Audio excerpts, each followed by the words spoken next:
be a light of peace among the people and a blessing to other nations on earth.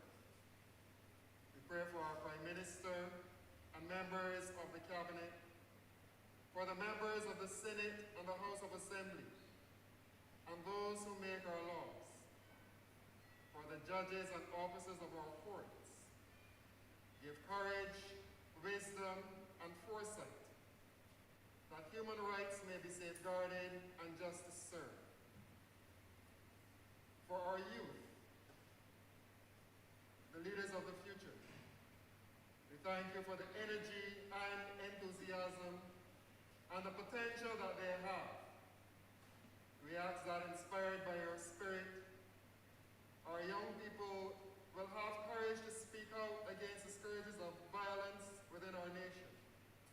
And they may use such opportunities as today to hone their skills as they play their part in serving faithfully in their generation and ours, to the honor and glory of your holy name.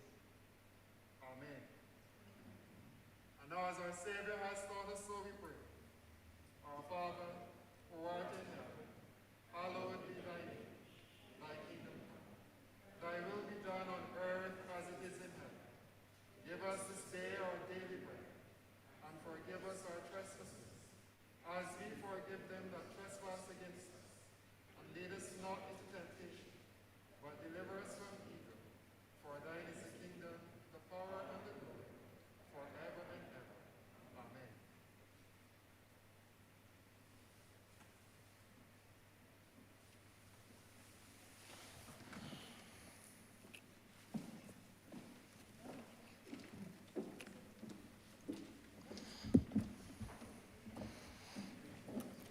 This House is in session.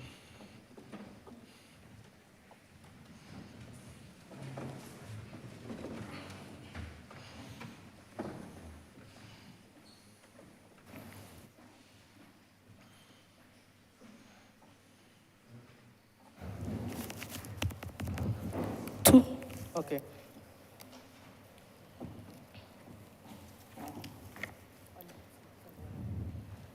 Announcements by His Honor the Speaker, messages from Her Excellency the President, petitions, papers, government notices, private members, notices, notices of questions, reports from select committees, first reading of bills, statements by ministers,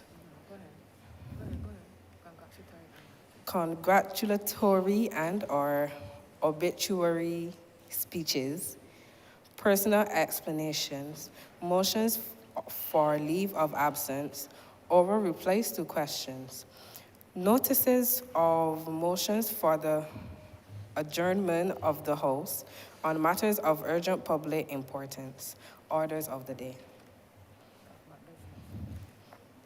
Government business.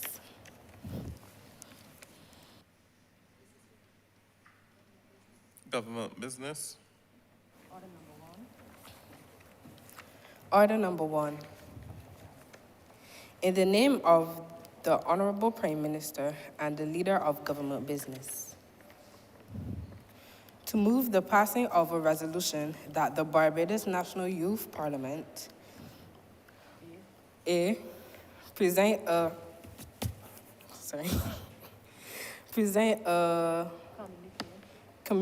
communique to the Ministries of People Empowerment and Elder Affairs and Youth and Community Empowerment, calling for a national action plan on violence and measures to reduce violence in the communities, schools, and homes, including, but not limited to, the creation of the information campaigns using current data to raise public awareness to the existence and extent of violence against marginalized groups, including the disabled, women, and LGBTQI community.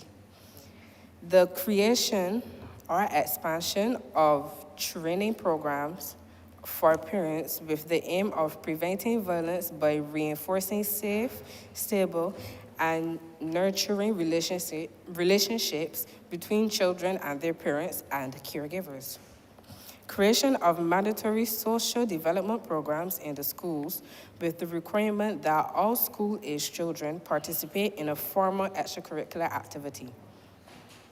Reducing the appeal and availability of alcohol by raising alcohol prices and repurposing the NCSA to create a fit for purpose program for chronic drinkers. Creation or expansion of victim identification, care, and support programs by the Royal Barbados Police Force. Denounce violence in all its forms and encourage a zero-tolerance approach to violence of any kind in Barbados. And B, call for the Public Affairs Department to adequately publicize the agencies available to assist victims of such violence and for a whole of Barbados approach encompassing the private sector, government, and the third sector in addressing violence. I recognize the Honorable Prime Minister and Leader of Government Business. Before you start, I am informed that we have the Director of Youth Affairs, the Clerk of Parliament, the Principal Youth Development Officer, and my good friend, Mr. Smith, in the public gallery. Leader of Government Business, you have the floor.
Underscores a very important concept that everyone in the community has a part to play in the development of our young people in Barbados.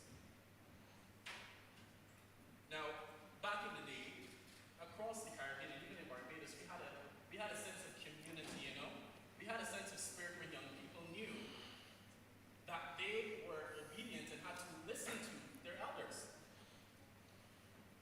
We lived in a society where socialization of our young people was important. From the early days, we had a culture where Miss Mavis could talk to Mr. Maynard grandson and say, her and hands. We live in a culture today where you can't speak to anyone. Persons are afraid to address young people and say, you know what, young man, you're going the wrong way. Mr. Speaker, we had a society where the church understood its role in the development of our young people. Sociologists would call them the primary social institutions. You know, your school, your community, your family home. But now we have a situation, Mr. Speaker, where these primary institutions have lost their way and no longer understand their responsibility. Once upon a time, and I say once upon a time deliberately, because it now seems a bit of a fairy tale, you would see young people in droves walking off to Sunday school, or on Saturdays, heading to Sabbath school. You may have to start back over. We'll make this off. Okay. I'm told I have to start over the presentation, but I have no issues with that. Invite the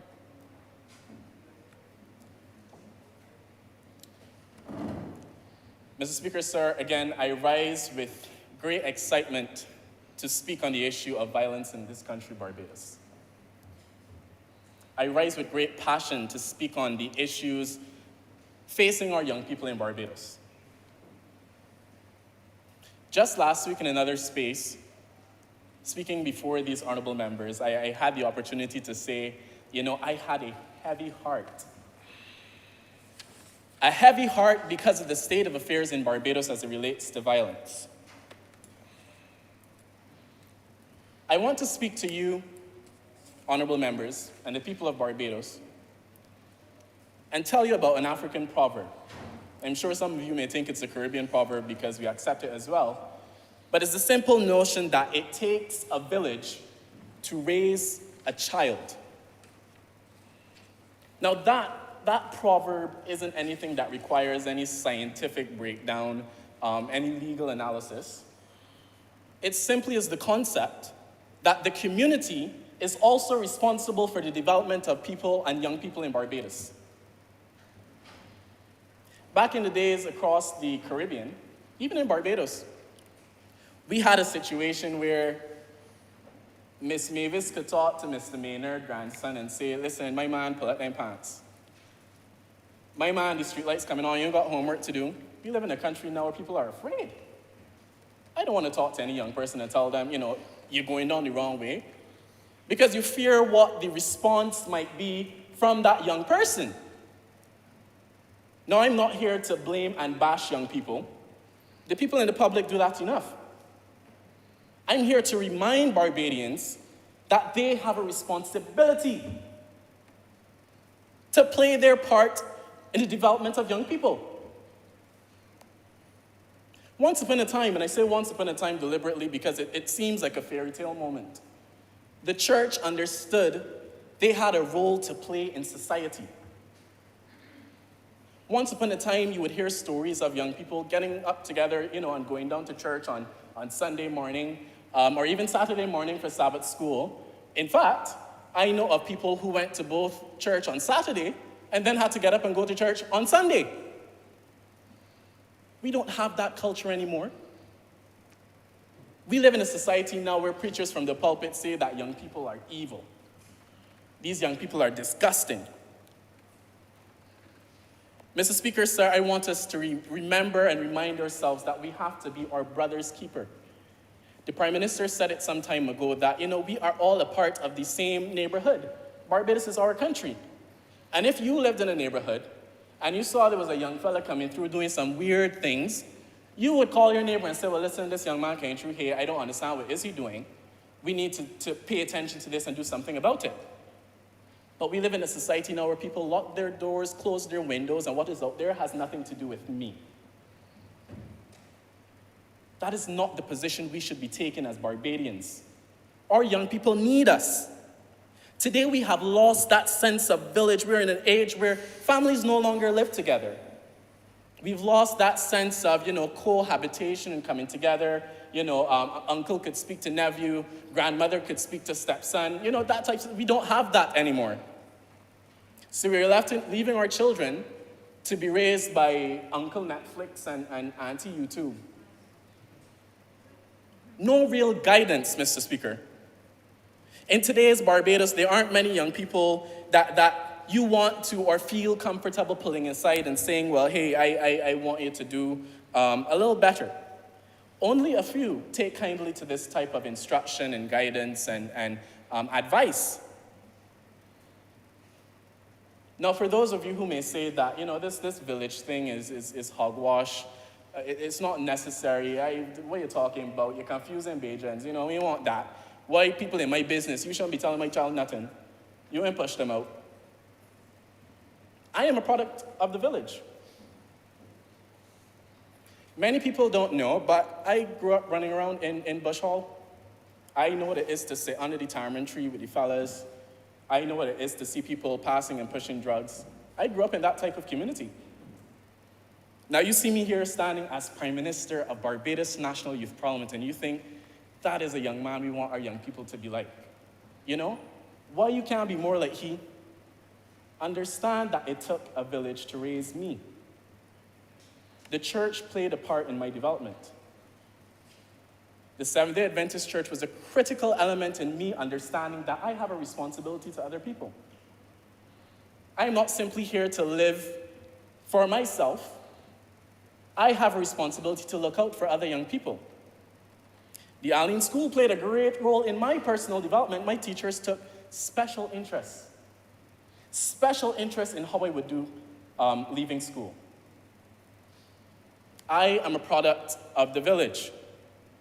The Ministry of Youth, Mr. Speaker, sir, has played an important role in my development professionally and personally. We see these young persons here, and I'm happy to see that we're bringing back this spirit of youth parliament, because you young people must understand that people came before you, and they were a product of this village. Youth Parliament is a developmental program so that you can understand that you are lending your voice. You are lending your voice in this honorable house for the representation of other young people in this country. Mr. Speaker, sir, I grew up with a community that understood we need to look out for him and we need to look out for others like him. I didn't grow up with a lot of fancy things. I was never one of the children to go to school with the North Face and, the special brands. I didn't have that luxury. But I understood my education was important, and my teachers understood that they needed to play a role in my development. We have teachers now who throw up their hands and say, not me, Miss Thing, die my problem, die my child. No, it isn't written in their job description, but you have a responsibility to look out for young people who are in your care. Teach them some moral values. And I'm framing this to share that, young people need spiritual guidance. Whether you take them to church or the masjid or the temple, they need spiritual guidance. They need to understand that there's something bigger than them. You are not God. You don't give, nor should you take life. Mr. Speaker, sir, I just want us to disillusion ourselves from this idea of what the ideal young person should be and should look like. Now, I shared my story with you today. I shared personal accounts of the fact that I grew up in a neighborhood that had violence. I didn't grow up with much at home. I had a difficult family circumstance, but here I am today. I just finished graduating from UE, praise God. And that was through provisions by this government that understood that education is an important element in the self-identification of young people in this country. It's a vision that we long understood when free education was provided in this country. We have a situation in Barbados that is unlike many places. Now, despite what some may argue or some may believe, young people aren't born violent. No child comes out the womb waving a gun. As a matter of fact, one minister of education said, the children got in demons. I refuse that statement, Mr. Speaker. I refuse that statement. Our young people are bright. Our young people need guidance. Now, studies will tell you that the first 7 years of a child's development is when they're most impressionable. So their brains are plastic and they're responsive to change. Therefore, unsafe conditions, negative interactions, can lead to irreversible outcomes, which can affect the child's future for the remainder of their lives. Now, based on this type of reasoning, it is imperative that the interventions we need to prevent violence in this country start from young. Now, some may question, well, why is the honorable member going over the village and children? We're not here to debate children's rights, but I'm telling you that those first 7 years of a child's life are critical. And that is where we need to start our interventions. That is where we need to start targeting young people for the future. The horse has left the stable in some instances. We can't pull some back, but we can start now to ensure that we don't have a future where we have 7 and 20 murders in 1 week.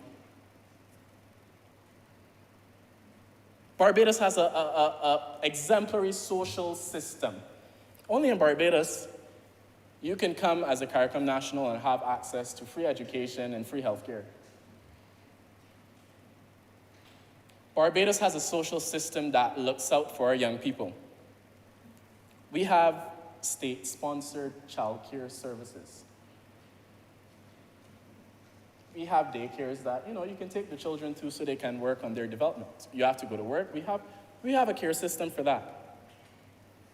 We have organizations that focus on parent education. I want to give kudos to Barbados for the work it has been doing in parent education over the years. We have charitable organizations that have stepped up to the plate to play their part in the representation of young people. Organizations like the Faith Marshall Harris Sandy Lane Charitable Trust Helpline has played an important role. No, you have 2 more minutes. Played an important role in protecting young people in Barbados. So, Mr. Speaker, sir, the issue of today is ensuring that we have protections for our young people, ensuring that there's some way that we can support them. Mr. Speaker, sir, I am happy to stand with this government and propose our national plan of action. It is what we consider to be not a complete, but first step in the right direction of changing the trajectory for the lives of many young people. Mr. Speaker, sir, I'll turn to the resolution in a minute as I prepare to close. To point out a few things. Mr. Speaker, we're speaking and we're asking for this support. And I'm telling you now that there should be no politicizing of pertinent issues. This is an issue that affects both of us. So whether you sit on the government or whether you sit on the opposition, violence is an issue that affects each and every one of you. So this isn't a moment for us to stand and be pompous in political persuasions about why what is being said by the government isn't necessary. It is a moment for us to stand together, hold hands across the divide to ensure that we put relevant programs in place for young people. Mr. Speaker, we are speaking about the protection of marginalized groups. I'll leave the honorable leader of the opposition to speak more about the situation with domestic violence in Barbados, but we need to ramp up our laws. We need to look at protection of the LGBTQ community in Barbados. And I'll pause a moment. Until we have legal recognition of these people in our country, there can be no legal protection for them. If you don't recognize that in Barbados legally, there's this thing called same-sex couples, then how can you have domestic laws to protect them? Necessarily, we need to go a step further. Mr. Speaker, we're talking about the creation and expansion of training programs for parents. I mentioned Barbados, and we want to go a bit further with that. And this government is suggesting that these programs should aim at preventing violence by reinforcing safe, stable, and nurturing relationships between children and their parents and caregivers. And we have the Child Care Board as an institution which focuses on that type of development. And I'll say a bit more in my closing speech about what reform needs to happen with the Child Care Board, but I'll continue. We need the creation of mandatory social development programs in schools. Now, as I'm telling you, I was a product of social programs at school. Debating society. I was a part of the choir for a little bit. I used to do some hiking up at Aline. I tried basketball for a little bit. I even played netball. Social programs can help our young people to be gainfully engaged. Doing things, there's a saying, I don't know if it's in the Bible, we tend to put a lot of things in the Bible, but the devil finds work for idle hands. We are promoting and asking for the support for us to put forward gainful programs, supportive developmental programs for young people in Barbados. Mr. Speaker, I'm wrapping up. We're talking about reducing the appeal and availability of drugs, alcohol to our young people. Now, this is a point that pains me. I don't know if the powers that be know, but it's very easy for young people to get access to drugs in this country. It's very easy for young people to get access to drugs in this country. And so we talk about the regulation of alcohol, but the government wants to go a step further and look at other substances. If you look at the Barden report from 2020, you will see some staggering, scary statistics about the availability of drugs to young people in this country. Mr. Speaker, sir, we are saying that this needs a whole of country whole of government approach. It is not a me issue, it is not a you issue, it is a Barbados thing that we need to work together for. Mr. Speaker, we need that village. And until we bring ourselves back to that place, that Christian understanding that you and the people of Barbados has a role to play in the development of young people, we will continue to see the issues we're having today. Mr. Speaker, I'm much obliged. Thank you.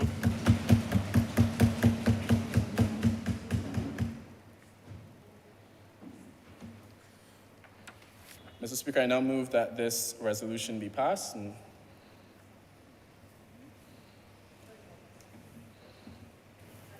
I second this.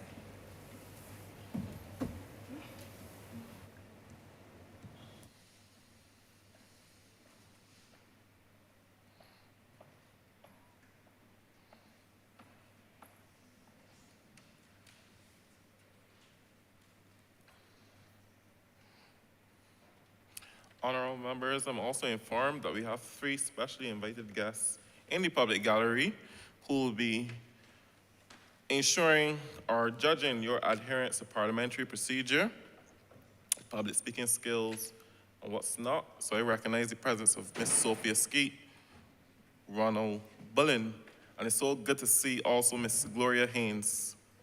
Good morning.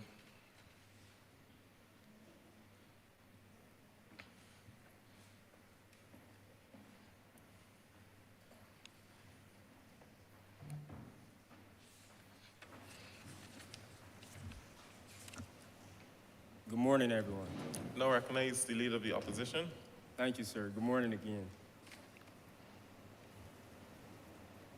Today is very emotional for me. And I'll tell you why in a minute. I'd like to begin by reinforcing the point that violence is not an issue that we can politicize, but it is a whole of country, whole of government, whole of Barbados approach that we need.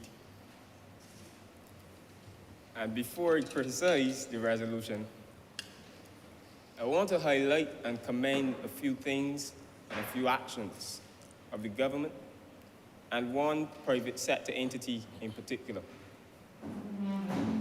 I commend the government's effort to keep persons employed via these contractual arrangements. And I don't call it an effort because it worked. The move to keep persons employed.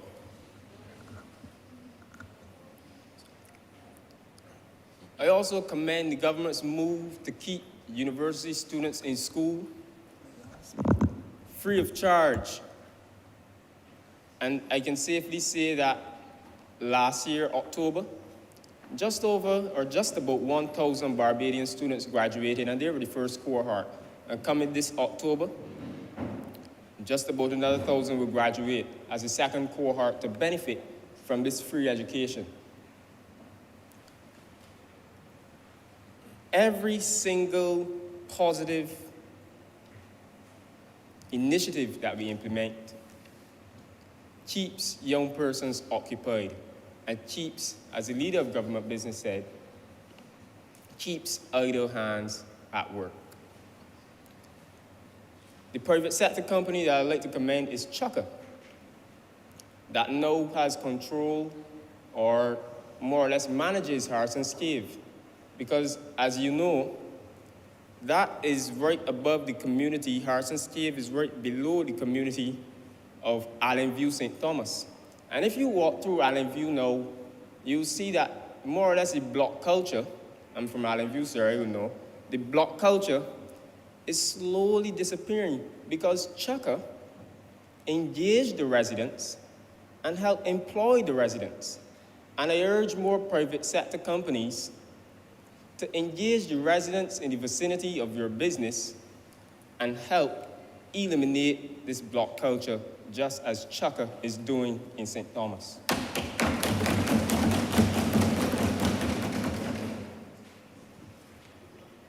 It is emotional for me, sir, as I have to speak on mentorship. And I think that we as Barbadians need to return to that genuine act of mentorship. And I put genuine before mentorship for a particular reason, sir. Gone are the days when persons were proud to bring at-risk youth from struggling and going down a wrong path and being proud to make them be able to support themselves and survive in society and thrive. We speak about persons on the block looking at dons as mentors. And they do whatever these dons say because they look up to them. They feel as though they're mentors to them. But sir, more and more we recognize that, and it's a general complaint for young people, we recognize that there are mentors on the right side of the law, and I don't want to use the word gangsters, but they can be just as much gangsters. I didn't want to use it. But they can just be as dangerous as persons on the wrong side of the law. And I'll explain. Mentors know that they can snap their fingers and crush everything that they have helped that at-risk youth to build if they don't do as they say. And we need to move away from that culture and get back to genuine mentorship, where we're proud to help someone build their character, proud to help them be able to survive in this society, and proud to help them to do great things. Not just make them feel as though they owe the mentor their lives. Sir, I move on now to speak on amnesties. And this is emotional for me as well. Like anything else, amnesties can go good or amnesties can go bad, and gun amnesties in particular. And I bring some statistics with me from Namibia. They had one which ran from the 1st to the 30th of September 2021, and the citizens were promised that they would not be prosecuted for any illegal guns they brought in because it's an amnesty. And this is an example of an amnesty gone bad because the powers that be didn't change their mind and said, look, we're locking up all of them when they brought in those guns. In 2021, South Africa destroyed just about 25,000 guns that were submitted during the amnesty, and this is an example of an amnesty gone good. And they melted the guns, sir, because they were adamant that these illegal guns were not to make it back on the streets. And I think that we in Barbados, this is 2022, we in Barbados need to find creative ways to make amnesties attractive to our gun holders. Because I won't call a figure because I was chastised for calling a figure, but I say 10,000. But let's use 10,000 for example, for argument's sake. Now, pray tell me, who's gonna buy a gun for $10,000 and come and submit it to you just because you say you ain't gonna lock them up? Honorable member, you have 2 more minutes. Got it. I'd like to speak on domestic violence as I prepare to close, sir.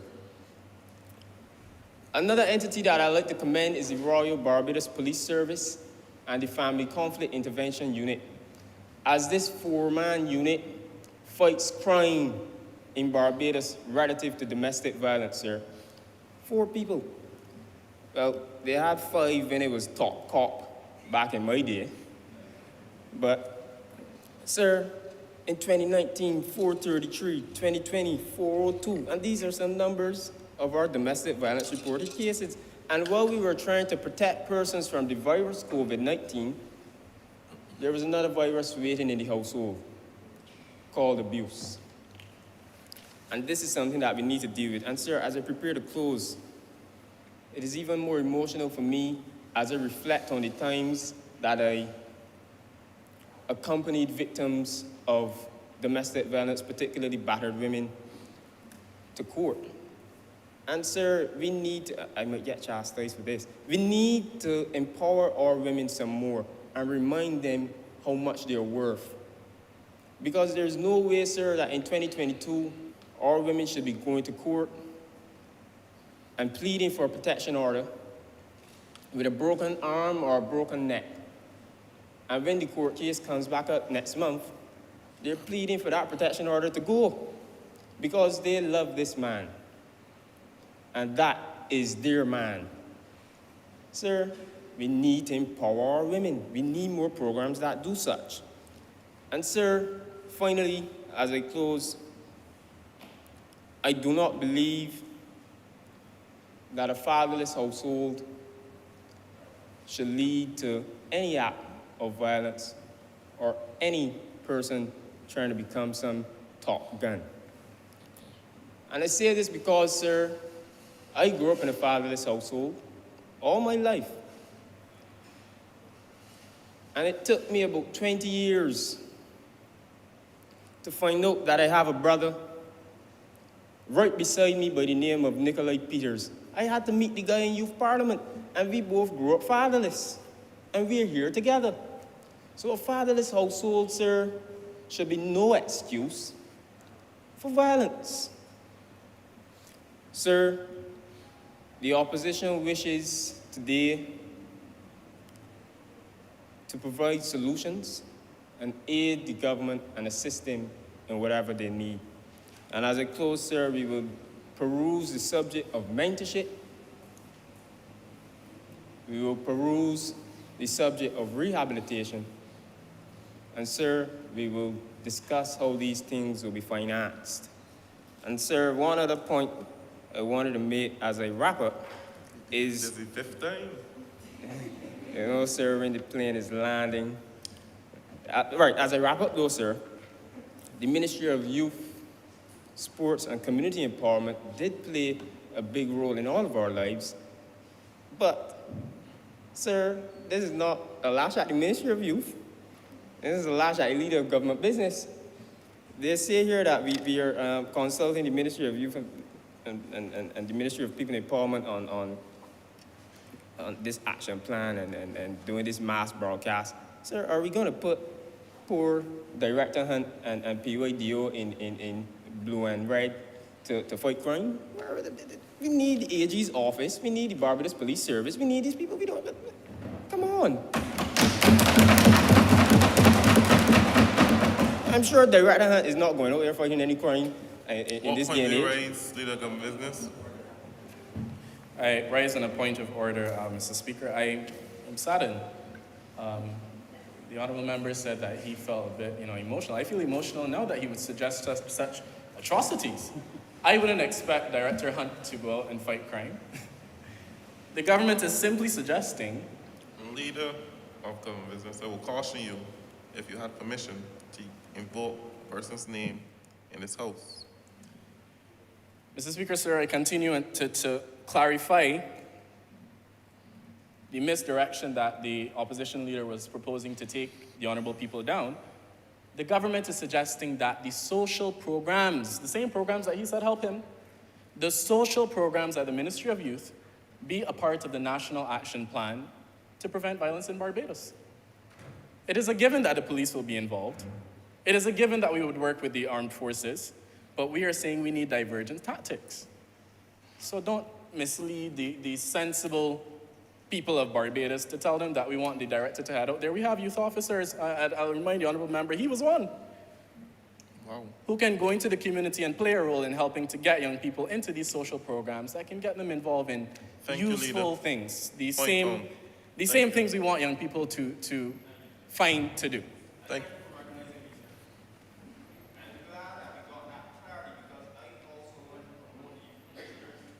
Who, thanks you, sir. I'm glad that we got that clarity. We had to pull it out of him, We had to give him a nudge. But, sir, I am glad that we can recognize that the youth commissioners and everyone else in the ministry do implement programs in the community. However, we need a bit more. And, sir, as I said, the opposition, I am not satisfied that, I am not sure that my team is satisfied with this resolution, as they call it, but we will see how the debate goes today and the engagement between the two sides. And I honestly am not against the resolution. I am against the way it is worded, sir. But I would not want to let us hold back this issue on implementing programs to stop this violence any longer. So I thank you, sir, and I'm much obliged to you. Thank you.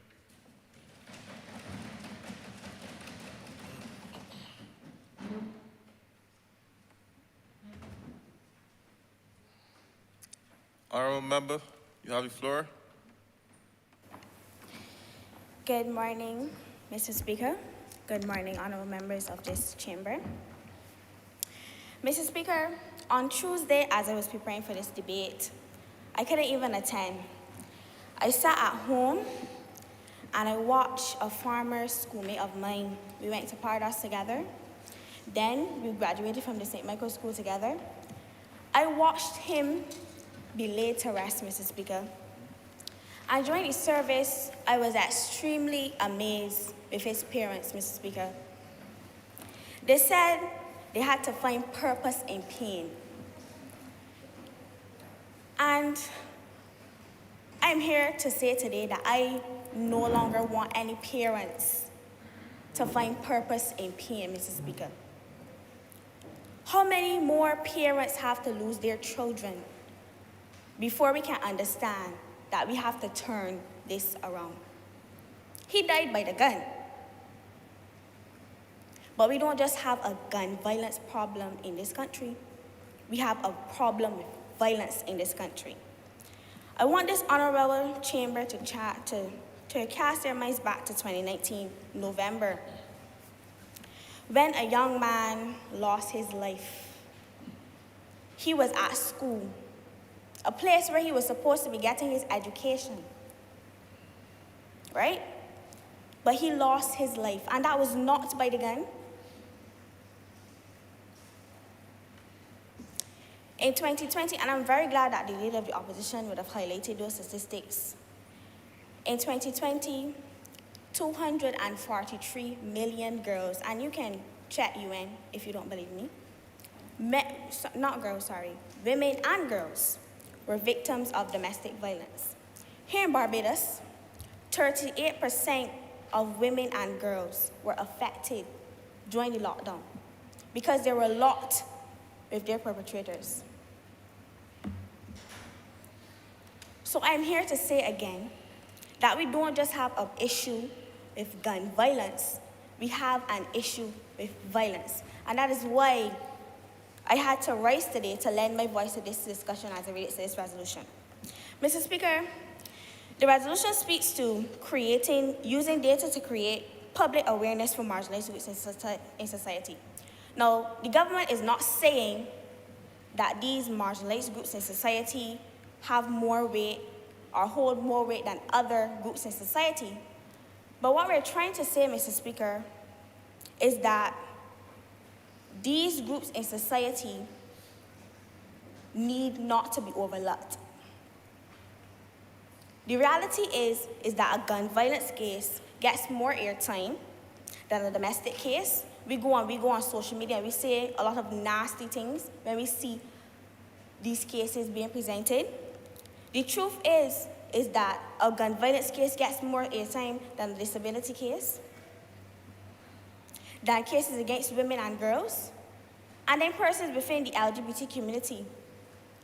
We as a world, we just celebrated Pride Month last month. How can we say that we support these persons, but when it comes to violence against them, we are brushing it to the side?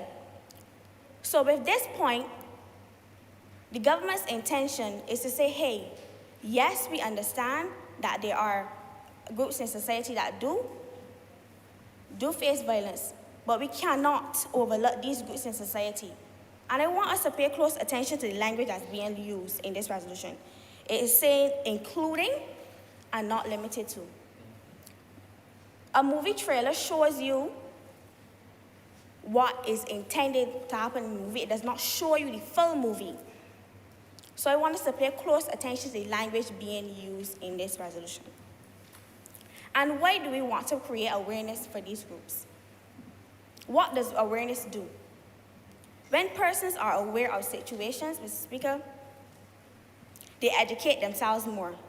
When I hear about things, I educate myself because I want to know. And then when I educate myself, then I can educate others. Ma'am, I'm so sorry to interrupt you, but I'm just going to ask all those members to silence their phones and those in the gallery, because we are streaming and I need to hear the speeches, the contributions of all members, or else you may have to leave this chamber. Thank you, Mr. Speaker. So when them persons are educated, they can have a conversation. And what happens when persons have conversations? We see all kinds of movements starting, Mr. Speaker. For example, the Black Lives Matter movement. That came as a result of a young lady taking out her phone and disseminated that video via social media. And that created awareness. That was awareness. And then because of that, change occurred, and that is what the government is saying by creating awareness of these marginalized groups in society. We want to get that change. We want to have those conversations. We want persons to be on alert. We want persons to educate themselves and say, hey, yes, there are groups in society that need to be highlighted. Because this topic, and I'm very glad the leader of government just mentioned it, this topic has no room for discrimination. Because this is a topic that affects every single person. So there's no room for discrimination, and that's what the government is simply saying in this resolution. Mr. Speaker, the second topic that I want to speak on as relates to this resolution is the creation / the expansion of training programs for parents and students. Yesterday, somebody said to me, children are like sponges. Yeah, about 2 more minutes now. 2 more minutes? I'll wrap up shortly, Mr. Speaker. Children are like sponges. They soak up everything and then they squeeze it out, Mr. Speaker. Creating stable, loving, nurturing homes for these children would allow them to soak up that love. You get me? We don't want to have toxic environments for children, and then they're soaking up all of that negativity, and then they're going into the society and they're squeezing it out. So we just can't create programs for children solely because you'll be creating a program for a child. As I said before, a child is like a sponge, and they will be learning from that. But then the child is going home in the toxic, unhealthy environment, and everything that they would have learned in that program is being eroded. So we have to get to the root of the problem. The parents. So we just can't solely create programs for the child. We have to create for the parents as well. And why is this important? Because it's hard raising a human being, Mr. Speaker. We were not placed here with instructions. And we as a government, we understand that. So we are here to say, hey, we're going to hold your hand through this because some persons may be stressed from the pandemic, Mr. Speaker. And then as a result, they take out that frustration on the children. But we're here to say as a government, we understand and we're here to help. Mr. Speaker, this resolution, I'm wrapping up now. I'm hope this because I don't want the leader of opposition get up and say that he's ready for lunch. Oh, yeah, yes, I will. I'm wrapping up. Mr. Speaker, this resolution is not, we understand that this will not eradicate violence in this country right away, but we're here to say this is our foundation because you don't start to build a house at the top. You have to lay the foundation, Mr. Speaker. So we understand that this will not eradicate violence right away, but we're here to say, hey, this is our proposal. This is our foundation. You know, Mr. Speaker, this is our foundation. And persons may argue, why are we going to consult with the private and the private sector and the third sector? Because we, as a leader of government simply said, this is a holistic approach. We can't do this alone. We have to understand as a government, how are these other persons in society being affected by gun violence, Mr. Speaker. Thank you. So, Mr. Speaker, with that being said, I support this resolution, and I hope that it's passed. I'm obliged to you, sir. Thank you.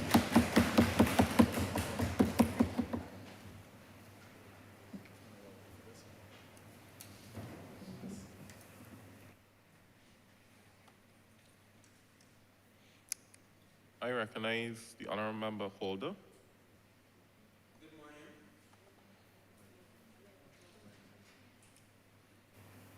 Good morning, Mr. Speaker, honorable members. It is clear that everyone here agrees that violence is a national issue.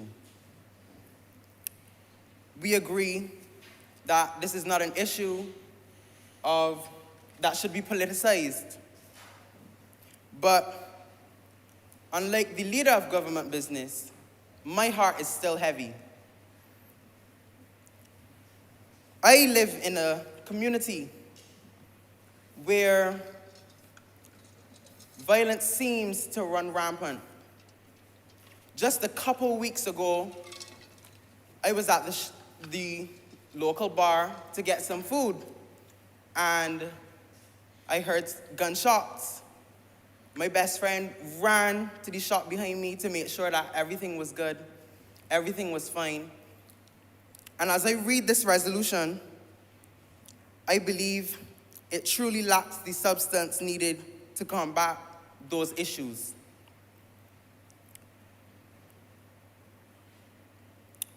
But let me first commend the government for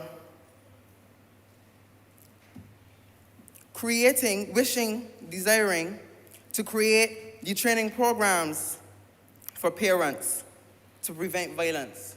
I agree with the leader of government business that it takes a village to raise a child. I too was raised by that village, and I'm here to use that platform to speak for my village and the Barbadian society. So yes, that is a great initiative. However, I must state that their first point needs a bit more developing. They wish to create information campaigns using current data to raise awareness to the extent of marginalized groups, but they have failed to recognize the elderly, one of the more marginalized groups when it comes to violence.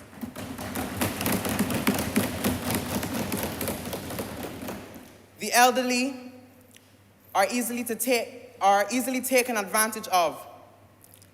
And I wish and I hope that the government would take into consideration to putting that into the resolution.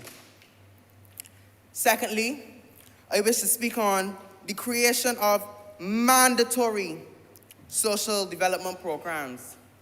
The leader of government business spoke on the importance of extracurricular activities.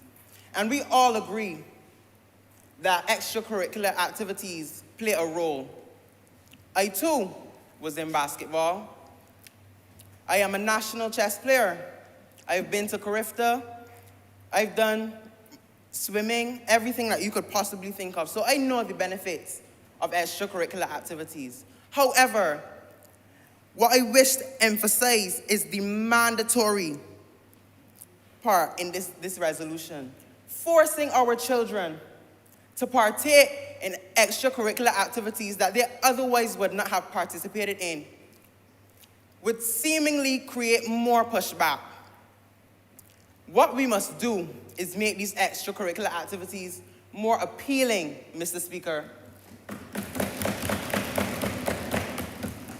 Because simply, if they do not wish to go, they will not. And that will create delinquency. We will label the children that don't go to these that don't participate in these mandatory extracurricular activities. But I speak no further on that. To continue, Mr. Speaker, they wish to reduce the appeal of alcohol. And I do believe that reducing the appeal of alcohol would prove to make sense. But they wish to go about reducing the appeal by raising alcohol prices. I know, Mr. Speaker, you, Mr. Speaker, everyone in this room, and the citizens of Barbados know that raising the prices of anything in high demand does not decrease consumption. Take sweet drinks for an example. The sweet drinks have been taxed and taxed and taxed, and yet we walk the streets in the morning and see school children with sweet drinks in their hand. For lunch, we'll probably have sweet drinks. So we know that raising prices will not deter alcohol drinkers. What we must do is more minutes, educate. sir. Thank you. What we must do is educate our citizens on the adverse effects of alcohol. What we must do is teach them and provide safe spaces for the chronic alcohol drinkers. I wish to commend the government for repurposing the NCSA to create fit-for-purpose programs. I do believe that would be a wonderful initiative. But to end off, I don't wish to just criticize our government, but actually provide another solution. I walked around my neighborhood and I asked members of the community what they would like to see. And they suggested they have programs where they can make money. Because in communities such as mine, hustling is very much the culture, to hustle. They would like youth entrepreneurship schemes so that they raise money for themselves and the community while taking part in the initiatives.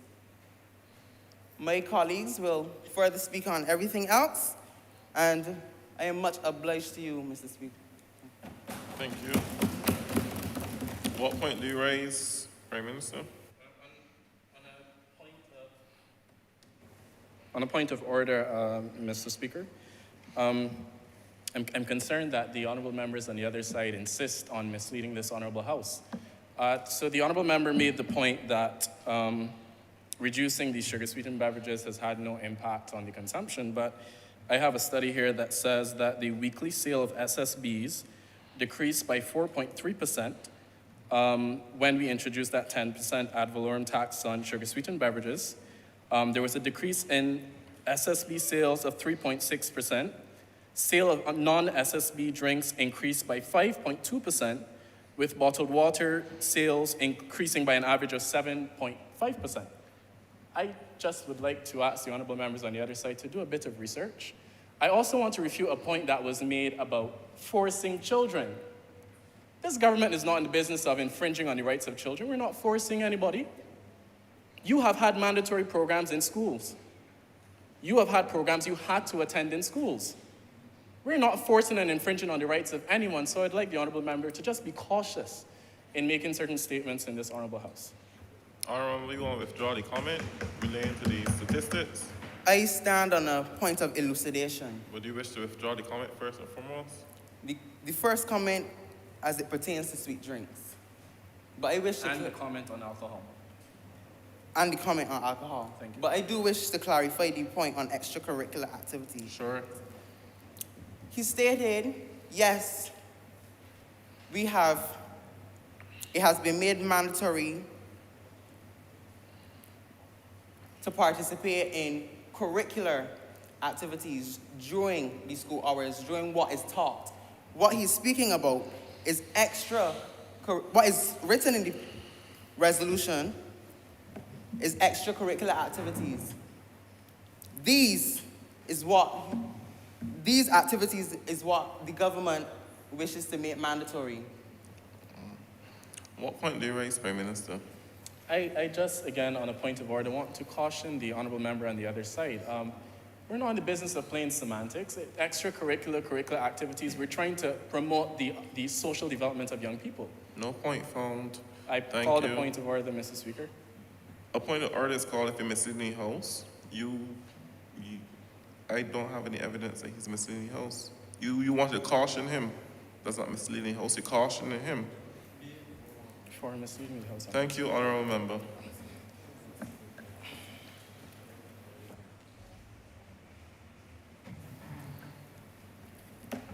I recognize Ms. Bissam, but before you speak, I also want to recognize in the gallery Ms. Kim Ramsey from the Criminal Justice Research and Planning Unit, who have also provided some training for the youth parliamentarians in preparation for this morning's debate. So thank you for coming, Ms. Ramsey. Ms. Bissam? Mr. Speaker, honourable members, good morning. According to Generation Unlimited, the well-being of young people in Barbados, published by the Ministry of Youth and Empowerment, as well as UNICEF, from 2012 to 2016, recorded crimes by juveniles averaged 330 annually. 68% of children entering the juvenile liaison scheme were raised by a single female parent.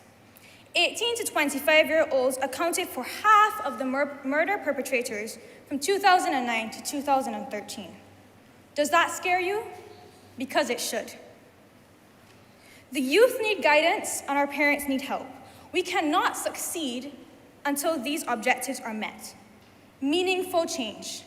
That is what we need. And I believe that this resolution is a step in the right direction. Specifically, the emphasis on training programs for parents and the requirement that all school-aged children participate in an extracurricular activity. Family is a primary social structure, and until we are able to pride ourselves on effective parents who we are confident will instill in the youth a strong desire to help and not hurt, we will continue to lose our able-minded people to juvenile crime. With reference to the previously mentioned publication, there was an average of 600 cases of child physical and emotional abuse reported annually from 2010 to 2017 to the Child Care Board, of which 80% of the perpetrators were the mothers, and nearly all of them were single parents or separated. Furthermore, under 40% had any employment income. Alongside this, I'd like to examine a recent academic journal published by UNICEF on violence against children in Latin America and the Caribbean, which included a study conducted in Barbados and Grenada. It found that participants who had experienced moderate to high levels of abuse in their youth were significantly more likely to engage in violent and hostile behavior than those who reported low levels of abuse. This suggests that poor parental capacity directly correlates to aggressive behavior in the youth. More importantly, there in black and white, the truth is glaring. Our parents are struggling, and struggle they will until we decide to acknowledge their fight. They cannot teach what they have not learnt, they cannot change if they do not know how, and they most certainly cannot win if they think they've already lost. And it is cruel to expect otherwise. By creating and expanding training programs for parents, we can address the risk factors that hinder them from being able to support their children holistically. I anticipate that with proper planning and a focus on mental health, we will be able to combat low parental involvement, low emotional attachment by parents and children, even poor financial management. Furthermore, we cannot ignore that we live in a technologically advancing world which brings with itself new impacts of which parents must be made aware of on how to cope and manage. Mainly, desensitization and the copycat effect. Many of the media we currently consume is littered with violence, and this can bring about a mimicking of violent content. Also, it can desensitize persons to factual tragedies. This is dangerous because if we as a society cannot recognize each other's losses, how are we ever going to make meaningful change? We will never regain the village that we so desperately want. And so we must effectively support our parents so that they can support the youth. I'd like to suggest that these parenting programs be year-round because parenting practices must change as children grow. An online component should also be considered because information needs to be readily and easily accessed, and an anonymous component can also be included. I'd also briefly like to address the proposal for making it a requirement that all school-aged children participate in a formal extracurricular activity, as I believe this maximizes the impact of the parenting programs. Extracurricular activities are a valuable tool in developing life skills. In this capacity, children will be able to apply all the skills such as critical thinking, communication, empathy, and problem solving that would have hopefully been taught by their parents. As stated by a recent study conducted by the World Health Organization, these skills allow children to manage emotions, deal with conflict, and communicate in an effective way and non-aggressive ways, reducing the risk of violent behavior. Furthermore, it was also stated that these skills can reduce the risk factors for violence, such as alcohol and drug use. Worthy of note also is that extracurriculars are an asset to employers, and the proposal makes the allowance for participation in activities outside of educational institutions once it is established. This way, no one is pigeonholed, and persons are free to explore all the island has to offer. As I conclude, I leave you with the following. Barbadians, we've trembled, we've cried, we've had to wave many goodbyes. But now it's time to say we survived to thrive. We have a violence crisis. Does that scare you? Because it should. I reiterate, the youth need guidance and our parents need help. We cannot succeed until these are achieved. We like to operate by do not panic. We no longer have that privilege. We must panic because we cannot afford to remain static. Thank you, Mr. Speaker. I must oblige to you. Thank you. Well, we have a full house. I also would like to acknowledge the presence of the Permanent Secretary in the Ministry of Youth, Sports and Community Affairs, Ms. Yolande Howard, as well as Sergeant Weeks from the Barbados Police Service, who would have also facilitated training for the youth parliamentarians today. So thank you for being here physically in the public gallery.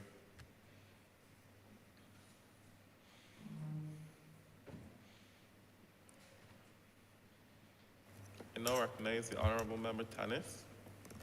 Good morning. Good morning. Good morning. Can you hear me properly? Okay. Good morning, Mr. Speaker, honorable members, guests.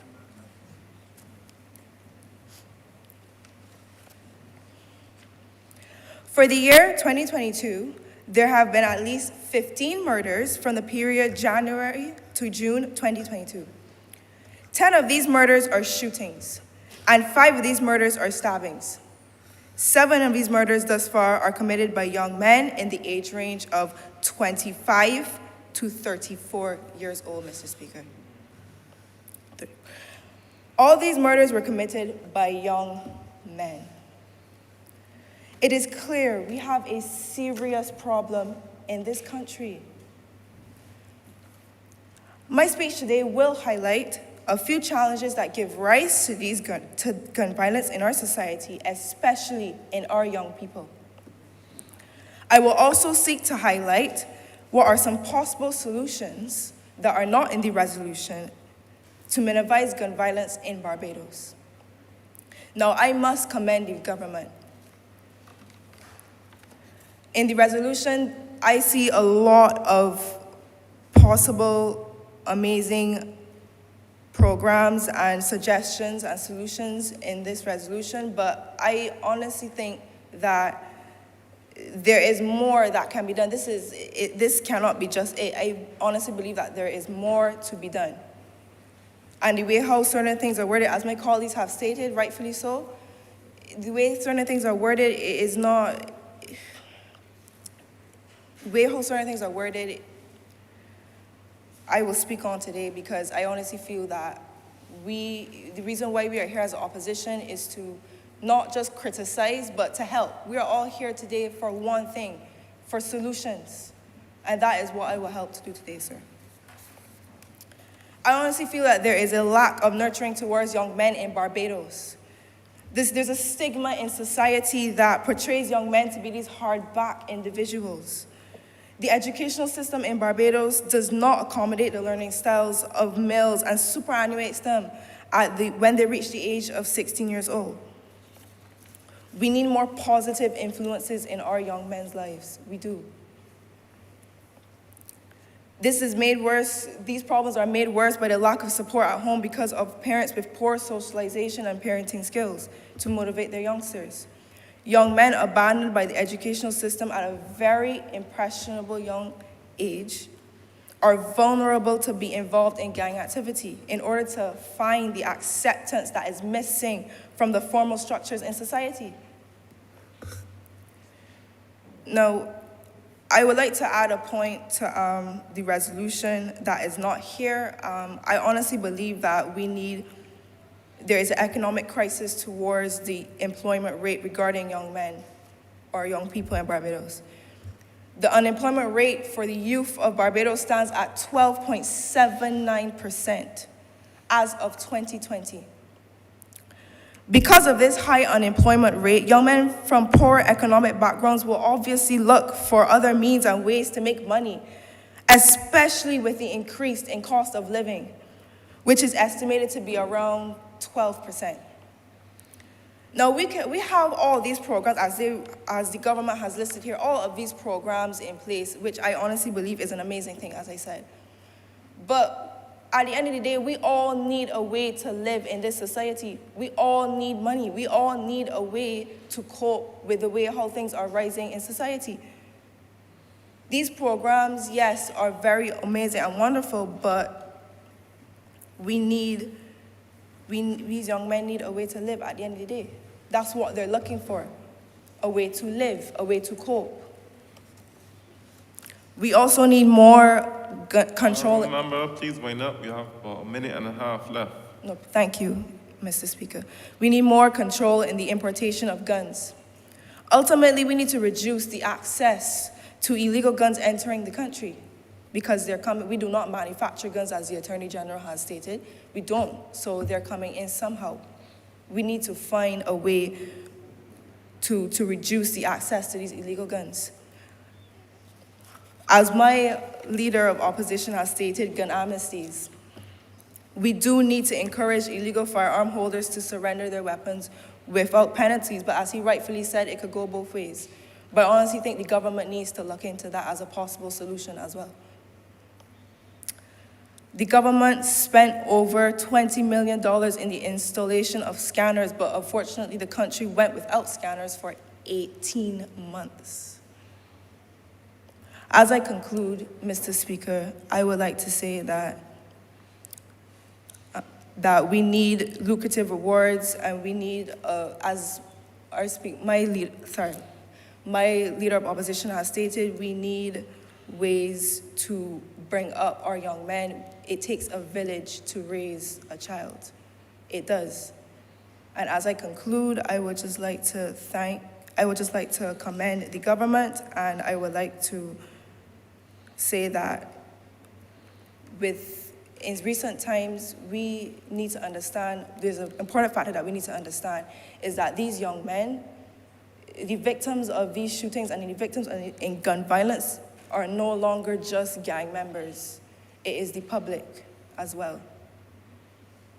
As our honorable members have stated, as I conclude, they use Caesar, who has died recently by a gun shooting, as an example. And I would also like to say I know of him. And from what I know, he was never involved in any gang activities, but just to show you that you don't need to be in gang activities now to be a victim of gun violence or violence, period. He was just with the wrong person and hanging around the wrong company, which is why I said earlier we need more positive influences in our young men. So I conclude, Mr. Speaker, and I oblige to you. Thank you.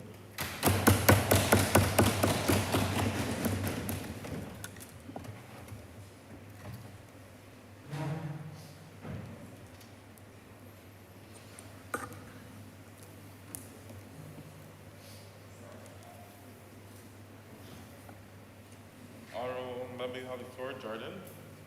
Thank you, Mr. Speaker, sir.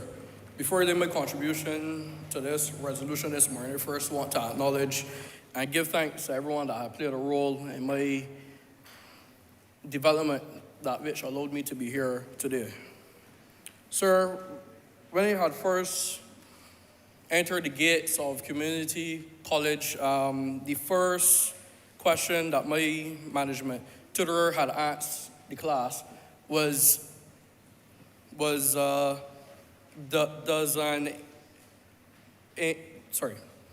first question that my management tutor had asked is whether an individual could shape an environment, or whether the environment could shape the individual. And sir, that question had me pondering for days and weeks on end, because, as you can appreciate, it's a very complex one. It's a question that is similar to whether the chicken come before the egg, per se. And after critically analyzing the question and doing research, I had come to the conclusion that the environment does indeed shape the individual. The reason I say that is because development should be seen in three spheres. It should be social infrastructure and economical development. Now, the government, after assuming office in 2018, recognized that those three spheres are very important. And as you can appreciate, sir, and the members in here, that prior to 2018, the road network in this country was shameful. It was not one to brag about. It was not one to even invite your friends and family from abroad to truthfully come and spend a holiday here in the country, because it's not one to show. As you can appreciate also, the housing solutions for us, the people of Barbados, were slim. And after assuming office in 2018, actually, the government made it available for the youth in particular to have a chance to own a piece of the rock. Sir, the government took that angle to help restore faith within the youth in this country.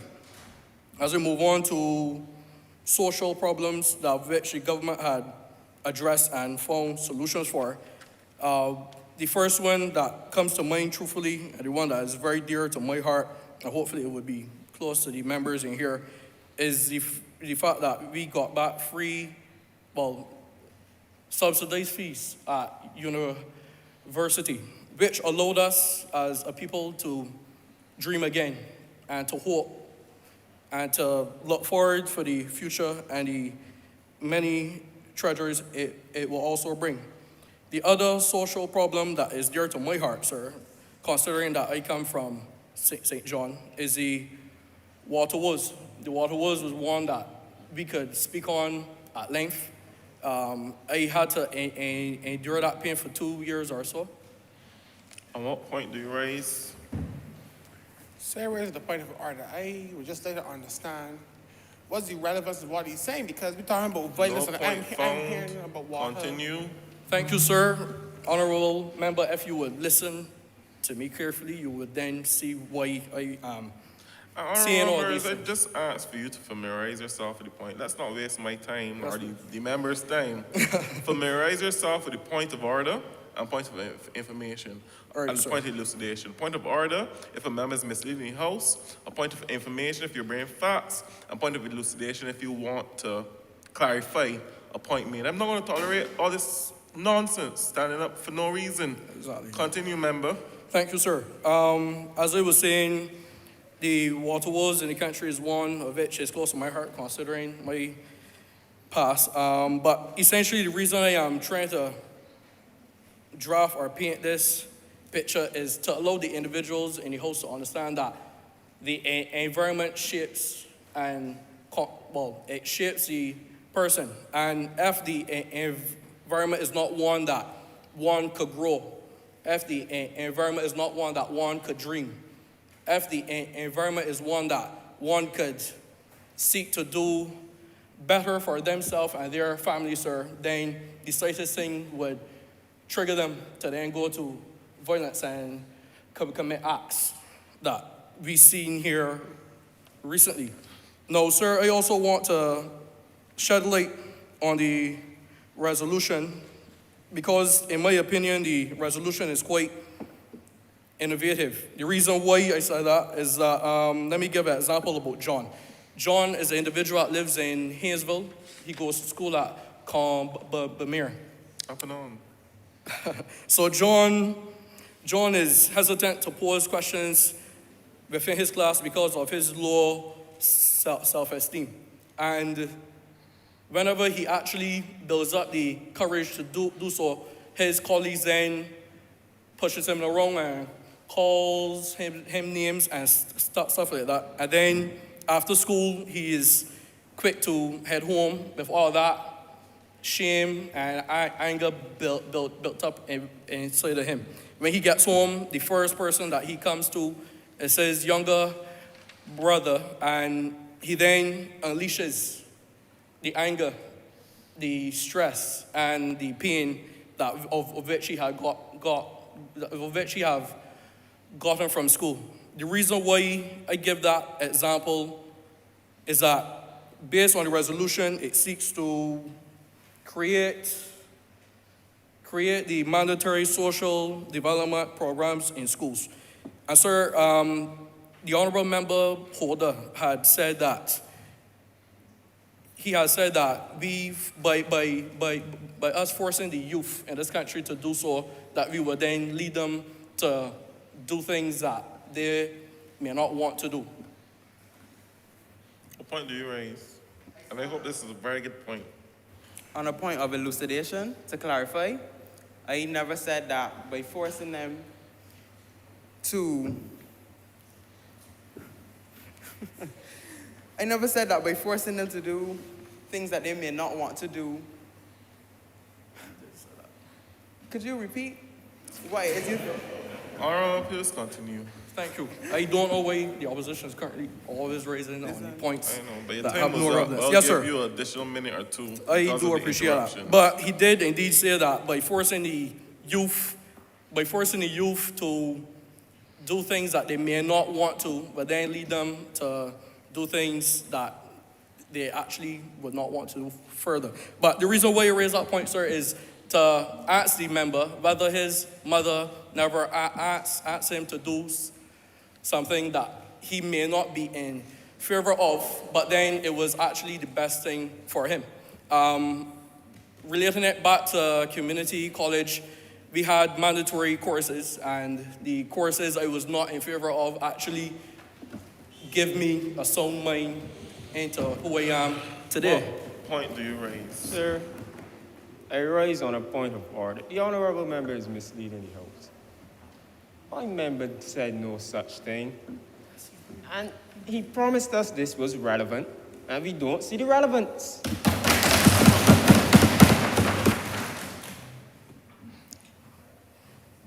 Member, you want to clarify your point or strike it from the record? I'll have it struck from the Well, record. the reason, well, I would wish to clarify the point, because the resolution seeks the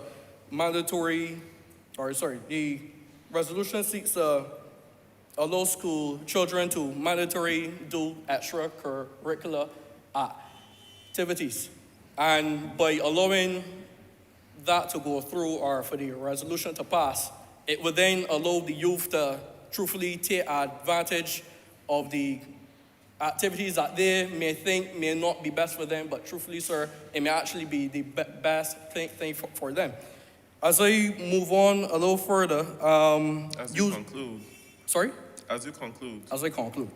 Okay, as I conclude with one more point, relating it back to the example of which I have brought forth with John and his brother. That's a perfect example of which, if his mother had the training, if his mother had the proper training to at least address and understand and resolve the issue within the household, then we would not have cases of which John would then approach his brother with that hatred and anger and pain, and then trigger him then to continue to spread that cancer that we currently have within our country.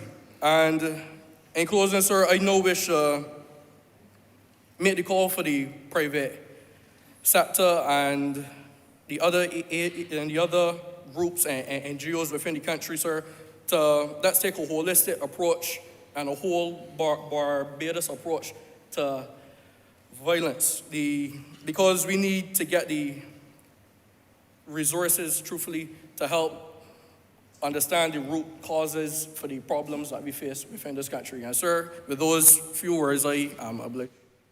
Thank you.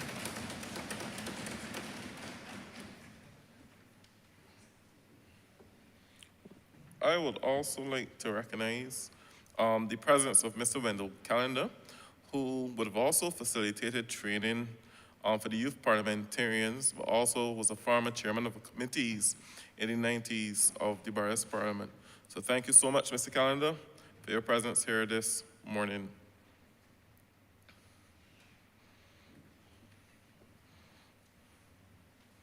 I recognize the opposition member, Peters.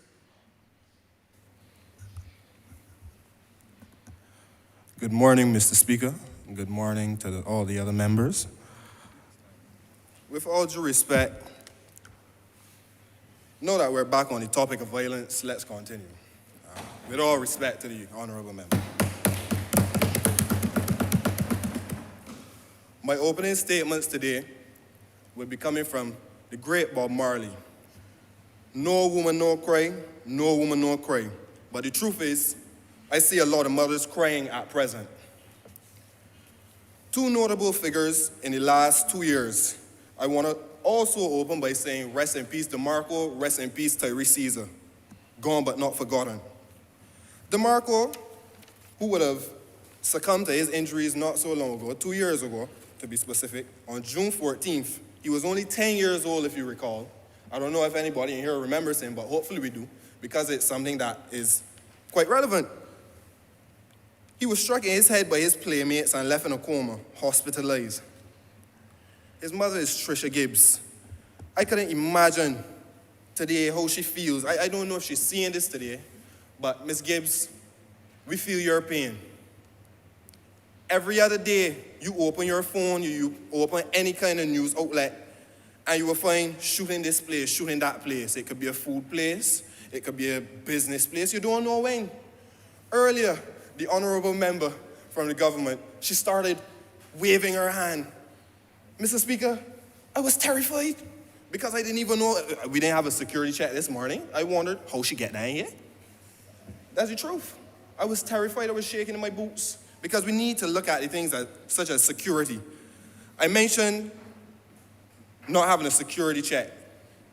In my mock debate, I brought up the fact that we had a problem with the scanners at the ports. But one could argue that it might not be the Barbados port that's the problem, it might be the untouchables in Barbados because this is something that we don't like to address. This is the white elephant in the room. The powerful people in Barbados that, they bring a lot of business, they help the economy, so we refuse to touch them and address all the corruption that occurs in the country. Moving on. 19% of our population is between the ages 10 to 24, which is a significant number, which is a fifth of the population. We now live in a global and diverse world where all views must contain and the rights and very human dignity of all Barbadians must be protected.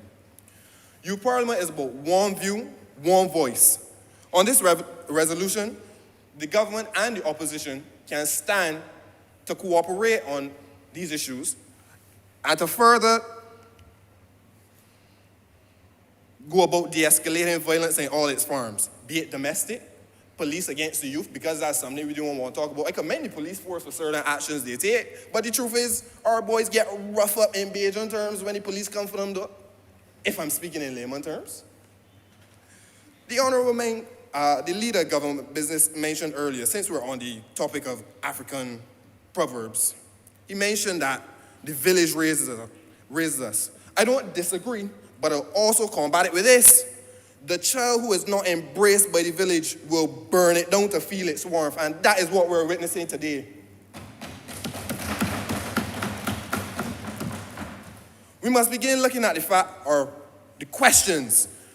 Why are the elderly or the village afraid to talk to the young people? Why are the young people shying away from church? All the fundamentals that would have raised people in here, I assume. They're religious bodies, but guess what? When you attend church, what do you hear? Murmurs. Whether it be dress, appearance, things that you may not be able to control because of your financial situation or just your general background. These things shy us away from looking to get help. So eventually, these young people will tell themselves, well, I don't want to hear Miss Elliot or whoever resides in the village. So forgive me, leader government business, if we don't want to hear what the people of the village have to say anymore, because it's never anything positive. When you do anything positive, it's pushed to the side. We as a society, whether national or on a global level, we tend to remember the one wrong as opposed to the 99 rights.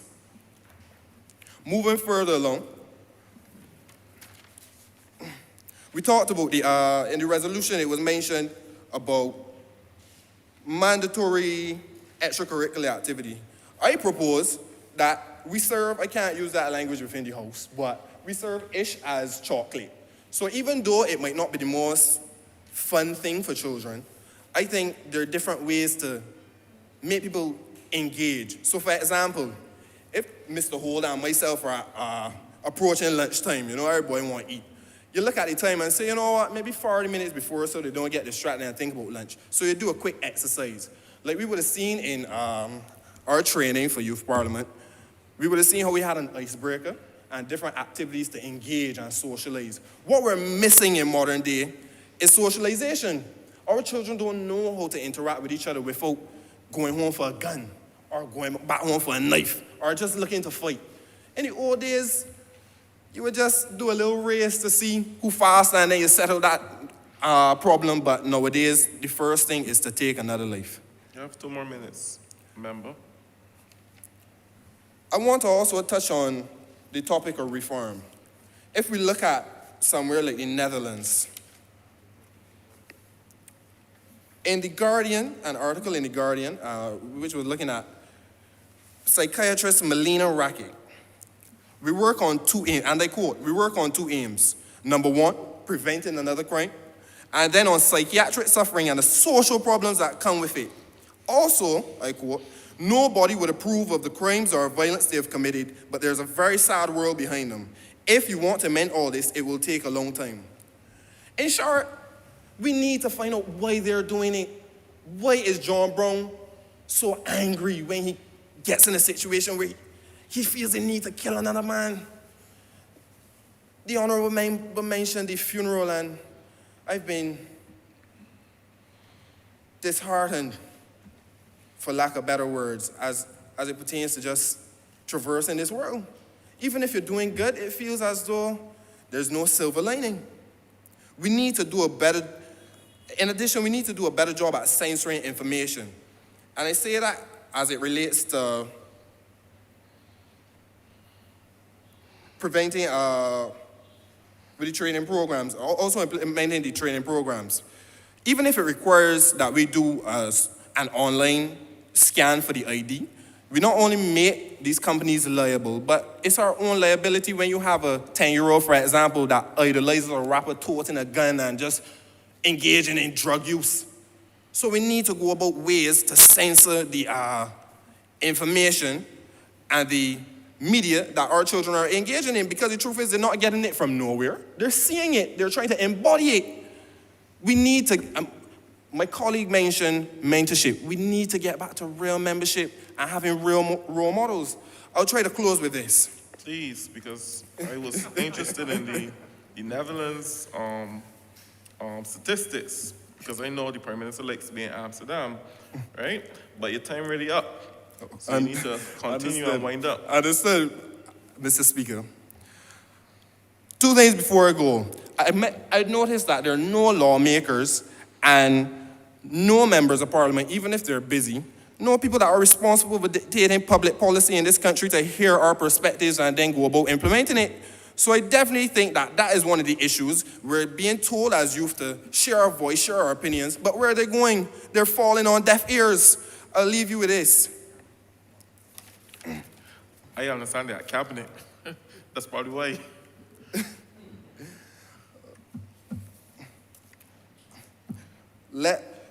The great Bob Marley also said, let's get together and we'll be all right.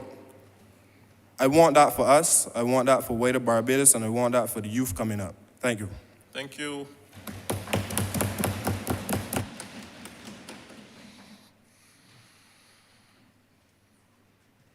I recognize the Honorable Boyce. Honorable members, Mr. Speaker, colleagues, good morning. Lives every day are being taken due to violence. Lots of stories not being told, lots of voices being silenced. Mr. Speaker, I stand before you today to speak about why I think training programs should be created, expanded, so parents have the opportunity to have a structuring, loving, and healthy relationship with their child, and it will also help to prevent violence. I will first talk about substance abuse and how children are compelled to try it because it is accessible to them in their home. If a child has a lot of exposure to drugs in their home or they witness their parents consuming drugs regularly, they will be compelled to take it. They will be curious about why their parents are taking these drugs, these drugs every day. So it will compel them to experiment with it, which can be very dangerous because it can lead to future addiction. Not only this, they can also encourage their other friends, their other schoolmates, peers to consume these drugs, which will cause a viral chain reaction. And from also consuming these drugs, for example, alcohol, it can also bring about or cause violent or negative behavior. A report was done in 2020 by the Pan American Health Organization stating that in Barbados, the percentage for lifetime use is 78.6%. The use last year was 56.5%, and the use last month was 29.7%. I will then slightly stray away to now physical violence via bullying. Children who are abused at home by their parents, guardians, tend to express their pent-up emotions that they are not allowed or aren't able to release at home in other ways. For example, at school, on a weaker child who will most likely not have the opportunity to fight back. This will also give the child a sense of empowerment. Statistics, a report was done by the UNICEF which identified that high percentages of children are experiencing physical exploitation in many Caribbean countries, 89% in Jamaica and 77% in Trinidad and Tobago. It has also been noted that there is no differentiation in terms of abuse, whether it takes place in or out of school, because it is considered as part of a cultural norm. These hard acts and behaviors have now become normalized in our culture, normalized in society. And this is a major issue which we cannot dismiss anymore. My last point, I would like to talk about domestic violence.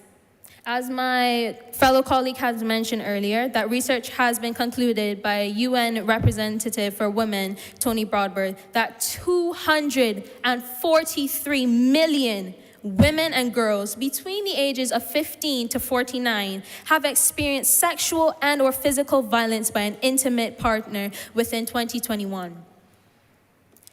Reports also done by the OECS have stated that there has been a 38% increase in reported causes of domestic violence during lockdown in Barbados. When a child is raised in a toxic environment and they witness their father inflicting violent acts upon their mother, and it is a regular occurrence, this behavior becomes normalized to the child, which they can later take with them in society. For example, if there is a fellow student at school that has different views from them or a different opinion, they will react in the only way they know how to, which is violently, because they have no other knowledge on how to peacefully resolve conflicts. This does not only apply to schoolmates, this can also apply to romantic relationships or non-romantic relationships, as the child can grow up to abuse their romantic partner in the future. This is why it is fundamental for these training programs to be created or made available to give persons the tool to amicably deal with conflict resolution. And it will also give parents and children the opportunity to have something they didn't have before. The opportunity to have a loving, healthy, and strong relationship with each other. So the cases where substance abuse will lead to violence, physical violence via bullying, and domestic violence, those cases will decrease significantly. I would just like to conclude that I agree with the resolution, and I would like to finish once again by saying lives are being taken away almost every day due to violence. Lots of stories not being told, lots of voices being silenced. I would also like to reference to an opposing honorable member by finally ending by saying, a child who is not embraced by the village will light it on fire to feel its warmth. Thank you, I oblige. Thank you. the honorable member speaks. I also would like to recognize the representatives from UNICEF, Lisa McLean-Trotman, and I had mentioned him earlier as a friend, but I really should have used the organization he's represented, Mr. Kareem Smith from UNICEF, who are great partners with the Ministry of Youth, Sports, and Community Empowerment. So thank you so much for being here this afternoon now to observe these proceedings. Recognize the member, the opposition member.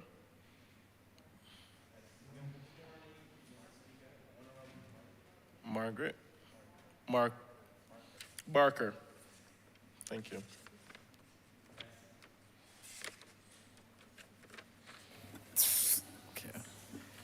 Okay, so good morning, Mr. Speaker, honorable members.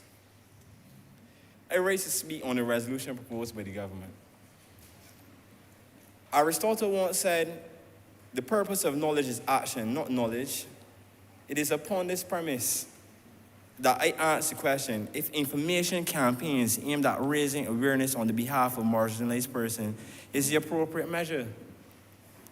The government proposes a creation of the expansion of victim identification, care, and support programs by the Royal Barbados Police Force. Again, I ask this question. Do we just want to know who the victims are and provide support? Is information our only aim? As a country, is it our aim to only treat the wound, or is our aim to prevent the fall?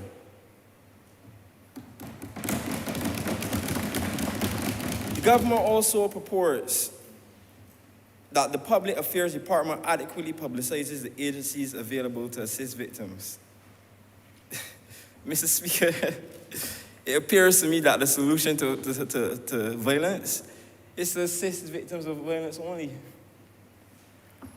The World Health Organization defines violence as the intentional use of physical force or power, threatened or actual, against oneself, another person, or against a group or community, which either results in or has a high likelihood of injury, maldevelopment, death, psychological harm, and deprivation.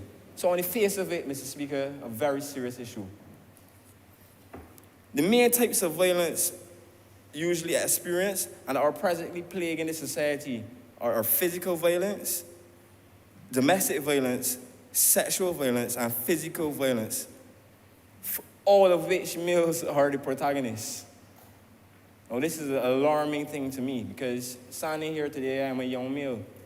I see clearly what the issue is, but yet this resolution makes no mention to the perpetrators. The whole resolution is aimed at assisting the victim. We need to be more efficient. Prime Minister, what point you raise?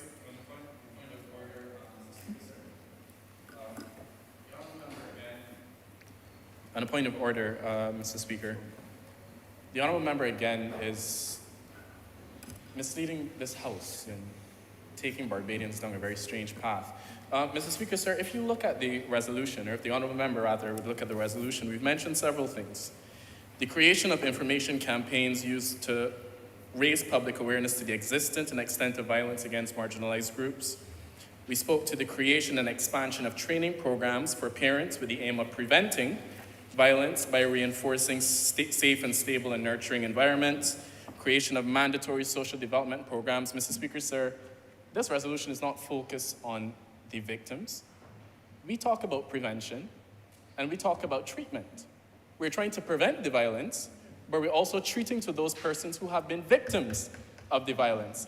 We have brought to you a comprehensive resolution, so I would like the honourable member on the other side to just take some time to read through the resolution and present to us factual statements on the state of affairs we're debating today.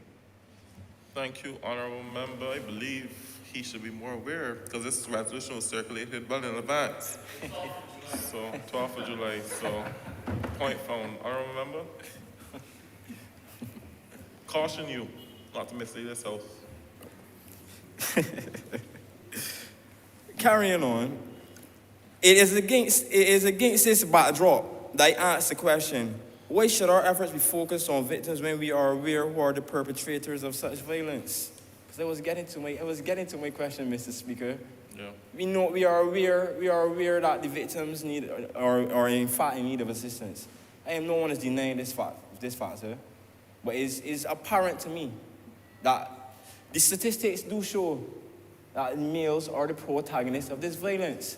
So why not address the violence at the root cause?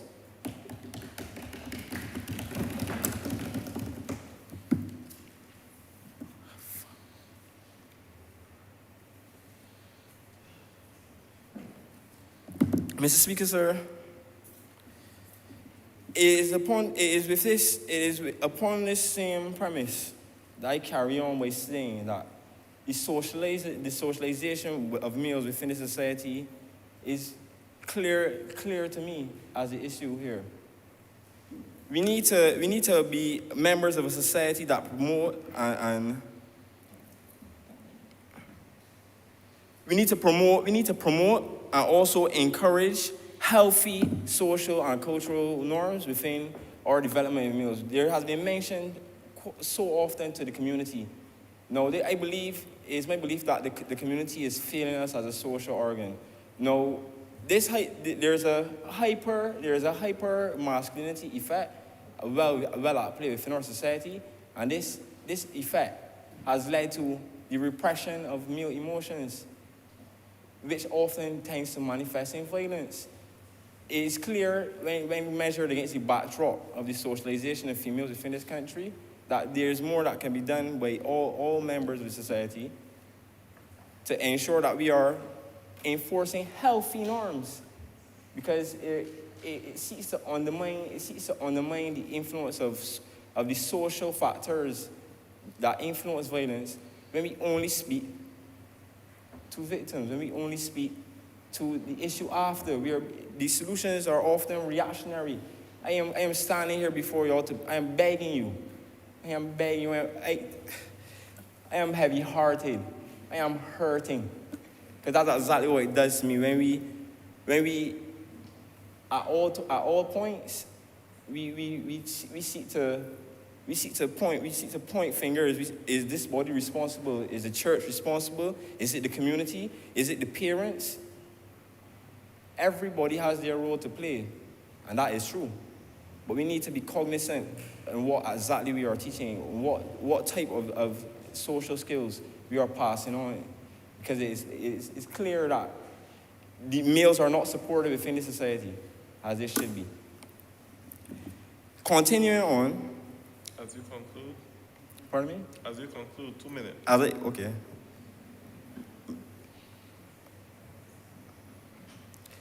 In conclusion, Mr. Speaker, give me a second here.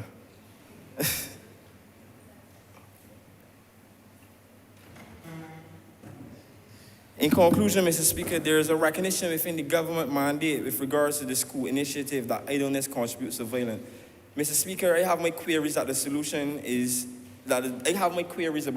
to this being social development programs and mandatory extracurricular activities.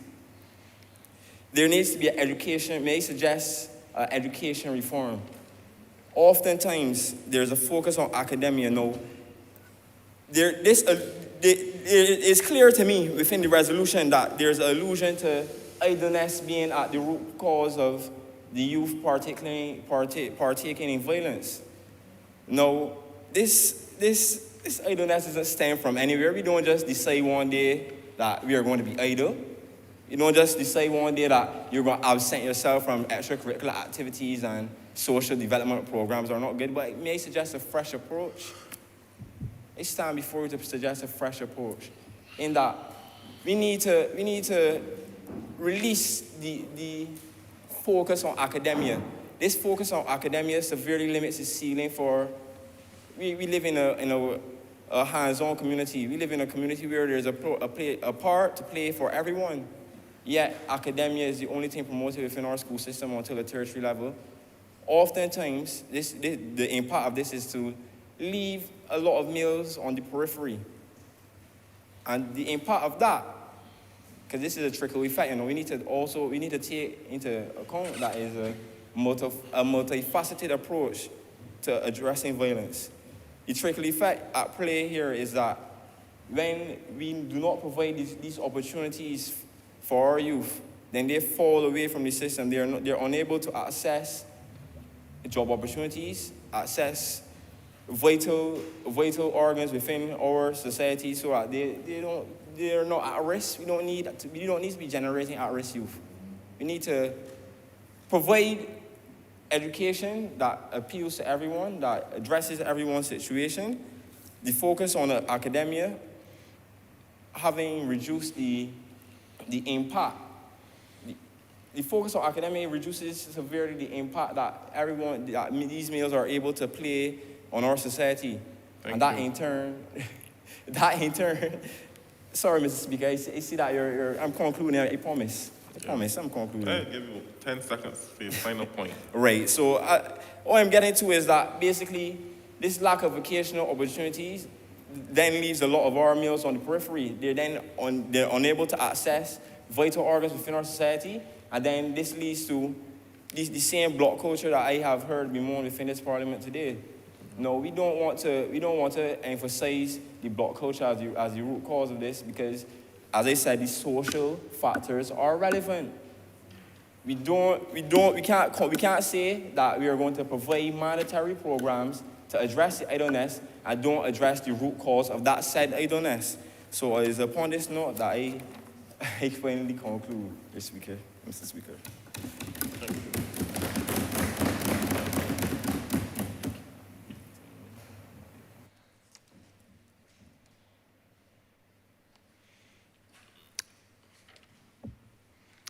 Honorable Member Zahara, you have the floor.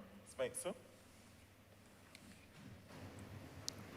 Mr. Speaker, honorable members, I would first like to start by sharing a statistic. The homicide rate recorded for this year, 2022, in Barbados was 14 homicides for every 100,000 people. How many more lives must be lost to the violence plaguing our society for this issue of violence to be taken seriously? What else must happen in order for us to take this issue and do something about it? We shouldn't have to wait for a rise in the number of homicides or number of reported cases of violence for us to take action. We need to start now. And this resolution is a step in the right direction. When I looked at the resolution, I was pleased to see the proposition to create a mandatory social development program in our schools requiring school-age children to participate in mandatory extracurricular activities. I think that this would be extremely beneficial in keeping the Barbadian youth from participating in violence. Children resort to violence for a number of reasons, one being the combination of socioeconomic factors such as poverty, unemployment, and severe deprivation. These extracurricular activities would keep children focused on more productive endeavors and present new opportunities for them to achieve success by growing their interests and helping them to learn important qualities so that they may flourish and become positive contributors to our society. In a study conducted by Joseph L. Mahoney, it was shown that participation in extracurricular activities in youth was linked to low levels of antisocial behavior and aggression. This is what we need. Now, slightly moving away from my previous topic, Mr. Speaker, I would like to speak on another reason why children, youth, may resort to violence. And I believe that this is because of the issue of the influence of domestic violence and child abuse. Children who witness violence are constantly learning from the people around them, especially their parents or caregivers. Tell me, How are these children supposed to know the difference between right and wrong if their parents and caregivers do not know the difference themselves? These training programs in this resolution for caregivers and parents would allow them to learn and develop the correct tools in order to create a safe, nurturing environment for children to grow up in. Moving on to my last point, Mr. Speaker, I'm going to share a statistic reported by UN representatives stating that during the pandemic, there was a 38% increase in reported cases of domestic violence. Now, I'm going to share something even more disturbing. In regards to information found in the IDB Technical Note 1059, it was stated that back in the period of 2000 to 2007, 1/5 of murders in Barbados were as a result of domestic violence. And in the cases of these murders, all of the victims were women. I will reiterate, all of the victims were women. And I'm sharing this statistic with you to say that this issue did not just start now. This issue has been around for years. And if we don't do something, it will continue to grow into a larger issue. In the year of 2020, UN Representative Tony Broadberg stated that research showed a 125% increase in domestic violence in March of 2020. And in April of that same year, an 88% increase, indicating a trend. This violence against marginalized communities and groups in Barbados need to be brought to the public's attention. These disgraceful statistics are not being shared. Therefore, the people in our country are not properly educated on how dangerous of an issue this is. Other marginalized communities, such as the LGBTQI community and the disabled, suffer from hate crimes directed towards them almost every day. However, despite the existence of these very real problems, not many people are educated on the severity and extent to which these violent acts are committed. In the resolution presented by the government, it is stated that the creation of information campaigns using current data to raise public awareness for the existence and extent to violence against these marginalized communities. This could be a crucial step towards preventing the violent crimes by communicating these concerns to the public. Our people need to be educated on these violent crimes which affect them, helping them to feel less alone and come forward with their own concerns. Please wrap up. In conclusion, Mr. Speaker, the implementation of the measures stated in this resolution could be crucial for the prevention of violence in Barbados. Creating healthy environments for the youth, creating mandatory social development programs, and creating campaigns to spread awareness. These are all fundamental for the safety and future of our people. We shouldn't have to wait for this situation to worsen to take action. We need to start now. Thank you, Mr. Speaker. I'm obliged to you. Leader of Government Business. Mr. Speaker, sir, I'd like to make a motion that we pause for a 10-minute recess and reconvene at 12:40. Second. Honorable members, the question is that this House suspends for 10 minutes until 12:40. All those in favor say aye. All those against say nay. You think the ayes have it. This House currently suspends until 12:40.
Honorable members, before we suspended, we were at order number 1, to that we shall resume.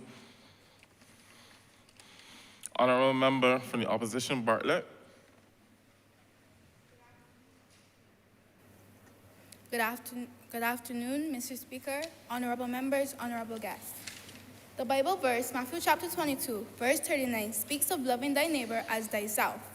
For several generations, this concept has been taught to children as young as the age of 3 years old, with the aim of teaching them to treat each other with the love and the respect that they need to become good and productive individuals in society. However, with the rapid rise of violent crimes in Barbados, it seems as if the importance of this key principle has somewhat been forgotten, with many of our young people placing little or no value on a human life. It is for this reason we are gathered here today to address the issue of violence in Barbados, along with finding a much-needed solution for this dire problem. Upon further dissection of this resolution, I concluded that I cannot support its passing, as I found it to be vague, underdeveloped, and extremely lacking the necessary procedures needed to combat our current public safety issue. We, as the opposition, have been reminded countless of times from members of the government that there is more to violence than gun violence, yet they have failed to propose any appropriate measures to alleviate Barbados out of this crisis.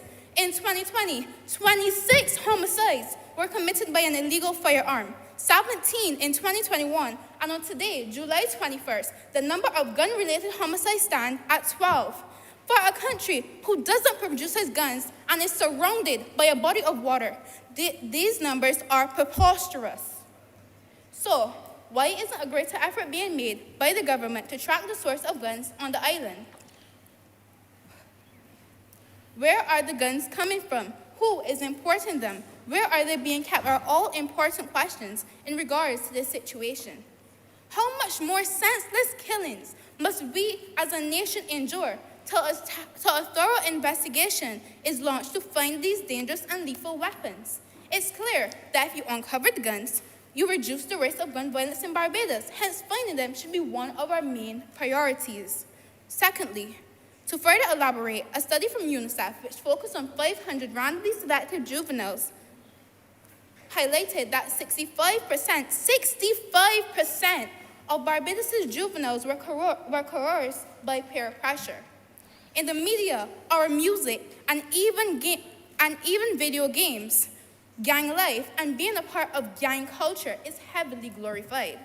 How can we expect our youth to stray from violent crimes when it's so normalized around them? In fact, it was not too long ago, June 1st, 2021, to be precise, Barbados' Prime Minister, Miss Mia Mottley, chastised Barbadian dancehall musicians for the production of the track Trojan Redeem. This song, which features lyrics such as "My gun is longer than the arm of the law" and portrays several images of guns in the music video, fueled outrage from many parties in Barbados. In her address to the nation, she dismissed the artistic license and emphasized that, and I quote, we have to speak recognizing that there are some among us for whom there is not enough maturity, the lack of wisdom, recognizing that this is not how you behave in a civilized society, end quote. Still, it would be unwise to believe that this is the only song that has promoted such obscene and promiscuous lyrics that build a greater tolerance, or better yet, encourage violence, whether it be sexually, physically, or gun-related. Without paying special attention to these songs, we play on our radios what videos we show. What point do you raise? Standing. What point do you raise? She's reading for her. Point. What point do you raise? A point of order, sir. The member is reading for her presentation and standing and reminding her of standing order 28-1. I thought she was referencing her notes, her copious notes. But member, do you want to make that a document of the House? No, sir, but... Well, sir, ma'am, you would have to stop. Okay. referring to the copious notes and Okay, continue I'll make it a presentation. document, sir. I'll make it a document. You can bring it and perhaps the marshal could circulate to the members. Pardon? Bring it You're to making you? a document host, or Yes, you're just sir. referring to your notes? I'm referring to my notes. Referring to your notes? Yes, okay. sir. As I continue, without paying special attention to what songs we play on our radios, what videos we show our children, what we deem as appropriate, or okay, this problem of violence has only just begun. And no, Mr. Speaker, I am not asking for us to remove our culture, but better yet, I'm not asking for us to abandon our culture, but if we don't take responsibility and control the level of profanity our children are exposed to, furthermore, releasing the pressure of fitting in, many of our young people are releasing the What point do pressure you of raise? Oh, gosh. I rise on a point of order. We'd just like to remind the honourable member again of Standing Order 28.1. If you are referring to copious notes, passive glances are sufficient. But we will not encourage slavishly following notes. Thank you. Point found. I'm gonna give them the Honourable member, please, I would like to make please, it a I'm going to document of ask the for your House, forbearance. I would like I've exercised tremendous forbearance where this is sit down. concerned. You're going to have to make a document in house. Yes, sir. You're going to have to bring it, and I'm going to get the marshal to copy it and circulate to the members of the house. Until then, please stop. Yes, sir. We'll make it an email to make sure that everyone. Okay.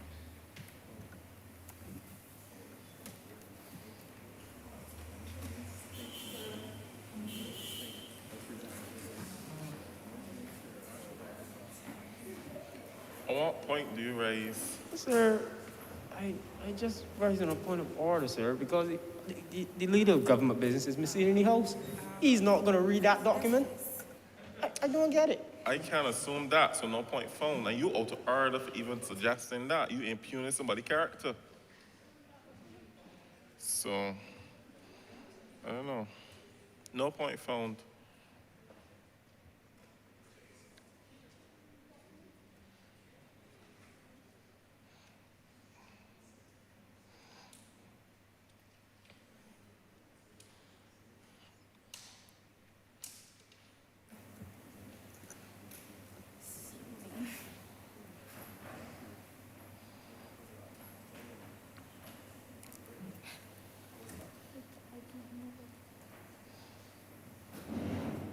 I don't understand what happened.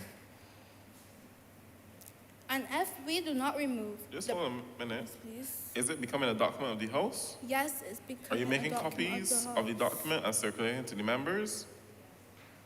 Yeah? Continue. Okay. And if we don't remove the pressure that many of our young people are burdened with to fit in, how can we expect violence to end? If we don't create and promote positive messages and teach our children the right what chance do we as a nation hold to end violence? How can we, my third point, how can we intend to reduce violence in our schools, communities, and homes without taking heed to factors causing people to offend?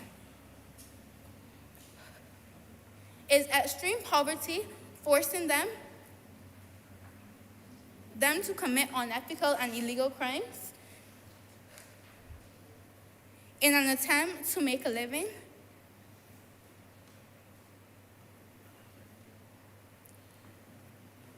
Are our sanctions not tough enough to deter them in the first place? And lastly, is our community not accepting when they go back into society?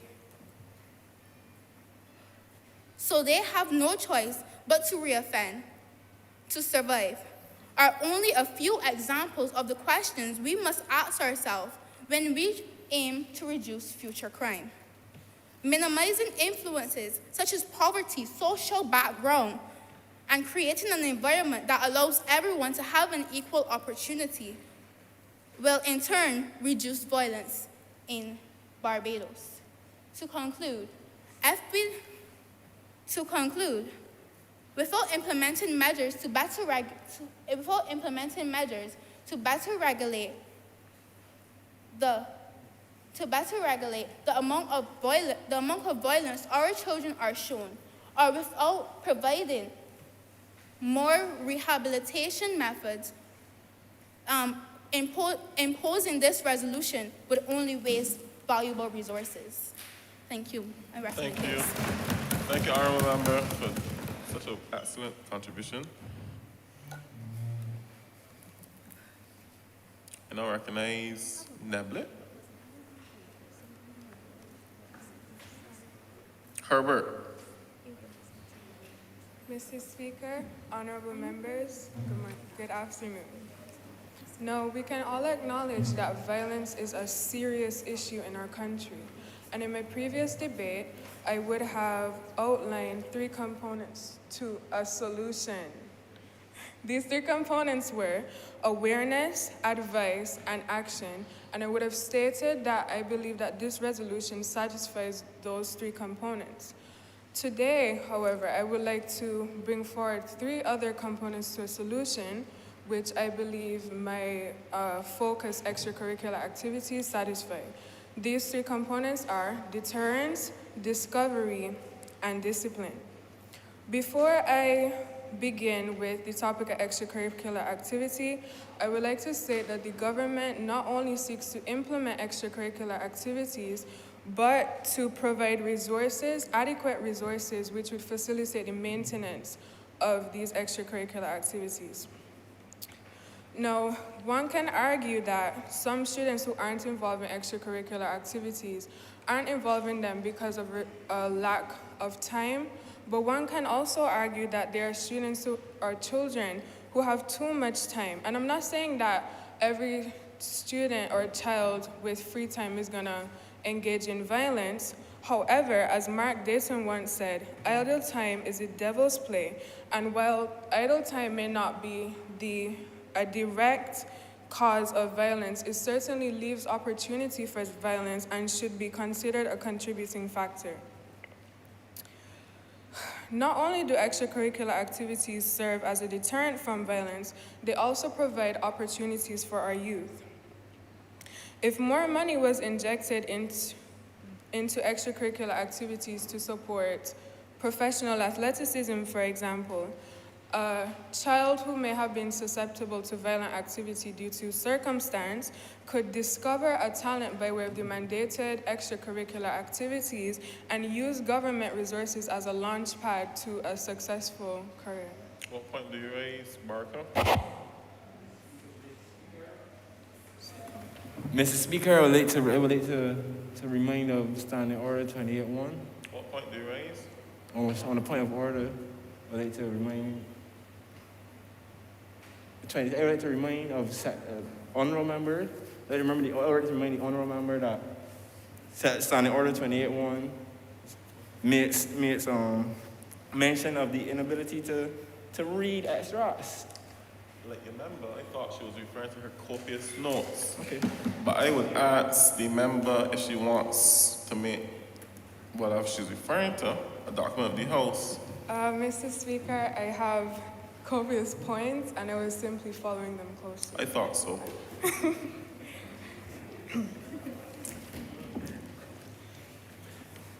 Sorry. Now, in reflection, we can see how these 3 components are satisfied by extracurricular activities, as extracurricular activities serve as a deterrent, deter young people from violence. They offer opportunities for discovery of talents, and extracurricular activities create goals which can instill some form of discipline in our youth.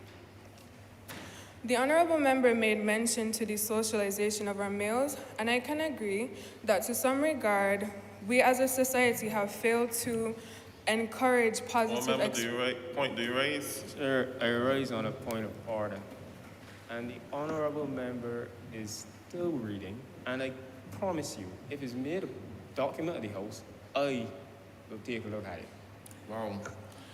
Honorable Member Caution will stand in order. Please refrain from reading notes, your copious notes, albeit your speech, whatever you would describe it to be. Otherwise, please make a document house so all members can benefit from the notes that you are referring to. Okay, yes, Mr. Speaker. Okay, as I was saying, the honorable member made mention to the poor socialization of our males, and I can agree that to some regard we have failed to encourage things such as expression by crying and, talking about your feelings. I also acknowledge, though, and I will ask the honorable member to consider that that may not be the natural response to everyone, and these extracurricular activities can be utilized as a form of expression. We need to redefine masculinity and teach our young men, and not only our young men, but also our young people, that violence is not the only form of expression. By creating these extracurricular activities, we can encourage expression, such as expression through art, expression through sport, expression through all kinds of positive activities. In conclusion, Mr. Speaker, I can acknowledge that this resolution is not complete, but I also acknowledge and stress and emphasize that this resolution is a start, and it's a positive start. And I personally would vote for this resolution to be passed. I oblige you, Mr. Thank you so much.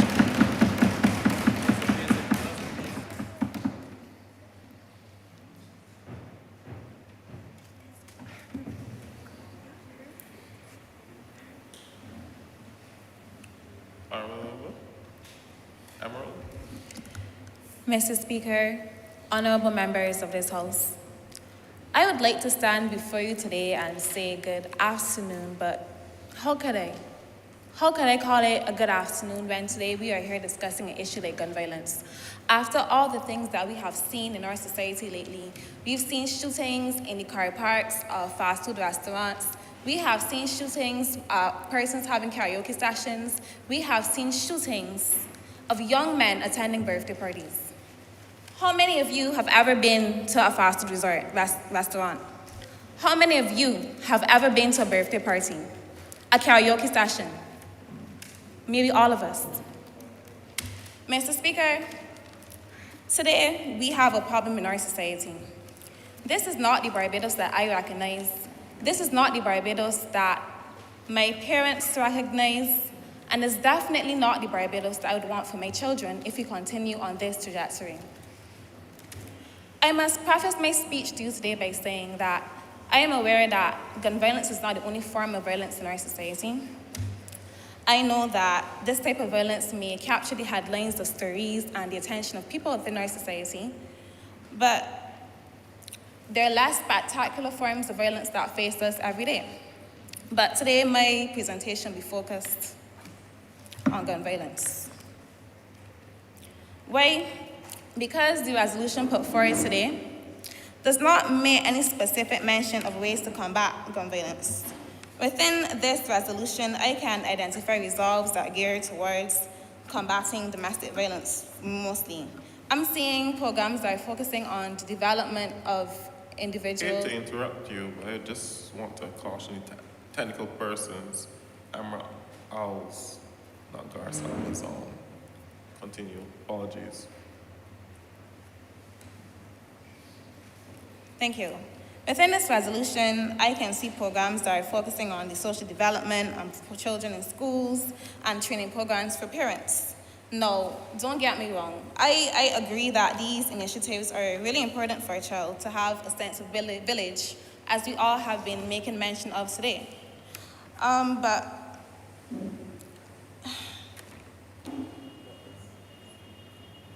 I do agree that these initiatives are helpful in having a firm foundation for our children within our society.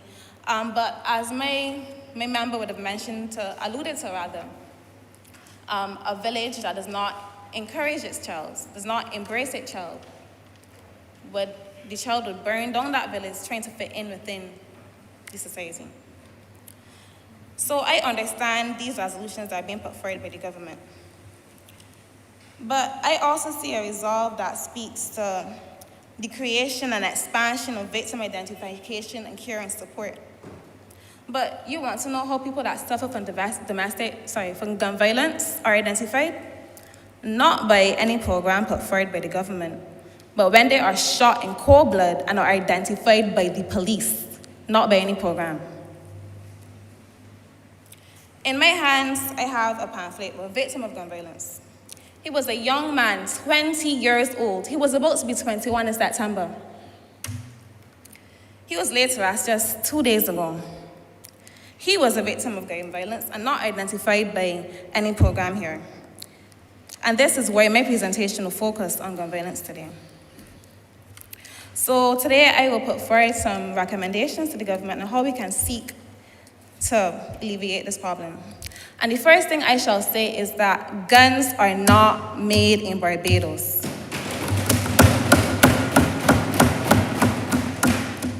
It does not take a rocket scientist to know this, and that any guns that are being used within our society have to be bought in, whether by air or by sea.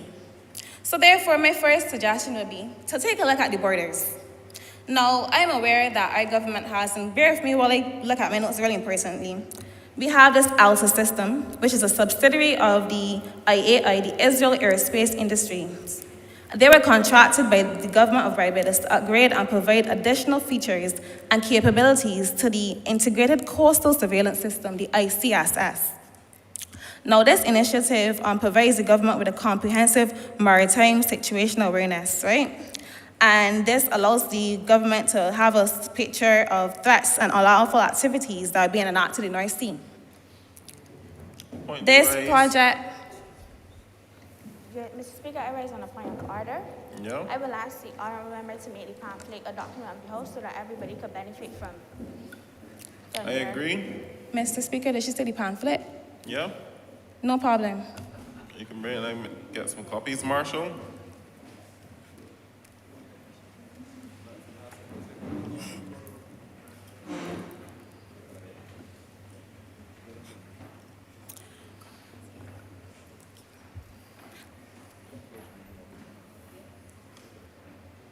Thank you.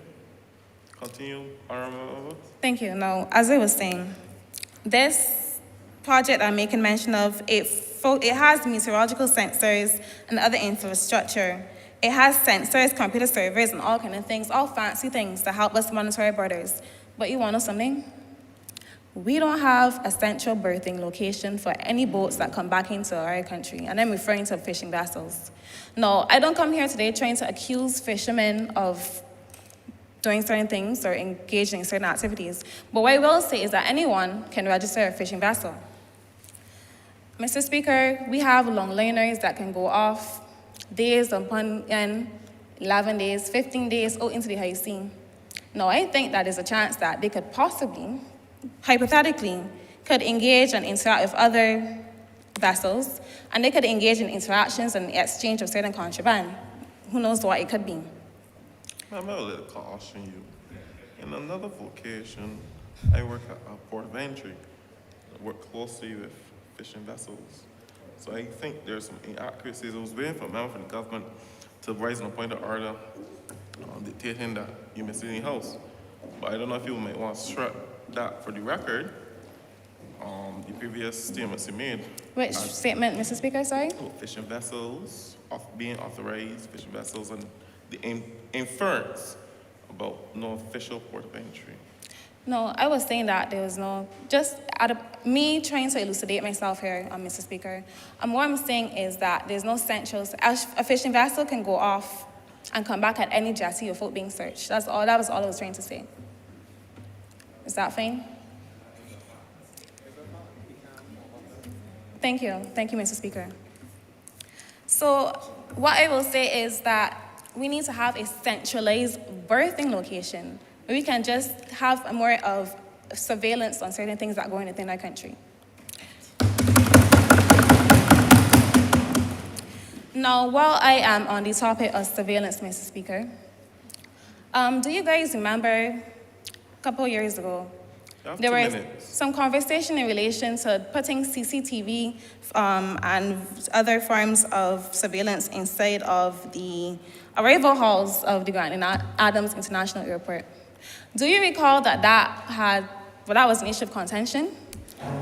Now, I'm not saying that certain things happen, but some may argue that it is an open secret that if you want to do certain things, some people happen to result in having some additional remuneration somehow. Arnold, I can't let that continue. Again, in nullification work at port of entry, and you're impugning the integrity of the officers of the airport. So I'm going to ask you to straighten out from your record, and I'm going to caution you if you continue on this vein. I'm going to ask you to take your seat. Thank you, Your Honor, Mr. Speaker. Since I have been cautioned, I will now seek to look at some points that have been brought up by persons on the opposing side. One of those areas is in relation to the mandatory implication of extracurricular activities. And Mr. Speaker, I will say that people fail to realize that some things are a luxury for some persons. There are some persons who are unable to attend mandatory extracurricular activities, and I'm focusing on the extracurricular within that statement because I can understand and appreciate if you were to have programs within the school hours. But when you have persons who are responsible for picking up a sibling from school, other responsibilities who are unable to stay outside of the school hours, then that is a problem for me. Again, I am not saying I have a problem with the curricular activities, but you need to integrate it within the everyday hours of school. So that is one point that I have a problem with. What point do you raise? On a point of elucidation? Do you give away for the point? Yes, Mr. Speaker. I just wanted to clarify that on the matter of extracurricular activities, it is within our program to have these activities fit within the school schedule. Now we're aware that in secondary schools and primary schools, there is a segment of the timetable that is mandated for young persons to engage in some type of wholesome conduct. It is our proposal that in addition to other activities outside of the school, that young people may be able to participate whilst they're there during the school hours for the sessions. And also we understand the concern about finances, and it is this government's position to ensure that the young people are provided with whether it is the finances or the equipment so that they could be fully involved in the activities. So we just wanted to offer that information to the opposition. Mr. Speaker, in seeking clarity, may I just ask, so these programs are not extra to the curriculum that is being put, it is within the curriculum outlined in the everyday system? If I may respond, Your Honor, I thought I made it clear. Maybe if the honourable member had remained on the government side, she would have been privy to a bit more information.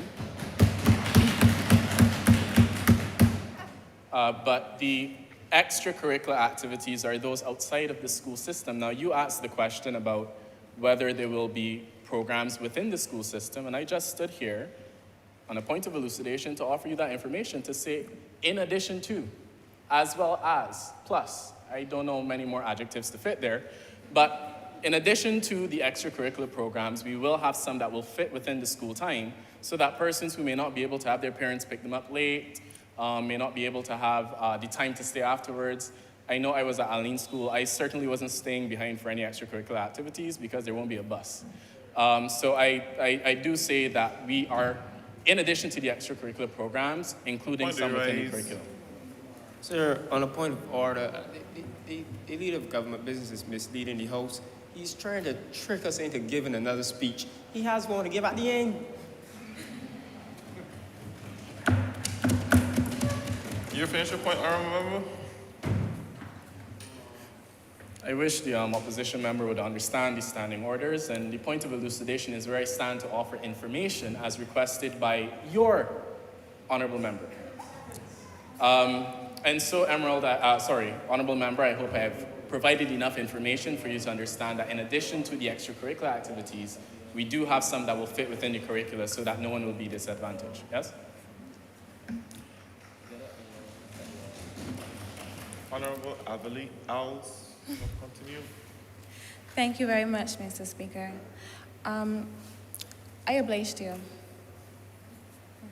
Thank you.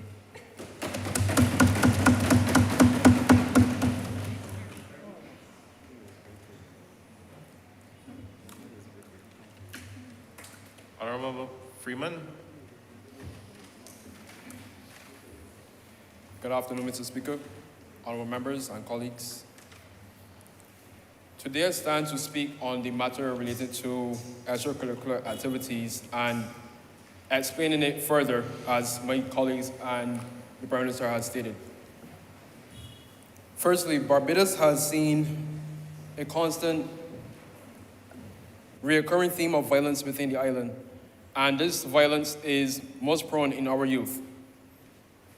It causes the youth to stray away from what we see them as lights of the future, but rather they become misguided and they lose their path and involve themselves in activities which we seek them not to. Continuing, years ago, violence used to fluctuate on a regular scale of around 20 murders per year.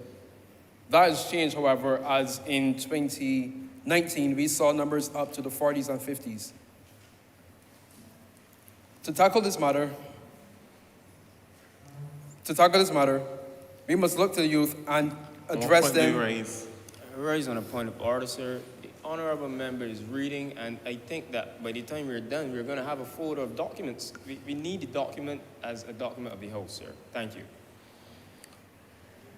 I'm simply referring to my notes. Members, please, please, please, refrain from reading speeches. I'm not sure if I can allow much more contraventions of the standing orders. I mean, you've been involved in this parliament. This is not your first time, right? So you need to follow the standing orders. Else, I want to ask you to sit and perhaps ask you to leave the chamber. Continue. Continuing.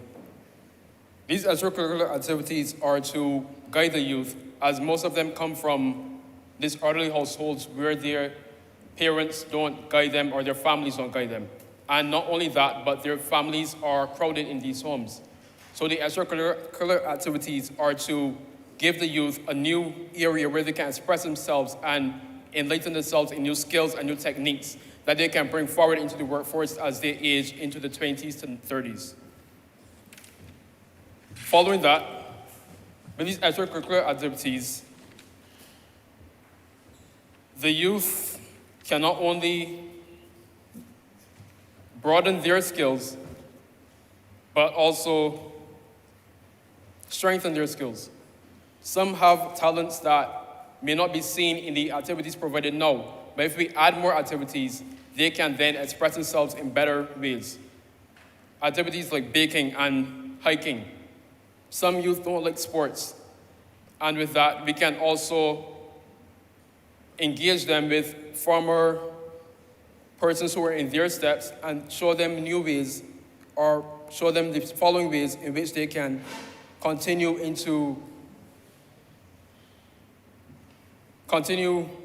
like their mentors and give them mentors, so that they can embrace these skills within them.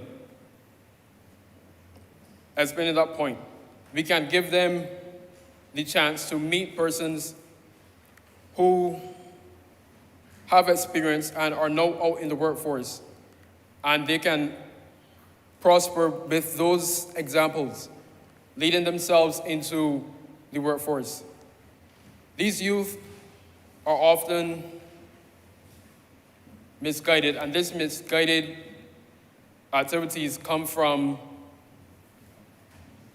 if I may, following points, not reading.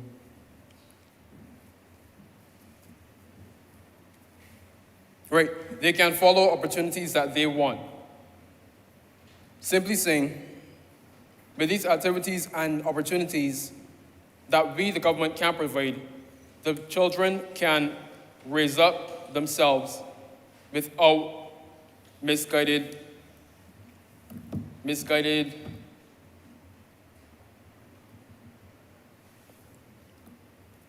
influences.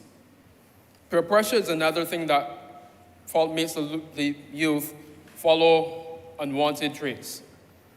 With these extracurricular activities, we can put the youth in programs that can stray them away from peer pressure.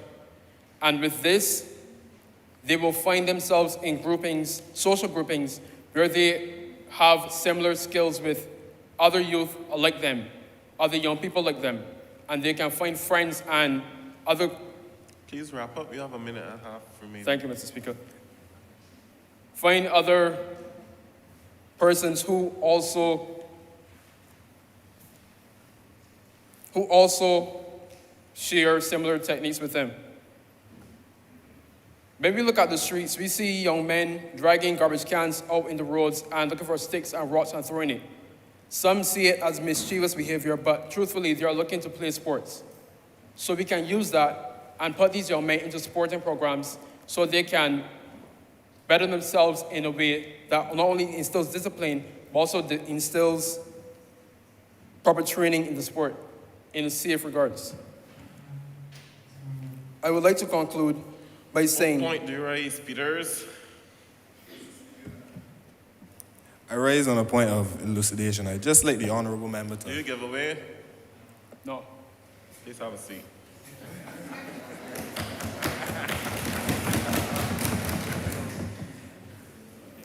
Nelson Mandela asked the youth to be scriptwriters of their own future. And we can ask the adolescents and the youth to grow in the way that they want to grow in the way that they choose to, by providing the chance and the opportunities for them. Without the chances and opportunities, they cannot do anything but be misguided and misled into unwanted traits. And with that, I oblige, Mr. Speaker.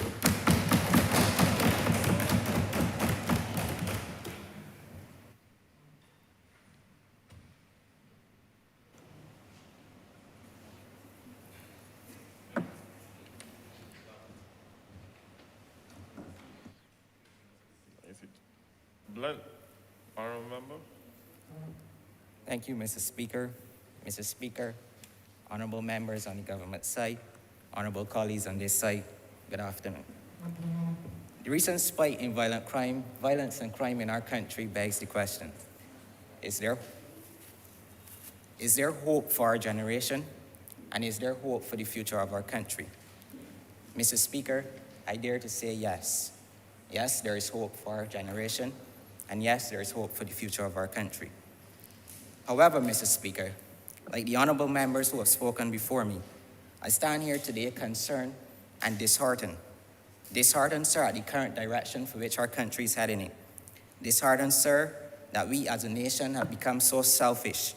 Disheartened, Mr. Speaker, that a young man or young female may find solace in owning a gun and committing violent crimes rather than finding that same solace within their own household.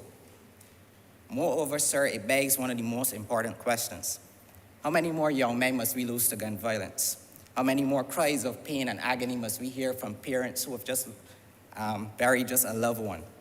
How many cries, sirs, of women and girls being abused in this country must we hear? How many more elderly citizens must fall victim to negligence and abuse? How many more, sir?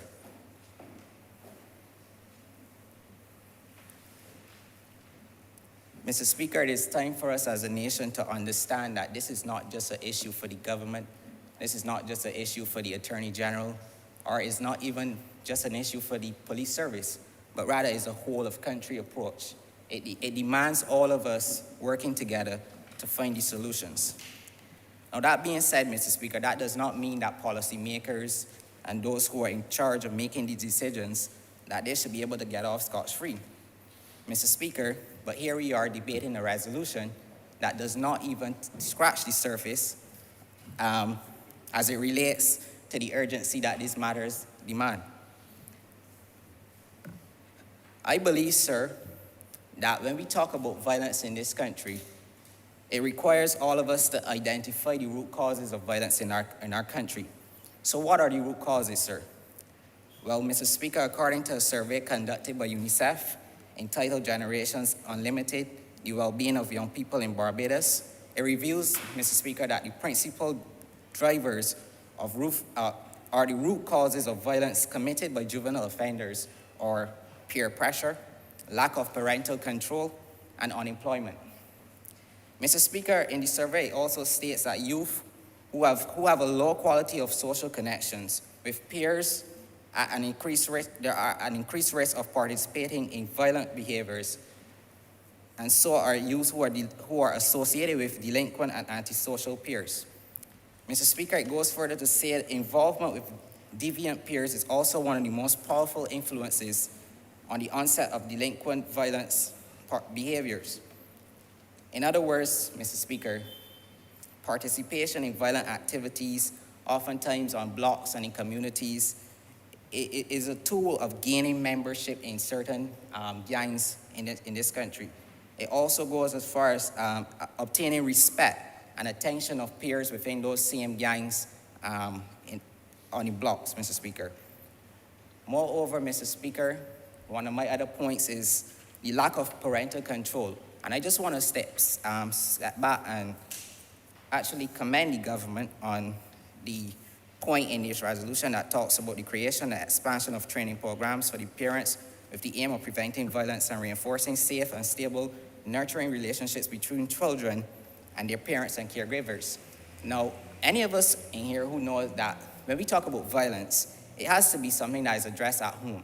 And so when the government puts forward this proposal, I do support it because it is, I wouldn't go as far to say it's innovative, but it is a good step in terms of moving forward and how we address the issue.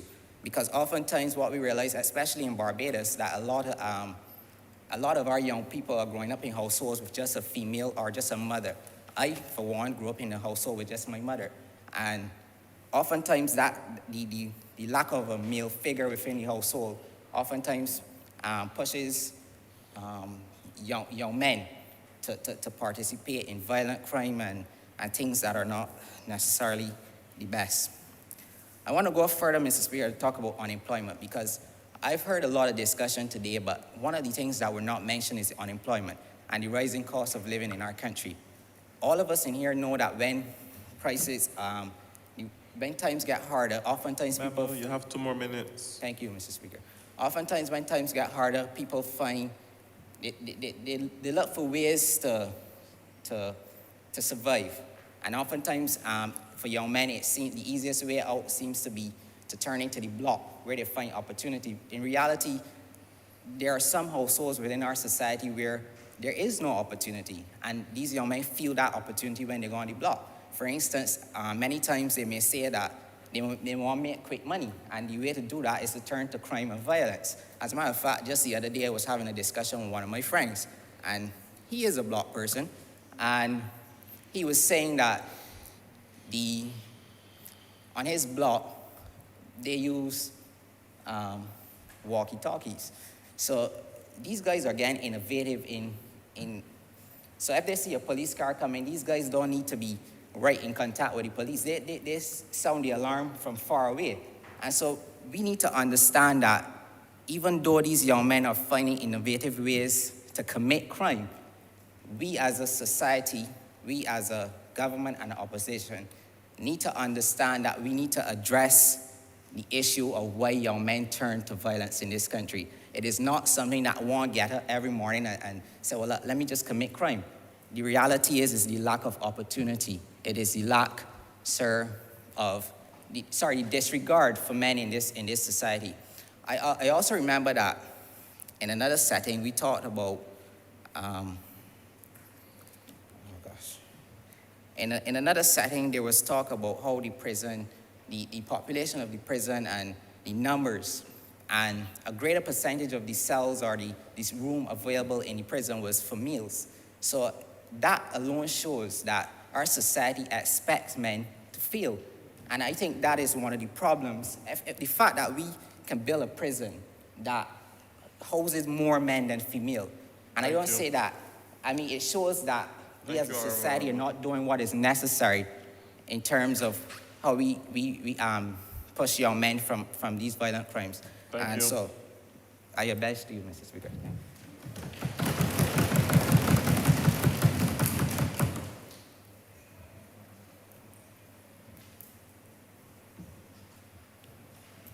Honorable Member Eiffel, you have the floor.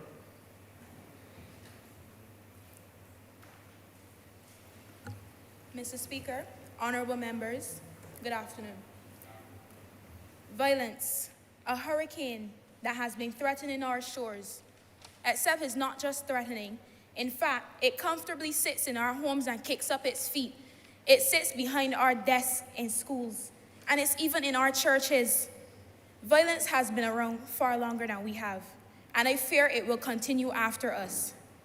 That is why we need to try to do something.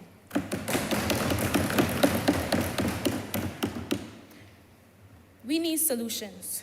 The anti-violence resolution is offering those. We need solutions that will start at home. We need solutions that will bring awareness to our population. We need solutions that will teach our youth. It is said that everything starts at home. Well, so does violence. 79 of the children who went before the juvenile delinquency court said that they witnessed abuse at home. What is this saying? This is saying that abuse is in our households. That is why I am very, very, very behind the notion for training programs for parents, because we have parents out here who are enabling bad behaviors in their children because they themselves do not, in fact, know better. We have parents who are sitting back and allowing their children to do these things, and it needs to end. It needs to end. Secondly, we need to bring awareness. Our society is still largely hostile to the LGBTQI community. We have people who will shout insults at them, threaten to harm them, and who may actually carry it out just because. And violence, just our distaste for violence would just fly through the window because of this? No, it has to end. Finally, we are looking to use extracurricular activities in order to teach our youth important life skills, skills that will benefit them in the future. And I know there's been some speculation that we are forcing the children. We are not. And I have an example of this. I can testify to it. Because when I was first into secondary school, I was rather shy. And I didn't have the courage to join certain extracurricular activities, and I let my fears get in the way. But if these activities were mandatory, I think maybe they would have been put aside and I would have joined them. I would have. And I regret not joining them sooner because I would have had more of a chance to pursue them and continue doing what I love. I would have found a passion sooner. I think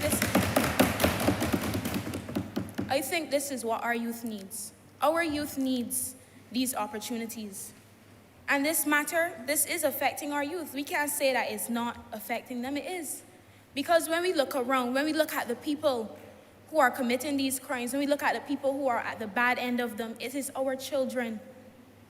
It is our children. How much longer are we going to sit back and fight a resolution that is looking to attempt at change? Yes, it can't be complete because it does not have us all. We are birds of a feather. Let us stop acting like we own our own flock and finally flock together.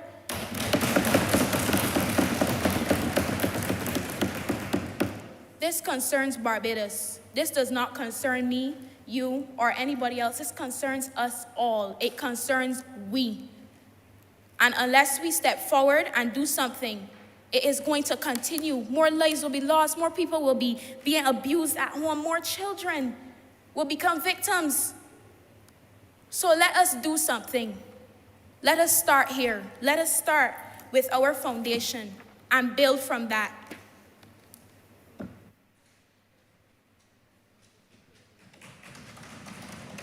Thank you, Honorable Member.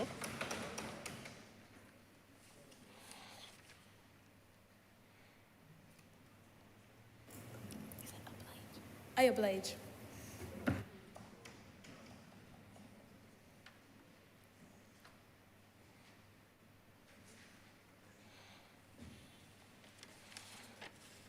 Recognize Spooner from the opposition.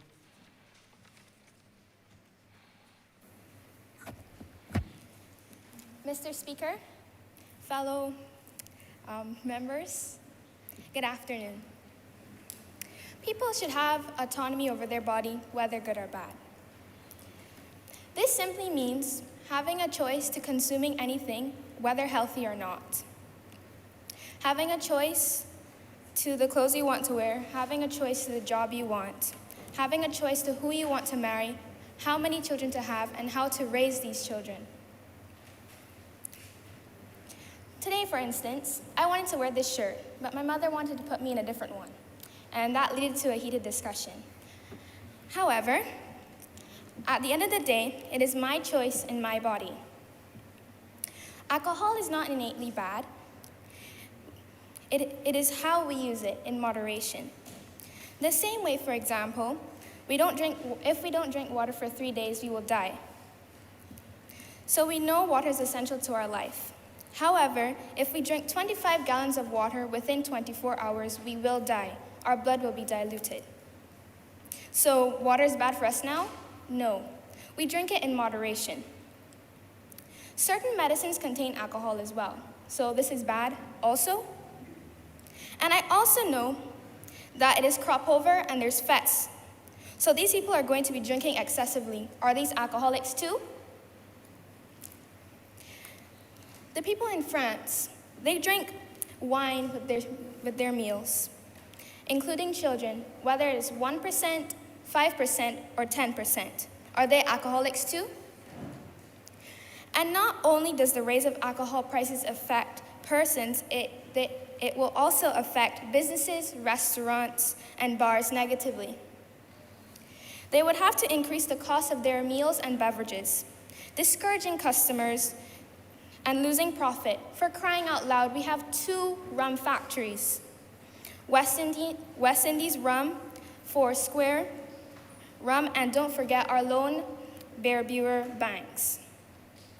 These factories employ hundreds of people. Increasing the cost of alcohol will indirectly affect the cost of indirectly affect the cost of products to decrease. Point do you raise? On a point of order, Mr. Speaker, sir, I'm having some trouble following the honorable member's argument, and I'd like to just clarify something for a bit. So you're on point of elucidation. A point of elucidation. Do you give away? Sure. So, honorable member, you've made several mentions to jurisdictions outside of the Caribbean who consume copious amounts of alcohol. You've made reference to crop over and the consumption of alcohol.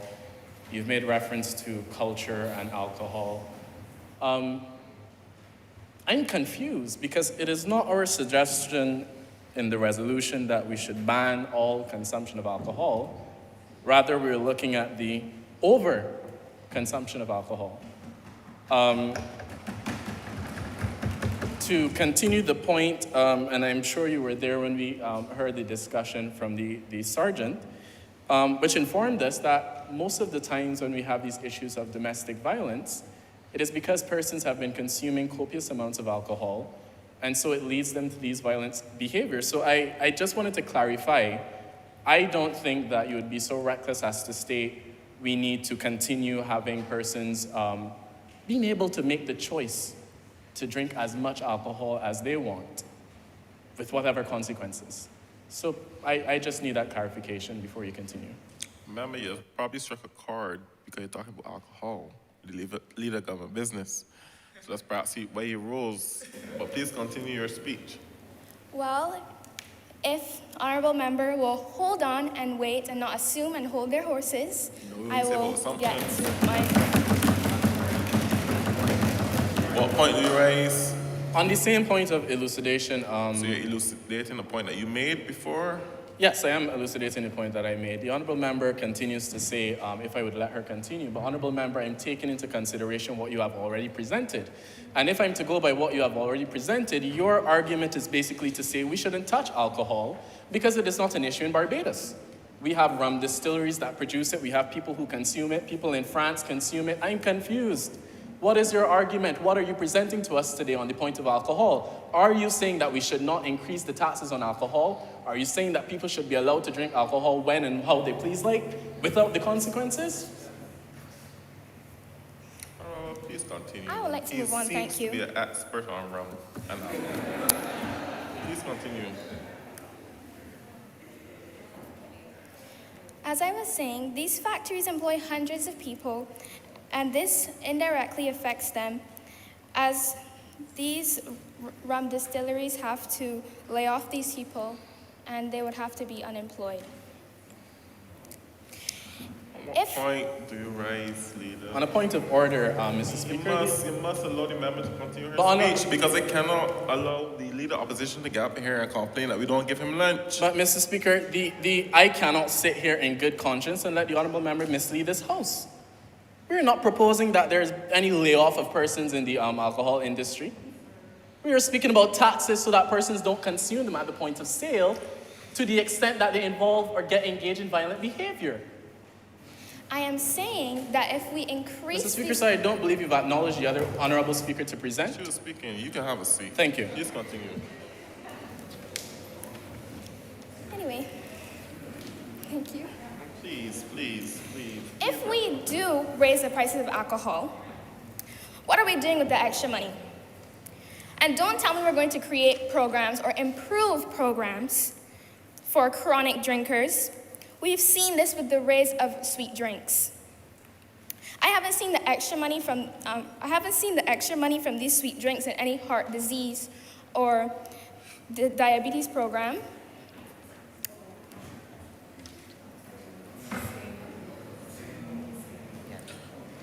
Mr. Speaker, I raise on a point of order. The honourable member continues to mislead the House.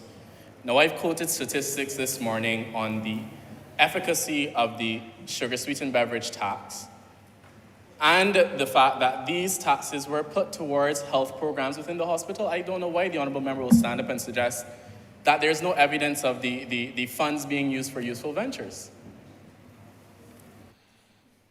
What point do you raise, Ms. Mason? Good morning. I rise on a point of order. I do not believe that the leader of government business in good conscience is allowing our opposition member to speak. No. If you wait and listen, then you will hear what she is trying to say. Until then, honourable member, I think the please. honourable business Thank in you. his own right to clarify, as are any other members in here to raise on the point when they believe that a member is misleading the House.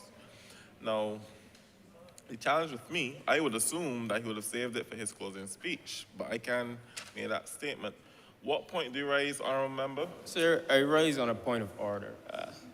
Our colleague, the leader of government business, is misleading the House by making the House think that my member is misleading the House. Please. He has a closing speech, sir, and I've said before, he can save all these for the closing speech. I think we want to get to lunch here, and I think we want to pass a resolution here. Thank you, member. And I've been intimating that the leader of opposition will come in the halls and chastise me because he wants to get to lunch. Anyway. And drink it down here after.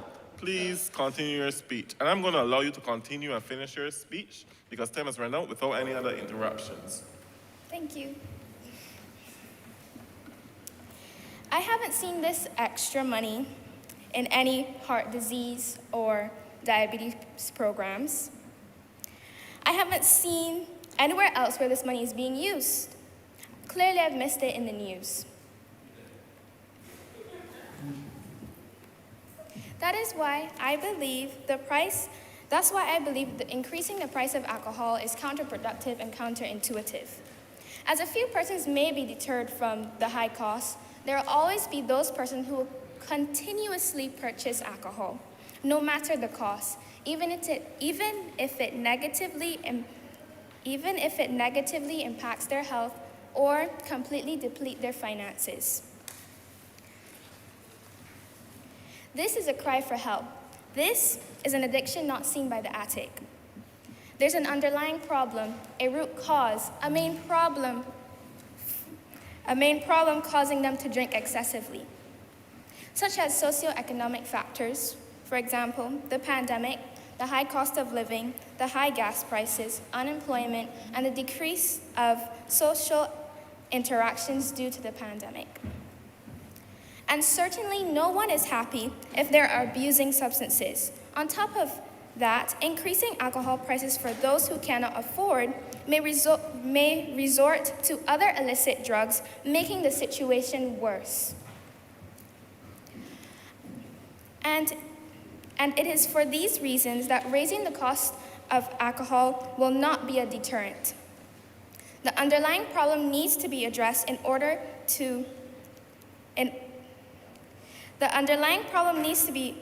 so the likelihood of someone abusing alcohol as a coping mechanism will be decreased. Thank you.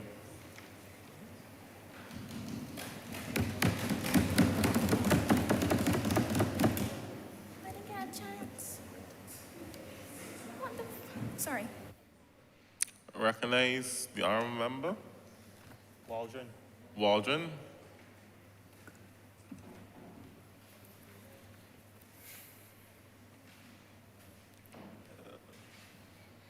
Good afternoon, Mr. Speaker, honorable members. Violence is an issue that affects all of us, no matter what demographic we may be a part of, whether it be our age, ethnicity, gender, or location. And Barbados was never a particularly violent society. There has always been violence in our society, but it has never been as evident as it is right now. Because between the year 2020 and 2021, there was an 18% increase in domestic violence cases in just 1 year. And most notably, as most of the other honorable members would have mentioned, there has been an increase in the number of murders involving guns. And this is not an issue that could be confined to one source. As the honorable members would have mentioned again, there's lack of sense of community, but there have also been the issue where they're beginning to have relationship struggles now, as well as the individual mental struggles that some people have. So I want to take this moment to look at the tax on alcohol that was just being discussed. Now, the president would have mentioned that the tax on alcohol is not to eliminate the use of alcohol. It's still going to be a part of our society no matter what, because it's already been introduced. People have grown accustomed to it. But what we want to do is we want to deter or reduce the amount of alcohol that is consumed in one sitting. And the sugar tax is mentioned as a failed price deterrent because the sugar tax, people believe that because the sugar tax didn't work, the alcohol tax is not going to work. But again, as the president would have mentioned, there was a study done by the International Journal of Behavioral Nutrition and Physical Activity. And what they did is that they compared the sales, all of the sales of the sugar-sweetened beverages, they compared that from 2014, and then they compared that to the year of 2018, after the sugar tax was implemented in 2015. And it showed that there was the 4.3% decrease in amount of sugar sweetened beverages sold, as well as an increase in the amount of water sold. So even though at that point in time you still saw people, and even today now, you still see people consuming sugar sweetened beverages, it doesn't necessarily mean that the price deterrent has failed. It's just that there hasn't been such a significant change that you don't see anybody drinking any more sweet drinks, but it has been to some effect being effective. But what would strengthen this alcohol tax is, even if you take out the fact that is, even if you don't look at the price deterrent by itself, you gotta kind of look at the other factors that come along with it as well, because there have been a lot of changes between 2019 and 2022. Most notably, COVID came into existence in 2020, and that really changed how everything operates. And Right, so there has been a renewed focus on health because COVID really put health into perspective. People place a lot more emphasis on it. We all know of someone who began planting in the backyards. We all know of people beginning to exercise at all times in the middle of the night and before the roosters wake up in the morning. And most notably, there was a change in people's diet because, again, they became health conscious. So they wanted to reflect that in their diet. So there was a further decrease in the amount of sugar-sweetened beverages sold, as well as the decrease in the amount of alcohol used. So, Let me have 2 more minutes. yeah. I could continue? Of course. All right, cool. So it is not that it was an ineffective price deterrent. Alcohol tax has been the sugar tax has been effective, and the alcohol tax can be effective too as a way to reduce the amount of alcohol that is consumed in one sitting. People are always going to consume alcohol, but when you tax the alcohol, when you tax the alcohol and you consider the factors that we are in tough economic times and people have placed a more of an emphasis on health. When you combine those things, Sir, I raise on a point of order. The honorable member is misleading the House, sir. There is no real statistical correlation that this alcohol tax will necessarily affect the consumption and the purchase of alcohol, because I'm not sure if the honorable member has touched base with current affairs, but there has just been the age limit formally placed on the purchasing of alcohol. So there's no real correlation here because you have 2 things happening at once. You want to put this tax and you also just put the age limit. So you gotta, be mindful of current affairs. You are the government, right? No point found because I thought he was linking it to the example laid by the Prime Minister about the effect of the sugar sweetened tax had on the consumption of sweet drinks. But I'll let him make that point himself. Right, so with the alcohol tax again, there is going to be, if it goes into implementation, based on past evidence, we could say that there's going to be a reduction in the amount of alcohol consumed. And when there's this reduction in the amount of alcohol consumed, there's still going to be the consumption of alcohol, but it's less likely that it's going to be a situation where people go out to fest and they consume a lot of alcohol at one time because it is cheap. They're still going to consume the alcohol, but when they consume the alcohol at a higher price, they can't afford as much. So it's less likely that they become intoxicated and get themselves into scenarios that they would have not otherwise been involved in. So at that, I would like to conclude by saying that the resolution in general is an awesome solution to violence. It could obviously be improved, but it's a very good first step. I'm obliged. Thank you.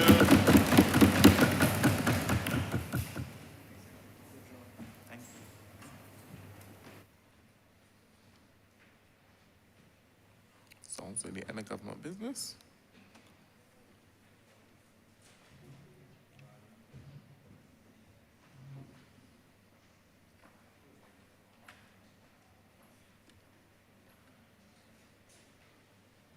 Oh.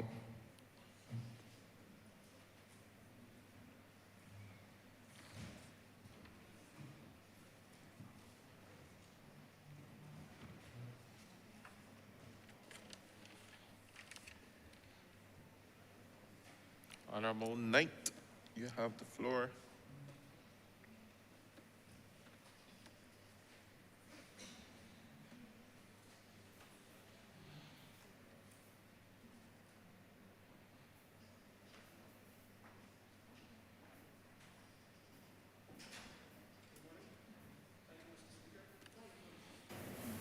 Good morning.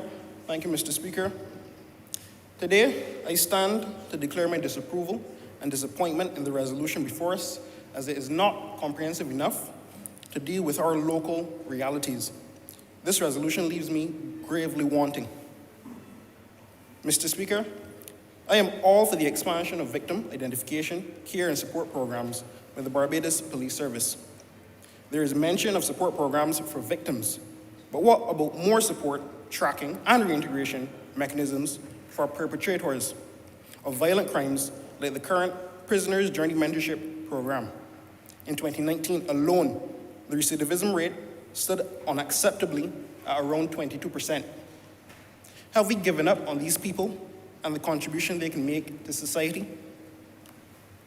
Mr. Speaker, we need more social workers in both our schools and prisons. Now, when it comes to the expansion of training for marginalized groups, I'm particularly confused with the inclusion of the word marginalized, as violence can affect all and sundry.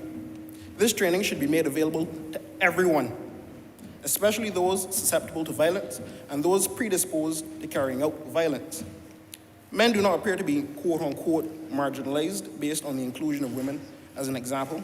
Yet, majority of the victims and perpetrators of gun violence, one of the most publicized and common acts of violence locally, are men. The classification of being quote-unquote marginalized is not a prerequisite for violence to occur. Let me reiterate. The classification of being quote-unquote marginalized is not a prerequisite for violence to occur. On gun violence murders alone, in 2020, we saw 26 children of the soil being lost to the gun, 17 in 2021, and 12 currently as it stands in 2022. Additionally, around 465 illegal guns were seized in the last 6 years, along with several thousand rounds of ammunition. Furthermore, University of the West Indies Cape campus professor Dwayne Devonish recently warned that Barbados was on the verge of a health crisis related to gun violence and gang conflict. Devonish went on to add that there is need for urgent and strategic action with regards to vigilance at our ports of entry. Even with all this information, Mr. Speaker, at their fingertips, the government still does not specifically highlight its plans for gun violence, one of the most prevalent forms of violence on the island. We have transitioned from big rocks to big guns. The people of Barbados need action immediately, not a plan that will see minuscule benefits in 20, 30 years. Mr. Speaker, I was also really hoping to see some sort of provision for the expedition of adjudication within our court system, as too many violent offenders roam our streets on remand or on bail, and can potentially receive discounted sentences if charged because of this free time. Why is it so hard for us to try cases for an incident within 1 year of it being brought to the system? More resources need to be placed within our criminal justice system. These sentiments are also shared by one of our prominent judges, Carlisle Graves. Now, concerning reducing the appeal of alcohol by raising alcohol prices and creating an NCSA program, this only addresses one potential catalyst for violence, and price is just but one factor of consumption. Also, what specifically will be done to discourage the use of other substances like ecstasy and cocaine? These are also known inducers of violence, where cocaine offenses alone represent around 10% of all local drug crimes on this island. In essence, Mr. Speaker, the resolution in its current form does not go far enough in addressing the roots of violence and does not take into consideration all victims and incitements of this dreaded scourge to this society. And if operationalized, will do no more than spin top in mud. The people of Barbados deserve and need better. Too many mothers are crying out Remember, you have 2 more minutes. in the streets. The government makes it seem like an incomplete resolution is a step in the right direction, but an incomplete proposal can do more harm than good. Not even the banks, Mr. Speaker, in this country accept incomplete proposals. So why is the government bringing an incomplete proposal here to the people of Barbados, the good people of Barbados? The government today has brought an appetizer when it was at least hoping for the main course. With amendments catering to what I mentioned previously, I see hope for us being able to wash the bloodstains and smell of blood from our hands as a country, unlike Lady Macbeth. An ounce of prevention is worth a pound of cure. With these words, I thank you, Mr. Speaker, and I am obliged. Thank you.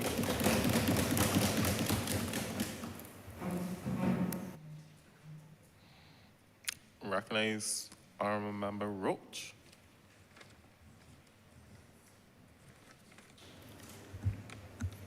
Good morning, everyone. Honorable members, good afternoon, everyone. Honorable members. Please address the chair. Right. I rise today not to show my profound support to this resolution laid before the House. But, Mr. Speaker, sir, before I dive into it, I would like now to shed some light and put a microscope on our disabled people, preferably children. Sir, in recent statistics from UNICEF, international organization that deals with children, 19.1 million people in the Latin and Caribbean region are disabled. And children especially are 3.7 times more likely to be abused, sir. And this has to stop. And I come to this honorable chamber proud and happy to be in this position now to pass this resolution in order to stop violence against these marginalized groups. And ways we can help to ease the burden and curb and reduce the violence against these persons is by creating a focal point advisory committee, a high-level advisory committee that would advise the government on ways we can address programs that we can implement to reduce the violence against these persons, and by also recognizing in our society that these people are persons. These people, regardless of age, gender, or ethnicity, they must be protected at all costs. And I'm happy to be here to shed that light. In 2017, this honorable chamber passed the Prevention of Discrimination Act, which protected and prohibited discrimination against persons who are disabled in the workplace. Mr. Speaker, these people must be able to go in their place of business and earn the dollar so they can provide for themselves and their families. And that is why I'm happy to be here to protect them. Sir, in 2002, the government released a white paper putting our position on persons who are disabled.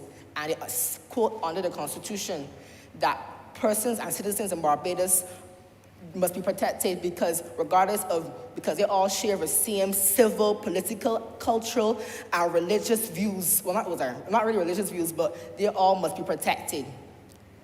And sir, in the words of the Honorable Mia Moore-Motley, these people, they're not foreigners, they're not aliens, they are Barbadians, and they must be protected at all costs.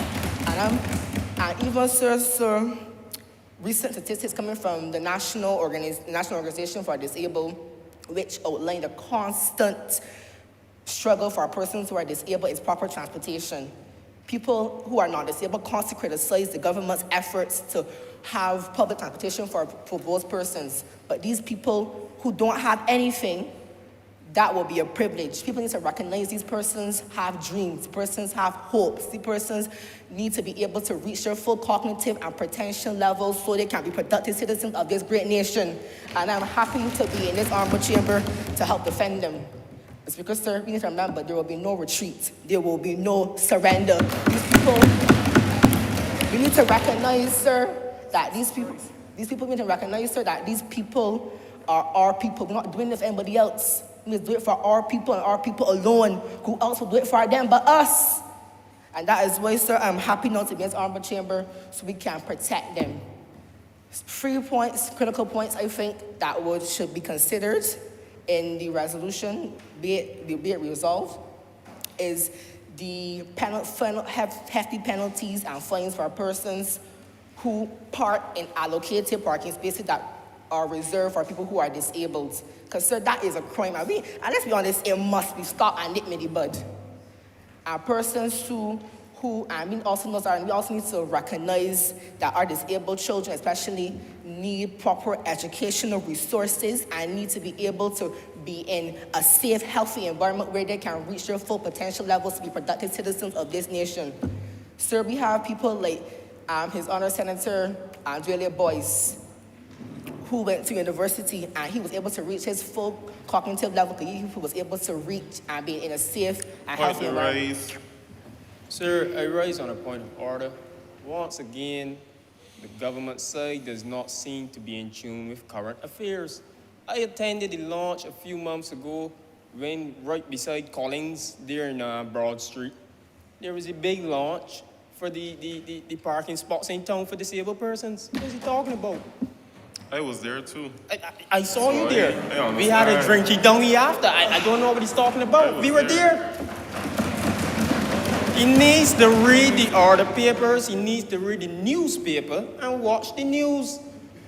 Honorable member, let have you know that I always read the news, but let me go past that. What I'm trying to say is that he just stated my point earlier that we have the potential to make these people reach and do more. And that's what the resolution right now, which you're always criticizing, is does more and will build on the foundation, because we need to start from somewhere, and if opposition will work with government or move out of the way so we can help protect these persons who are constantly marginalized and discriminated towards, sir, because people, so let's be honest, people in Barbados must not, let's be honest, sir, people in Barbados must not or should not be able to walk in their communities and their streets out the feel of... We have 2 more minutes. Bring it home. All right, without having the feel of being discriminated or prejudiced towards, so that's not the Barbados that I know. Barbados that I know, our kind of armor chain I keep fighting for, is Barbados that will constantly protect our marginalized groups. Because at the end of the day, they are all Barbadians. And Mr. Speaker, sir, in my closing, before I was interrupted, I would like for hefty penalties and fines for persons who park in allocated parking spaces, more educational resources for persons who are disabled, and we also need to recognize and the resolution will speak to that also, that the awareness so we can include these persons in our day-to-day lives, because these people, as I say again, they are Barbadians and they must protect it at all costs. And that, Mr. Speaker, sir, I oblige to you.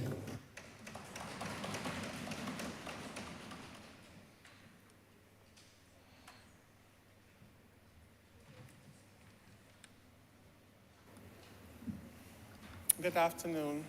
I recognize Simpson. Good afternoon to our members of the House. Good afternoon to you, Mr. Speaker. I would like to start from a point one of the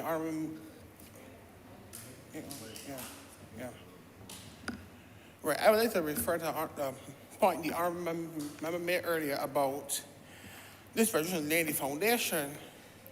The foundation is very weak, it seems, because it was said at another place, in another debate, sir, that it was also said today that it takes a village to raise a child. But yes, I'm saying here, sir, that I'm still trying to find the village in here. Where they're training the village, sir, because if you are saying to me that it takes a village to raise a child, put it in here. Don't bring something to me that's incomplete and then expect me to go with it and they're telling me to sit down and follow government. It don't work like that. Don't bring it to me. But I lost the word, sir, because this is a bunch of foolishness. This is foolishness, sir. Because it seems... Remember, I caution you about the use of unparliamentary language. Sorry, sir, forgive me.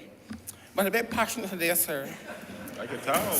Sir, but it seems, sir, that all was done, that they made the words a little small and put it on one page and taking something new. But sir, my memory has not failed me, sir, because I can see that the old one has a little thing back and no, this ain't got nothing. So don't think because you reduce at me that we bring it in front of me. I also want to refer to another member that said about birds of a feather flock together, but I just want to say something to you, ma'am. The Army House. There's always a thing that a leader must go before the flock, go off in a new direction, confident that he's leading his people in the right way. Right?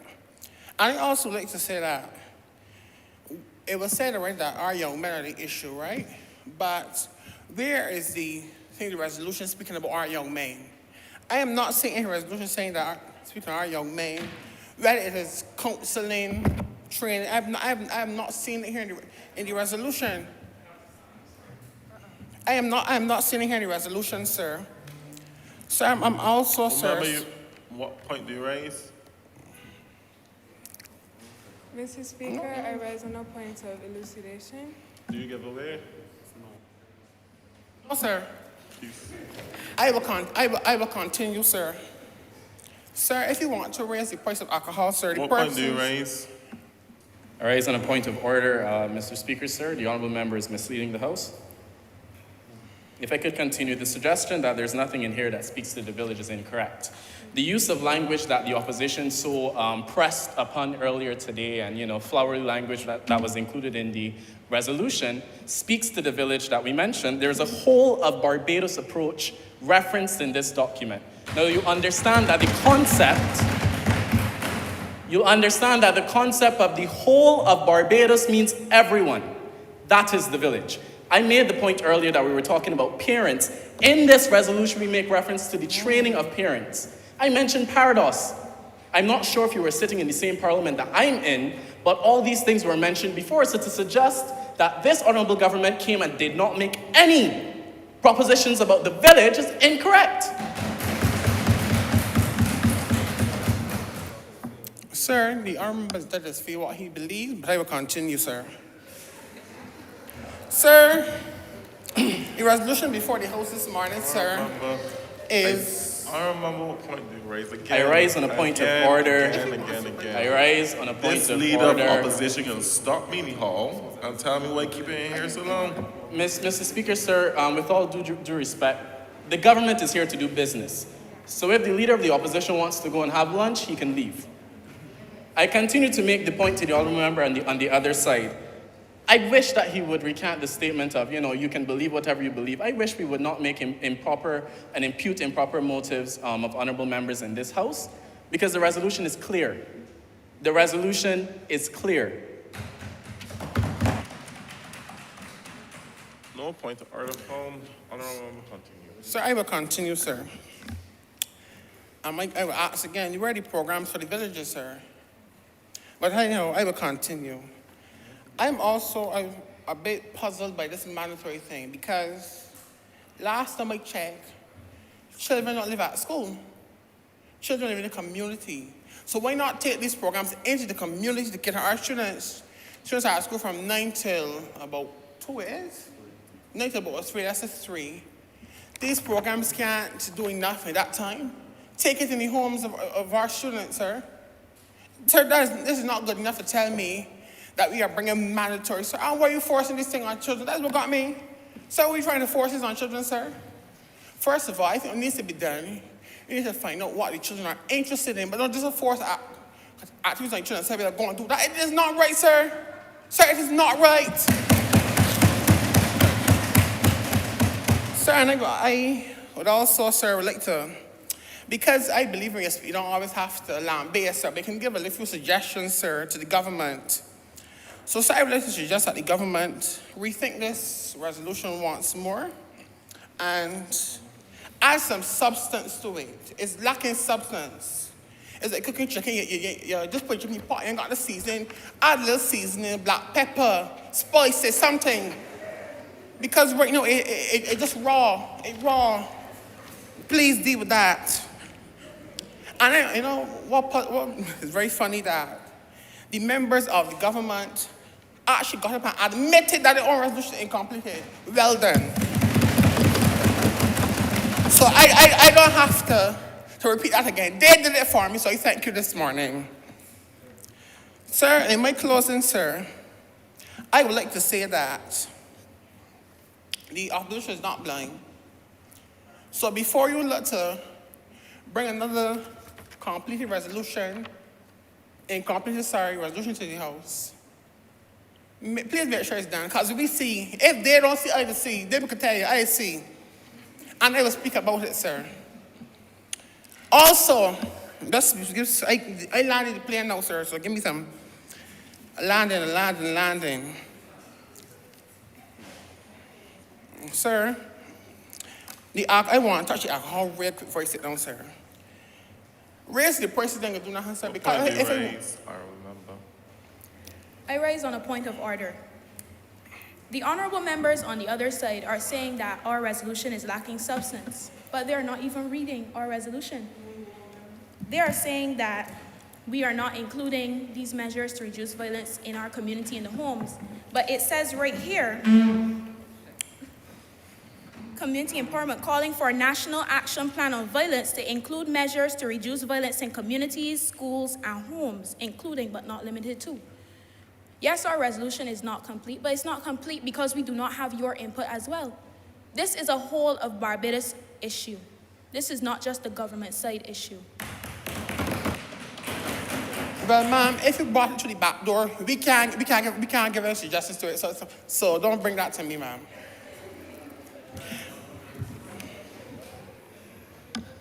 But as I was saying, our members are here because, as I was saying, raising alcohol prices does not do anything. Because if they want buy, they can buy it. No matter what, if people want something, they are going to buy it. So that needs to be relooked. I will also look that there is a resolution, some counseling being done for these young men in this situation, sir. There are women, sir, who sir, as the opposition leader said this morning, sir, you must say, lots man, but that's a major problem, sir, that we need to look into, sir. We need to have counseling in place for these people, sir. We need to have measures that prevent it from happening, sir. We need to go into our schools, sir, and find out what these children are like, sir, the type of environment in which they're living, sir, and bring it up before it happens. Because the minute we wait, because, as I said previous, crime may now start, sir. People may now start killing. Before you burn people to killing, and before you burn people to killing, sir. So why now we waiting? And what puzzles me is that a person got up in the morning and said that I am excited. How are we excited to come and talk about the issue that we can deal with everything, sir? It is foolishness, sir. I thank you.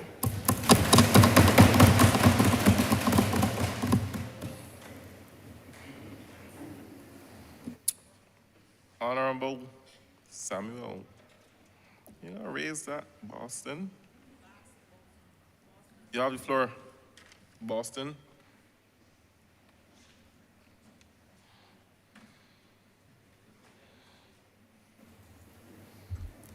Thank you, Speaker of the House.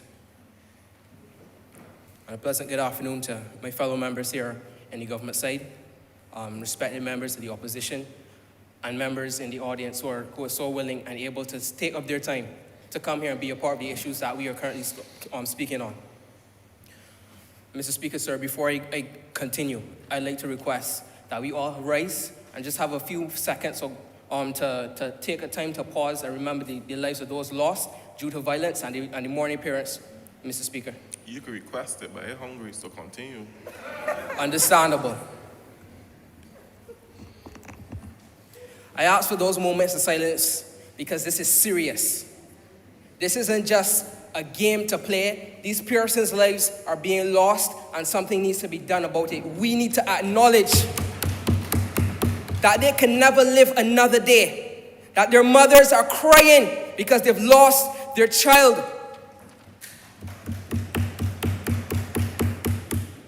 As relates to the honorable member of the opposition that spoke about how this resolution is incomplete, I think he needs to read it a little better.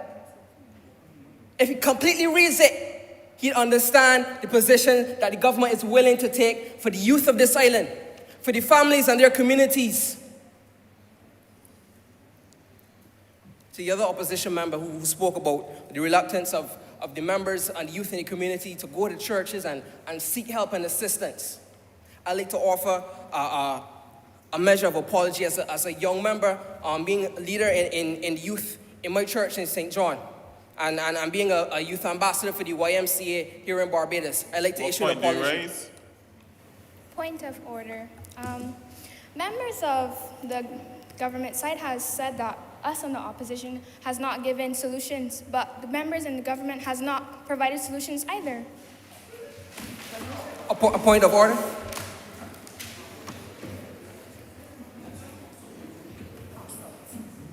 Thank you, ma'am. No point found. I think they brought the resolution. Continue. What point? Thanks.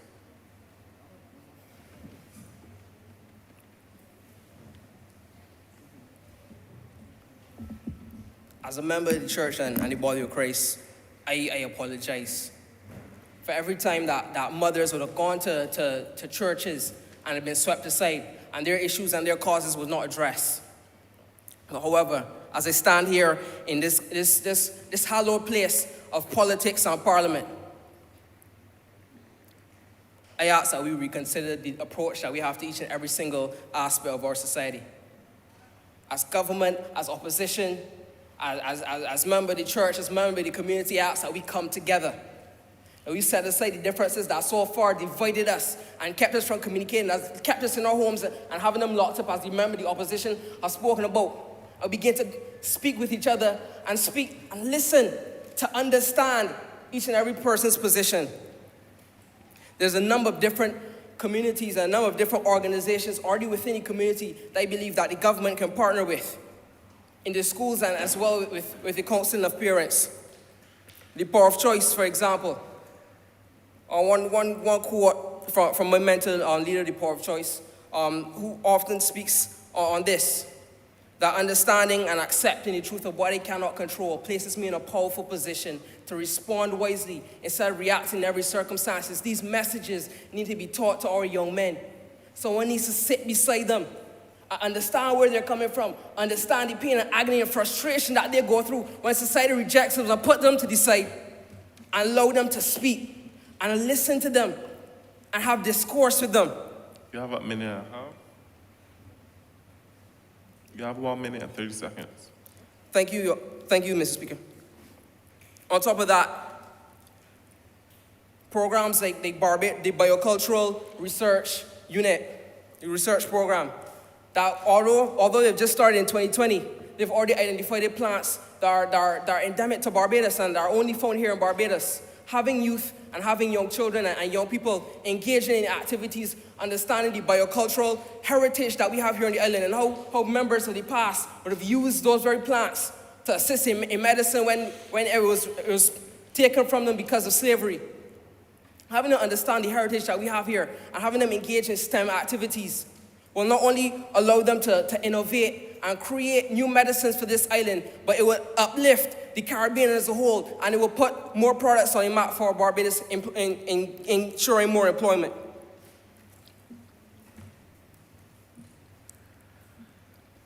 And finally, on the point of parenting, the honorable member of the opposition said the child who is not embraced by the village will burn it down to feel its warmth. A number of persons in our society have been growing up without full parenting, without full adulthood supervision, without the presence of fathers in their life. In this community and holistic approach that the government is providing, fathers will be able to find ways to communicate with their children in areas where they've been so marginalized because of community, because of society and the role that they see for men to play. We all know that whenever there's a father present providing a sense of security and safety to the home, that the likelihood of violence and the perpetration of crimes is less likely.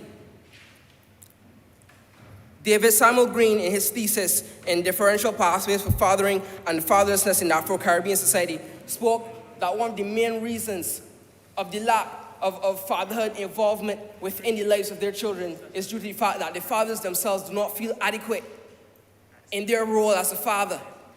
Should these parenting policies and training come into communities, fathers begin to find the tools that they need to engage with their children, to not only be there as a disciplinarian, but to show love and support and to encourage them to be everything that they are meant to be.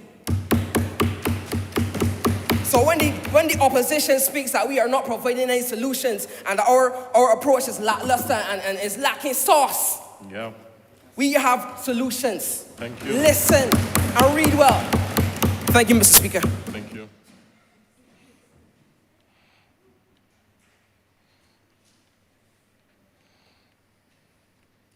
Well, we could probably close the business. I recognize Maison. Afternoon. The secret of change is to focus all your energy on not fighting the old, but building on the new. Mr. Speaker, honorary members, the rise in violence within our communities is terrifying. Our people are in so much distress. It painfully burdens my heart and drives me to anger. I have been hearing within this honorary chamber these programs that the government has been proposing and producing. And what I must say that I am impressed with their tenacity to solve this problem. There's a few things that I want to hear. In moments of desperation and hopelessness, most times violence prevails, especially gun violence. Within our communities, the citizens who are a part of the lower socioeconomic bracket are at the short end of the stick. With the recovery of the 2020 COVID pandemic still ongoing and prices and taxes still at exorbitant heights, these persons for the last 2 years have been fighting tooth and nail to make ends meet. And unfortunately, some have turned to illegal means to do so. No, though crime and gun violence are not the same, they are interconnected, and according to UNICEF, it is normal for people to commit crimes in a nation where economic hardship perseveres. Thus, I ask this. These programs require funding. Where is this funding coming from? How will it be repaid if needed be? What will be going towards exactly? Have you even thought who would it be affecting? Why have I not heard not one of these things or this mentioned by government expenditures? Anything pertaining to funding in this resolution that has been said and admitted virtually incomplete. No, because of right now, our country, our people, whether you like it or not, is going through enough hardship as it is, and they cannot afford to be stretched so thin.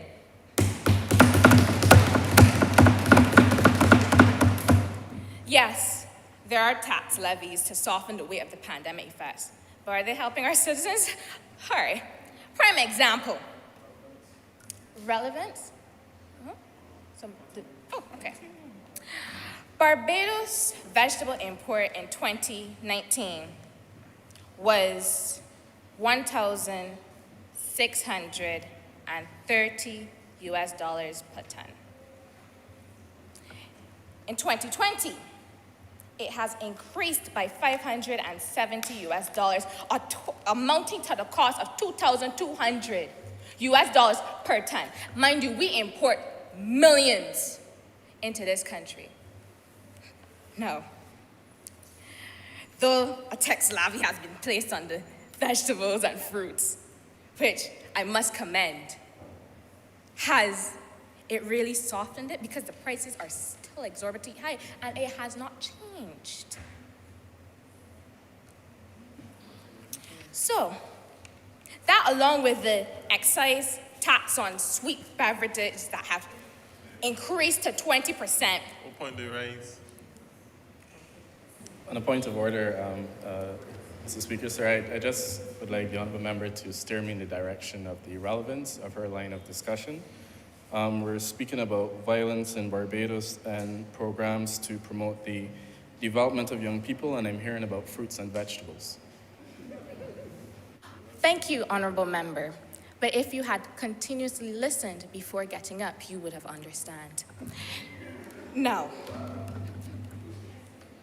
As I was stating before, these have been increased by 20% since April 2022. And a similar tax on high salt content products will be imposed in October of this year. So if fruits and vegetables are expensive and junk food are going to be expensive, the effects will be drastic on the lower socioeconomic bracket. So I ask the government again, where is the funding coming from? Who is it going to? Where it is going to? Now, don't misinterpret my questions that the opposition does not care about violence within our community, because that means comprehension has been futile for the past couple of minutes.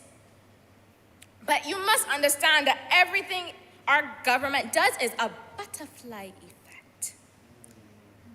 If government would like to borrow this money to sustain these fantastic programs, whether it may be from the IMF or the World Bank, the first thing that would be thought about to Ma'am, you have repay 2 these more minutes. taxes is to repay taxes. Then this, let's say this happens, the cost of living will rise, desperation within our communities will rise, persons of our lower socioeconomic status will stutter. I rise on a point of order. Mr. Speaker, sir, you've just indicated to the honorable member that she has 2 minutes to wrap up. She told me that if I listened, she would get to the point of her discussion, but yet still I'm hearing about, again, the vegetables, salt. I see no reference to our debate. If the honorable member could, in her last 2 minutes, just use it wisely to steer us in the direction of whether you're talking about, how we can fund the programs, can we stick to that, as opposed to other things which necessarily don't fall under the scope of this debate. Thank you, Honorable Speaker. However, these are the root cause. So I am going through them so that you have a better understanding of what is the mindset, what we are thinking about before we can say yes. Now, What point do you raise? Privilege, you're going. citizens would turn to violence to make ends meet or to release the stress due to the desperation. It is a cycle. So again, I ask, what is the plans for funding? No, we the opposition, we have things to propose. We would like that the intended budget, the source of funding, as well as the plan of repayment, if so needed, be a detailed blueprint of these programs, as well as to the development and the management of these programs made available to the members of this House. In addition, we propose a financial committee to oversee the aspects of these programs so that there is a clear following of the intended budget, and if changes need to be made to the intended budget, then the committee would be notified. Mr. Speaker, I know it seems that the opposition is against the government's propositions. Absolutely not.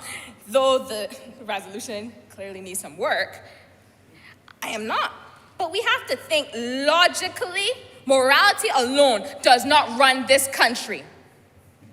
And a house with a poor foundation will crumble, and we, the opposition, will not let this country crumble. I would like to end with this. Facts do not cease to exist because they are ignored. Mr. Speaker, I am obliged to you. Thank you.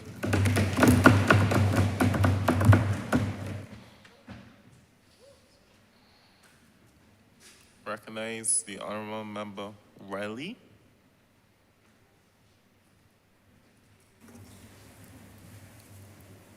Mr. Speaker, honorable members, good afternoon. Everyone has a right to life, liberty, and security of person. It is the government's obligation to carry out this right. The government has not forgotten its duty, though the opposition seems to make it to be. Today, we're here to discuss this resolution because we understand that. Yes, we saw the spikes in violence. And though we rush to provide you solutions in this resolution, but I see here, I have a note here, the opposition's solutions: better, genuine mentorship. I think security was mentioned. Employment, not making extracurricular activities mandatory. For some reason, that's there. Identifying the root causes. Now, if you can look at this resolution and you can't see that the root causes are being identified, then you must need glasses as badly as I do. Because even point one, which is making awareness for the marginalized communities, it also addresses root cause. I mean, like, if I'm in a marginalized community and I feel marginalized, I'm gonna kind of act out, kinda. The addressing using extracurricular activities in schools, that's also addressing a root cause. The implementation of programs, educate and awareness, also addresses a root cause. I was not present for the criminal justice system length, so I won't speak on that. But the peer pressure and the lack of parental control, that was also addressed in this resolution. So, seems to me like the opposition really doesn't have very much solutions to offer, just criticize. The government stands here today with a heavy heart. You've heard it. And the opposition seems to be standing with, let's just argue. And quite frankly, I don't appreciate that because this is a dire time.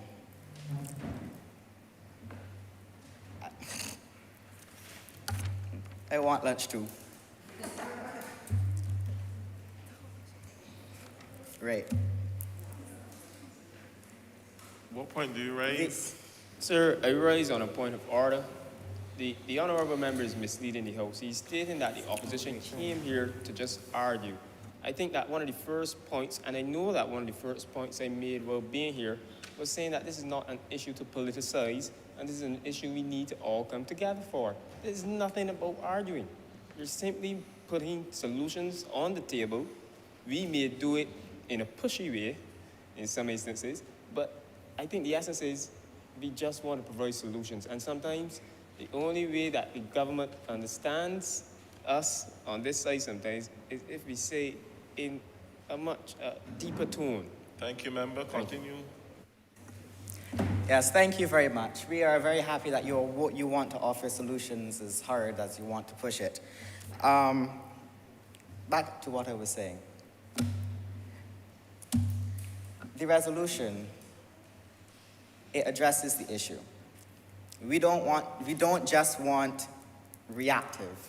And these solutions here address issues that we can be proactive about. We have proactive measures here. And I would like you all to understand that and acknowledge that. Yeah? So I'm really hungry and I don't want to take too long with this. Point raised.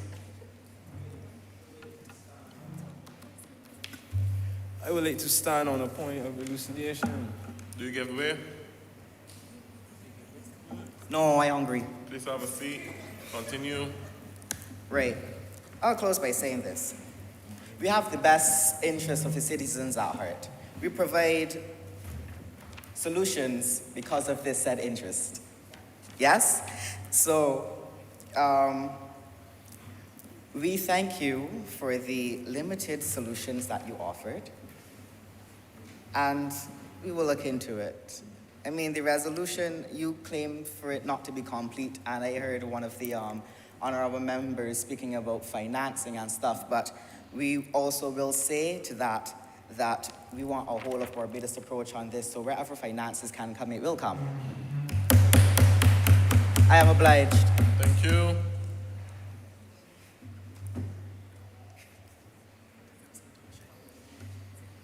Any more contributions? Otherwise, please wrap up the debate.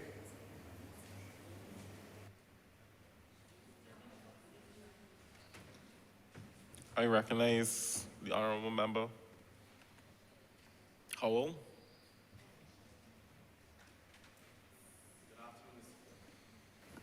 Good afternoon, Mr. Speaker. Good afternoon to the members of this honorable House. Saint Mother Teresa said, "We do not need guns and bombs to bring peace. We need love and compassion." Martin Luther King, "Nonviolence means avoiding not only the external physical violence, but it's also internal violence of spirit. You should not refuse to shoot a man, but you should also refuse to hate him." Thomas Edison, "Nonviolence leads to the highest ethics, which is the goal of all evolution. Until we stop harming all other living beings, we are still savages." Martin Luther King once again comes back and says, "Returning violence for violence, multiple violence, adding deeper darkness to the night, devoiding of stars." Savages running in the darkness. Well, we spoke last week in the other place. My colleagues on the other side of this chamber said, Mr. Speaker, to me, that they were going back to committee to bring something better to this House today. Last week, I stood and I started by saying it is a band-aid on a sinkhole in this country. And I find the untimely nature of the government bringing such a debate and such a resolution to this honorable House just almost near to a year of us becoming a republic when we were talking about this crime and violence situation in this country for eons. Elections call, few faces change, no mandate, nothing changes with this administration. They came and presented the same nonsense as my colleague would have said. They tried to bring it through the back door.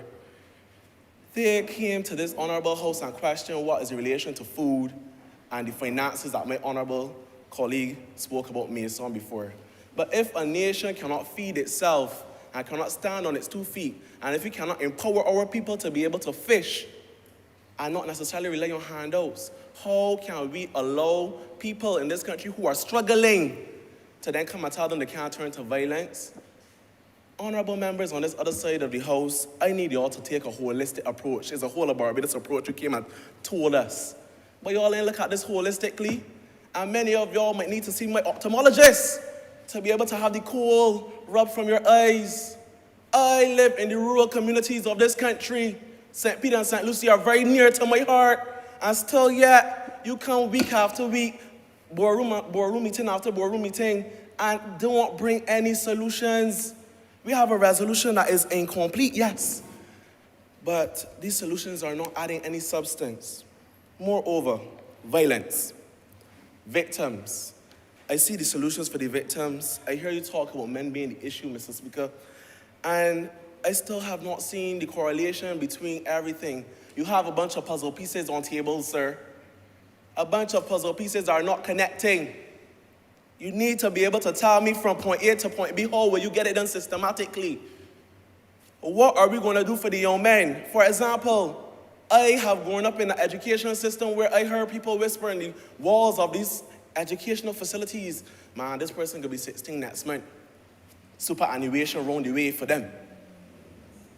Are we caring about our students' progress and development in this country? We come and discuss education reform, a topic that's been on deaf ears from 2016 to now, when I would have first stood up in United Nations halls and hosts here in Barbados talking about a one-size-fits-all education system not good, and there's a dyslexic child in this country. And opportunities, this government comes and sit down and say time and time again, we fixing this. We get evaluations for this.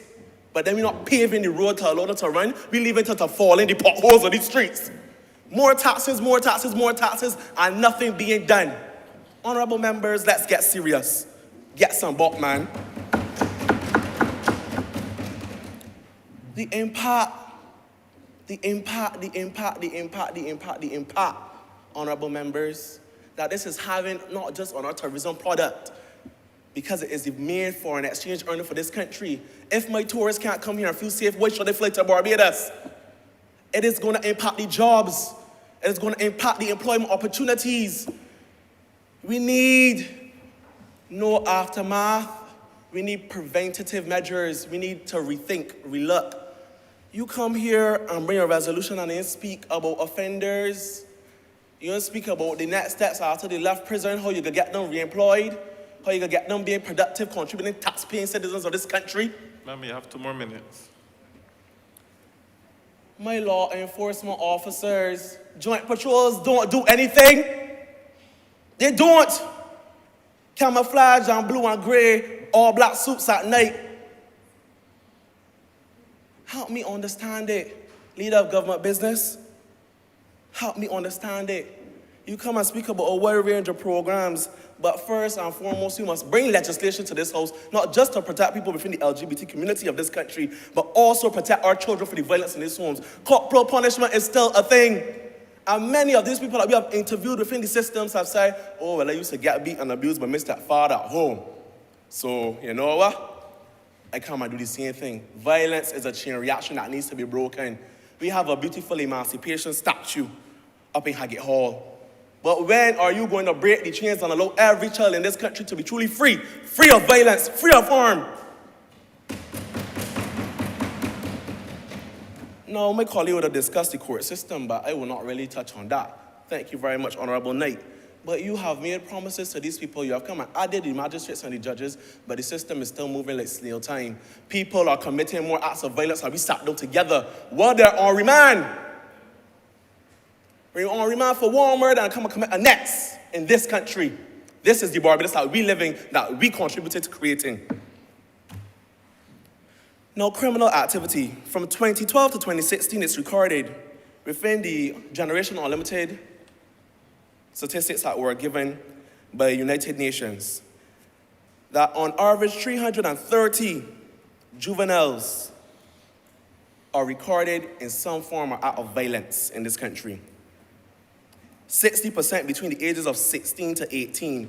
40% were committed by individuals between the age of 11 to 15.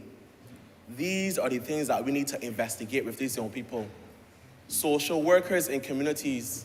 I still do not have my community center in Welland Quarter yet. Member, I'm going to give you 25 seconds to finish this point because the time really has elapsed. I still do not have my community center in Welland Quarter yet for my young people. And God rest the former representative who was agitating for it. Government needs to stop sleeping and bring sustainable solutions, not aftermath measures. Understand me? This is a serious thing. And y'all ain't come here showing me that y'all do serious business. Thank you. Mr. Speaker, I oblige to you.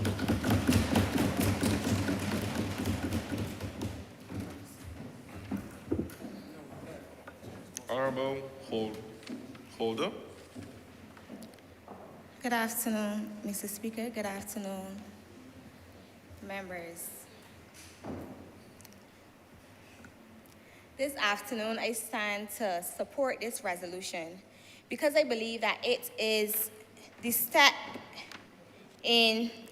next step we are going to take in the right direction. And I heard a lot today about the root causes. So let me read this point here in the resolution. The creation and expansion of training programs for parents with the aim of preventing violence by reinforcing safe, stable, and nurturing relationships between children and their parents and caregivers. Ladies and gentlemen, this is where the issue starts. It starts from at home. And in the news a couple weeks ago, I saw that the Attorney General, the Honorable Dale Marshall, called for a whole of Barbados approach, and persons were in an uproar. But the government of Barbados do not raise children. And parents need to take some level of responsibility for their kids. And we recognize this, and we recognize as a government that not all parents are equipped with the qualities and the skills to raise productive, law-abiding citizens. Hence, why we want the training programs for the parents. I believe that some of these persons who have committed violence, acts of violence, are broken adults who were broken children who came from broken homes. This is why it is important for us to teach parents and provide parents with the qualities and the skills to raise like I said before, productive citizens.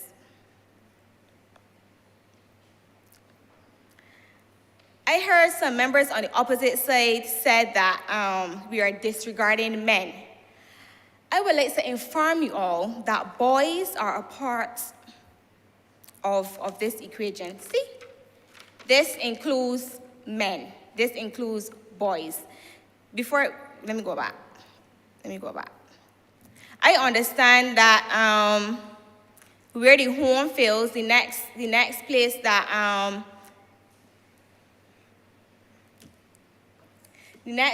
that children are at school. And children spend most of their hours at school. I would inform the honorable member that children spend most of their time at school. And he said that we don't need these programs in schools, that we need them in communities.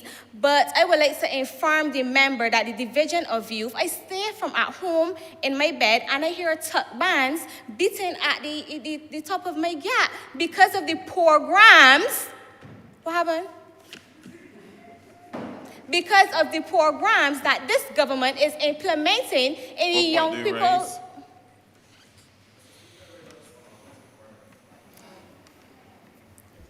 Yeah, I raise on a point of order, Mr. Speaker. I admire the honorable member that she has programs within her community, but just remember that while I was speaking, I said that St. Lucie and St. Peter are very dear to my heart, and I would have mentioned my community center that still has not been fixed, far less built, but was promised to the people. And they have also stated that if you are fortunate to have tuck-band in your community, my young people don't have it. Rural people in this country have been neglected too long, and we are Barbadians too.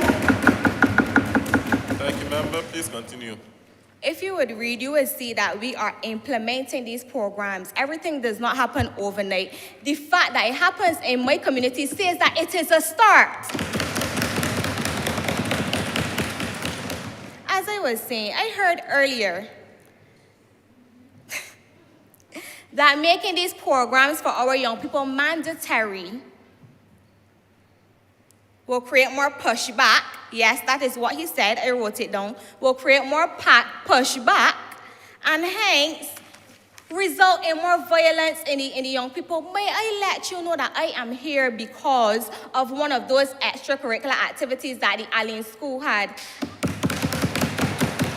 I remember one day I got sent to the office. I did something wrong and I got sent to the office. And the principal was speaking to me and I was speaking to her too. And you know what she said? She said, "You like quarreling, go and join the debate society." And that is how I am here today, standing debating.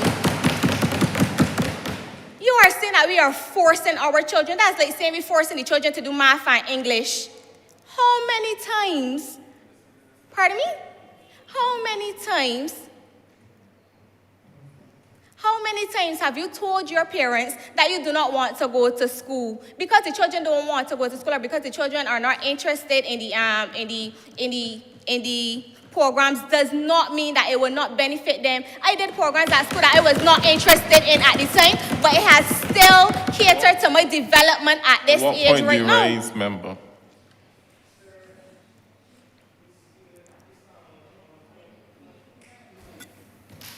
Mr. Speaker, I stand on a point of order. The honorable member is misleading the House. It was highlighted that nobody's forcing the school children to participate in extracurricular activity. But clearly within the resolution it says mandatory. Is there a different definition of mandatory? You are indeed correct. I just mean, right, that the word force has a negative implication to it. So I am trying to say that, yes, if you want to say we are forcing them, and we are forcing them to do the right thing. Okay? Great. Awesome. The honorable member, Barker, had mentioned that our education system is, he didn't say it in these words, but he was saying it is flawed and it only pushes academics. By implementing this, you have a minute left, but I can give you 30 seconds because of the they're interrupting me. Thank you. These programs are for the people that you say are hands-on people. These programs give these children the opportunity to do hands-on projects. At 11 years old, when you were probably at lessons, doing, for preparing for 11 plus, I was at Bashaw Community Center learning to make jewelry, and might I say my piggy bank was full because of that activity that I did at that age.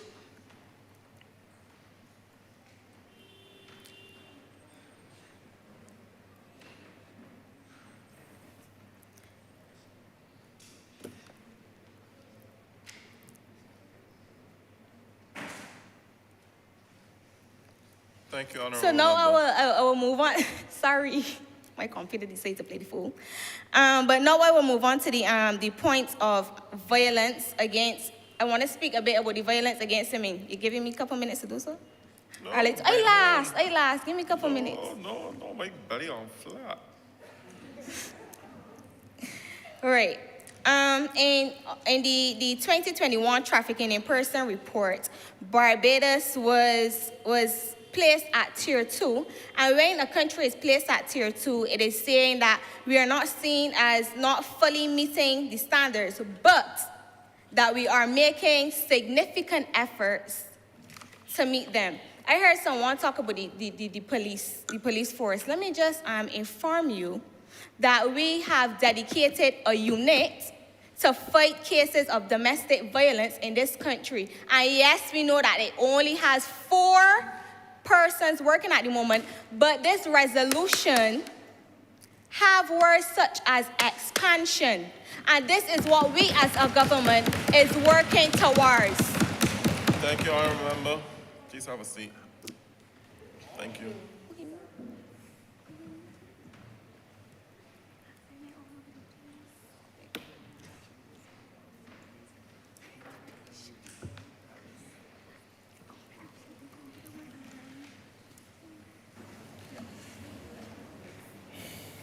Honorable Leader, Government Business. Mr. Speaker, sir, I see you're taking a check at your watch. I understand that the members of the House may be famished, but I would just like to spend a few moments to rein us back in before we head out to lunch. Because we're here to do the business of young people. We were called to this place to represent young people, and I think it's important that we do deference and represent their interests. Mr. Speaker, sir, I stand with somewhat of a heavy heart. And I stand with a heavy heart because we came here today, started this discussion with an understanding that we would not politicize this issue. We came here today with an agreement that we're here to do the business of young people, and so we will speak to the matter of the resolution and provide tangible solutions. Now, I believe it is important to give credit where credit is due, and the opposition has provided ample suggestions for how we can improve this resolution. And I do think that the resolution needs a bit more work, considering what we have heard today. Mr. Speaker, sir, this government is not in the business of mandating anything on anybody that they don't want. This government is not in the business of putting people through pain and suffering. We're in the business of uplifting young people and Barbadians. This resolution spoke specifically to the creation of mandatory social programs, and I'm going to speak to this because it is a point that was reiterated several times by both sides of the divide. Now, in Barbados, we have a bracket defined or considered to be the compulsory school age. Compulsory, what does that mean? I used a lot of adjectives and synonyms here today. Compulsory is the same thing as mandatory. You have no choice. You have to attend school between the ages of, I think they start at 3, 2, until the age of 16. You decide if you want to do sixth form or not. And we have seen how that has reaped benefit for the people of Barbados. There was a time when you didn't have, or we didn't have rather, access to education. I'm not talking about us here today, but our ancestors. They had to go on fields and work. Other persons with other social backgrounds were allowed access to the education because their parents knew it was useful to them. But poor black boys and poor black girls in this country were not allowed that privilege. The government came here today and we suggested that we understand there's social programs that are useful for the development of young people. And instead of discriminating against certain young people in this country, we've included provisions for it to be mandatory so that everyone can have access to them. That is why we're here today. The point that was belabored about alcohol, and it pained me and I was upset, and I must apologize to the Honorable Member Spooner for cutting short what was a brilliant presentation. Because I get this sense of angst and anger when I hear people talk about alcohol and the benefits and why we shouldn't tax it. Mr. Speaker, sir, we're not here about the responsible consumption of alcohol. We're talking about the over-consumption of alcohol in this country, which leads people to engage in violent behaviors. That is why we propose the tax. Now, government has a responsibility to look out for the social welfare of the people in their country. We sign on to a bunch of human rights, and that is the principle. When the government took the position to put the tax on sugar-sweetened beverages, it wasn't because, we want more money in our pockets. It was because there was a recognition that 1 in 3 children in this country are obese or overweight. There was a recognition that the majority of the money we spent at the QEH is to treat NCDs. And so the government decided, as a policy to address the issue of NCDs in this country and childhood obesity, they would introduce a 10% tax on sugar-sweetened beverages. Again, it pained me. I probably should see the doctor afterwards. It pained me to hear members on the other side suggest that there was no benefit from this tax on the sugar-sweetened beverages. I had to pull up the statistics. Members of this honorable House, research shows, and I'm quoting from the NCDI Institute, I'll make this a document of the House so each of you can be aware of it, that the effects of price increase in alcohol consumption can dramatically reduce incidents of violence amongst young people. And the study goes through the addictive nature of alcohol, the overconsumption of alcohol, drinking by youths and by young adults. I want when we present and speak to young people that we try our best to research. This government came here today with a resolution that was well resolved to look at things we understood to affect young people. We know that in this country, the opposition members as well, they'd be ignorant to state otherwise. We know there's an issue with LGBTQ persons in this country. We know that their rights are infringed upon. The government sought to include here protection for these marginalized groups. We heard just last week from Sergeant Weeks that in incidences where there's a domestic violence situation between 2 men, the coverage of that under our law is non-existent. How do you treat to that? Is that a domestic violence issue? Is that intimate partner violence? How is partnership defined in our laws? A male and a female. The government has recognized that, and we are proposing that we take this step to protect those marginalized groups. Children. An issue that pains me is the level of abuse that our children are experiencing in this country. Child abuse is rampant. Corporal punishment within our schools is something that we are scared to address. Now, I know some people say it's a cultural norm that if the child is going along the wrong way, you drop a couple lashes in them, but psychologists would tell you that there is a long-lasting impact of those incidences of violence on the child. And in the spirit of the discussion on youth violence in this country, we're saying that we need to start from young to protect our young people. We need our parents to be trained. We need the community to come back and understand their role.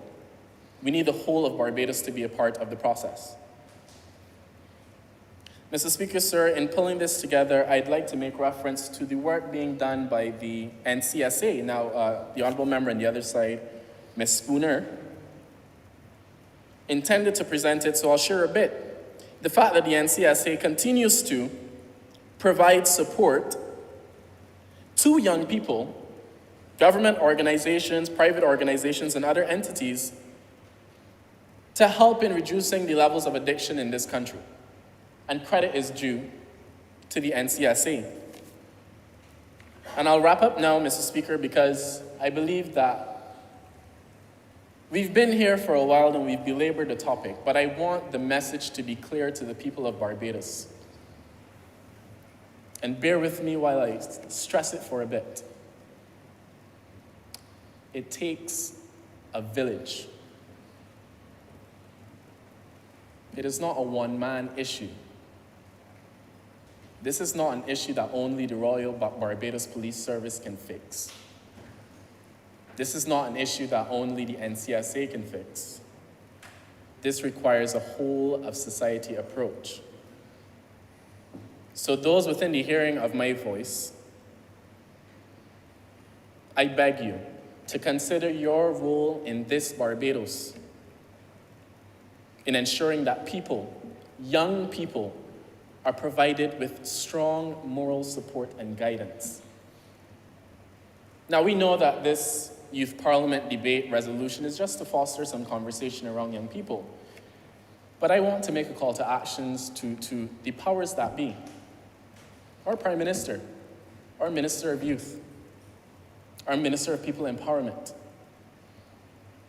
30 young people sat here today and shared their views on what should happen in this country as it relates to youth violence. I only ask that you consider for a moment the views shared here today and implement them. Listen to us. After all, we are living these experiences. I want the government to understand, and I believe they do, the decisions they make today impact our future, our children's future. This is why we need a seat at the table. This is why programs like the Barbados National Youth Parliament is useful. So, Mr. Speaker, against this backdrop, I propose to this Honourable House, not that we accept the resolution, but that I so move that we take this resolution for consideration and debate. We make some changes based on the recommendations that have been presented by the honourable members on the opposition. And we facilitate that this resolution be presented to the members of Parliament of this country, Barbados, so that they can consider what we think, what we consider necessary for the prevention of violence amongst young people. Now, I came here with an African proverb, it takes a village to raise the child. Several persons here pointed out how their villages have raised them. But a pertinent point was raised afterwards, and we're seeing the effects of it today. A child who is not embraced by that village will burn it down to feel their warmth. Mr. Speaker, I'm much obliged.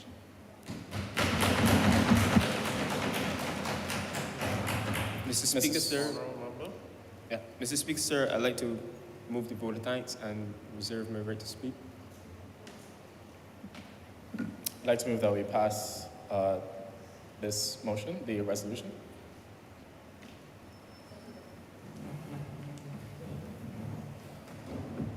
I second this motion. Question is that this resolution do not pass. All those in favor, please say aye. All those against, please say nay. Aye. We think the ayes have it. I know we're.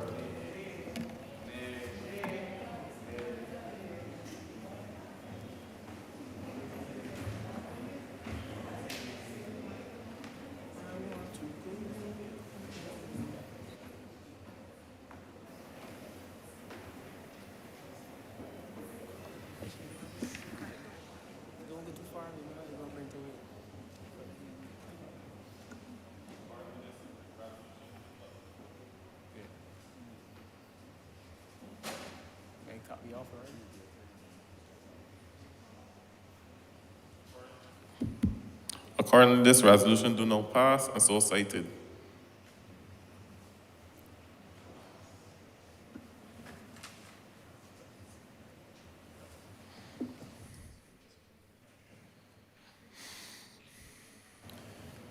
Mr. Speaker, sir, I'd like to move that we adjourn this session of Parliament until other seating. August the 4th at 10 a.m.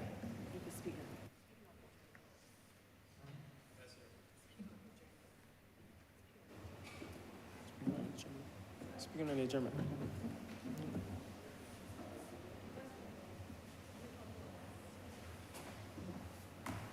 All right, so, Mr. Speaker, sir, I thank you for having us today.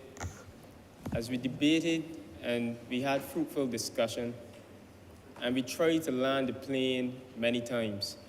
However, you know when there's turbulence, you gotta go around and around to get to the destination. Cognizant of the fact, though, sir, that the last time we were in this house was 8 years ago, I call on the powers that be as well to not let this be the last time and not let us disappear for another 8 years.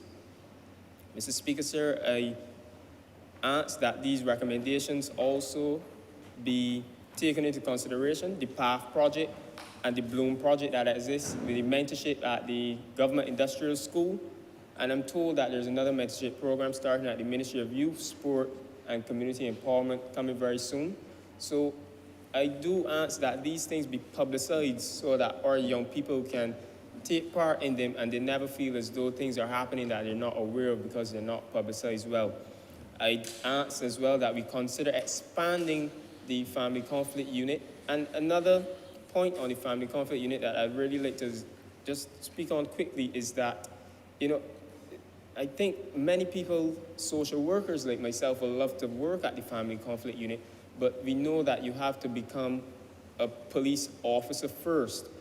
And that may need some attention because a person may have a passion for domestic violence and really want to assist the unit, but may not necessarily want to be a part of the police force. So we also asked, as the debate was going on, many young people were saying, especially on social media, what is this unit? We've never heard of this unit. We love to get in contact with this unit because we're experiencing domestic violence. And I'll also call on the powers that be, whether it be the nation, Barbados Today, or the local media, to publicize this unit and publicize how persons can reach this unit so that persons can get the necessary assistance. I also thank the government for providing the free education, and we ask that it continues because we were reminded that there was a time where households that had many children had to choose one who furthered their education, and the others had to find a trade. Sir, last one is to make the amnesties more attractive because I am reliably informed by the statistics that the last amnesty we had was in 2019 and we collected 32 guns. And half of them are rusty. It was full of tetanus in there. And we do hope that we can make this amnesty more attractive, that we can collect more and do like South Africa and almost get 25,000 if there's so many here. And we melt them that they don't get back on the streets. So I thank you, Mr. Speaker, sir. I thank you, members on the other side. And we thank the Parliament of Barbados for making this debate possible, along with the Ministry of Youth, Sport, and Community Empowerment. So God bless. Thank you, Honourable Member. On a personal note, I'm so pleased to see how active this Parliament, this new session was. I appreciate the passionate and spirited debate here this afternoon. Today, I think following from here, we will have taken all the points, we will draw, and as the resolution suggests, we will form a communique to then distribute to the various ministries as well as members of Parliament. So again, thank you. The question has been put that this House adjourns until August 4th. All those members in favor, please say aye. All those against, please say no. We think the ayes have it accordingly. This House now stands adjourned until August 4th.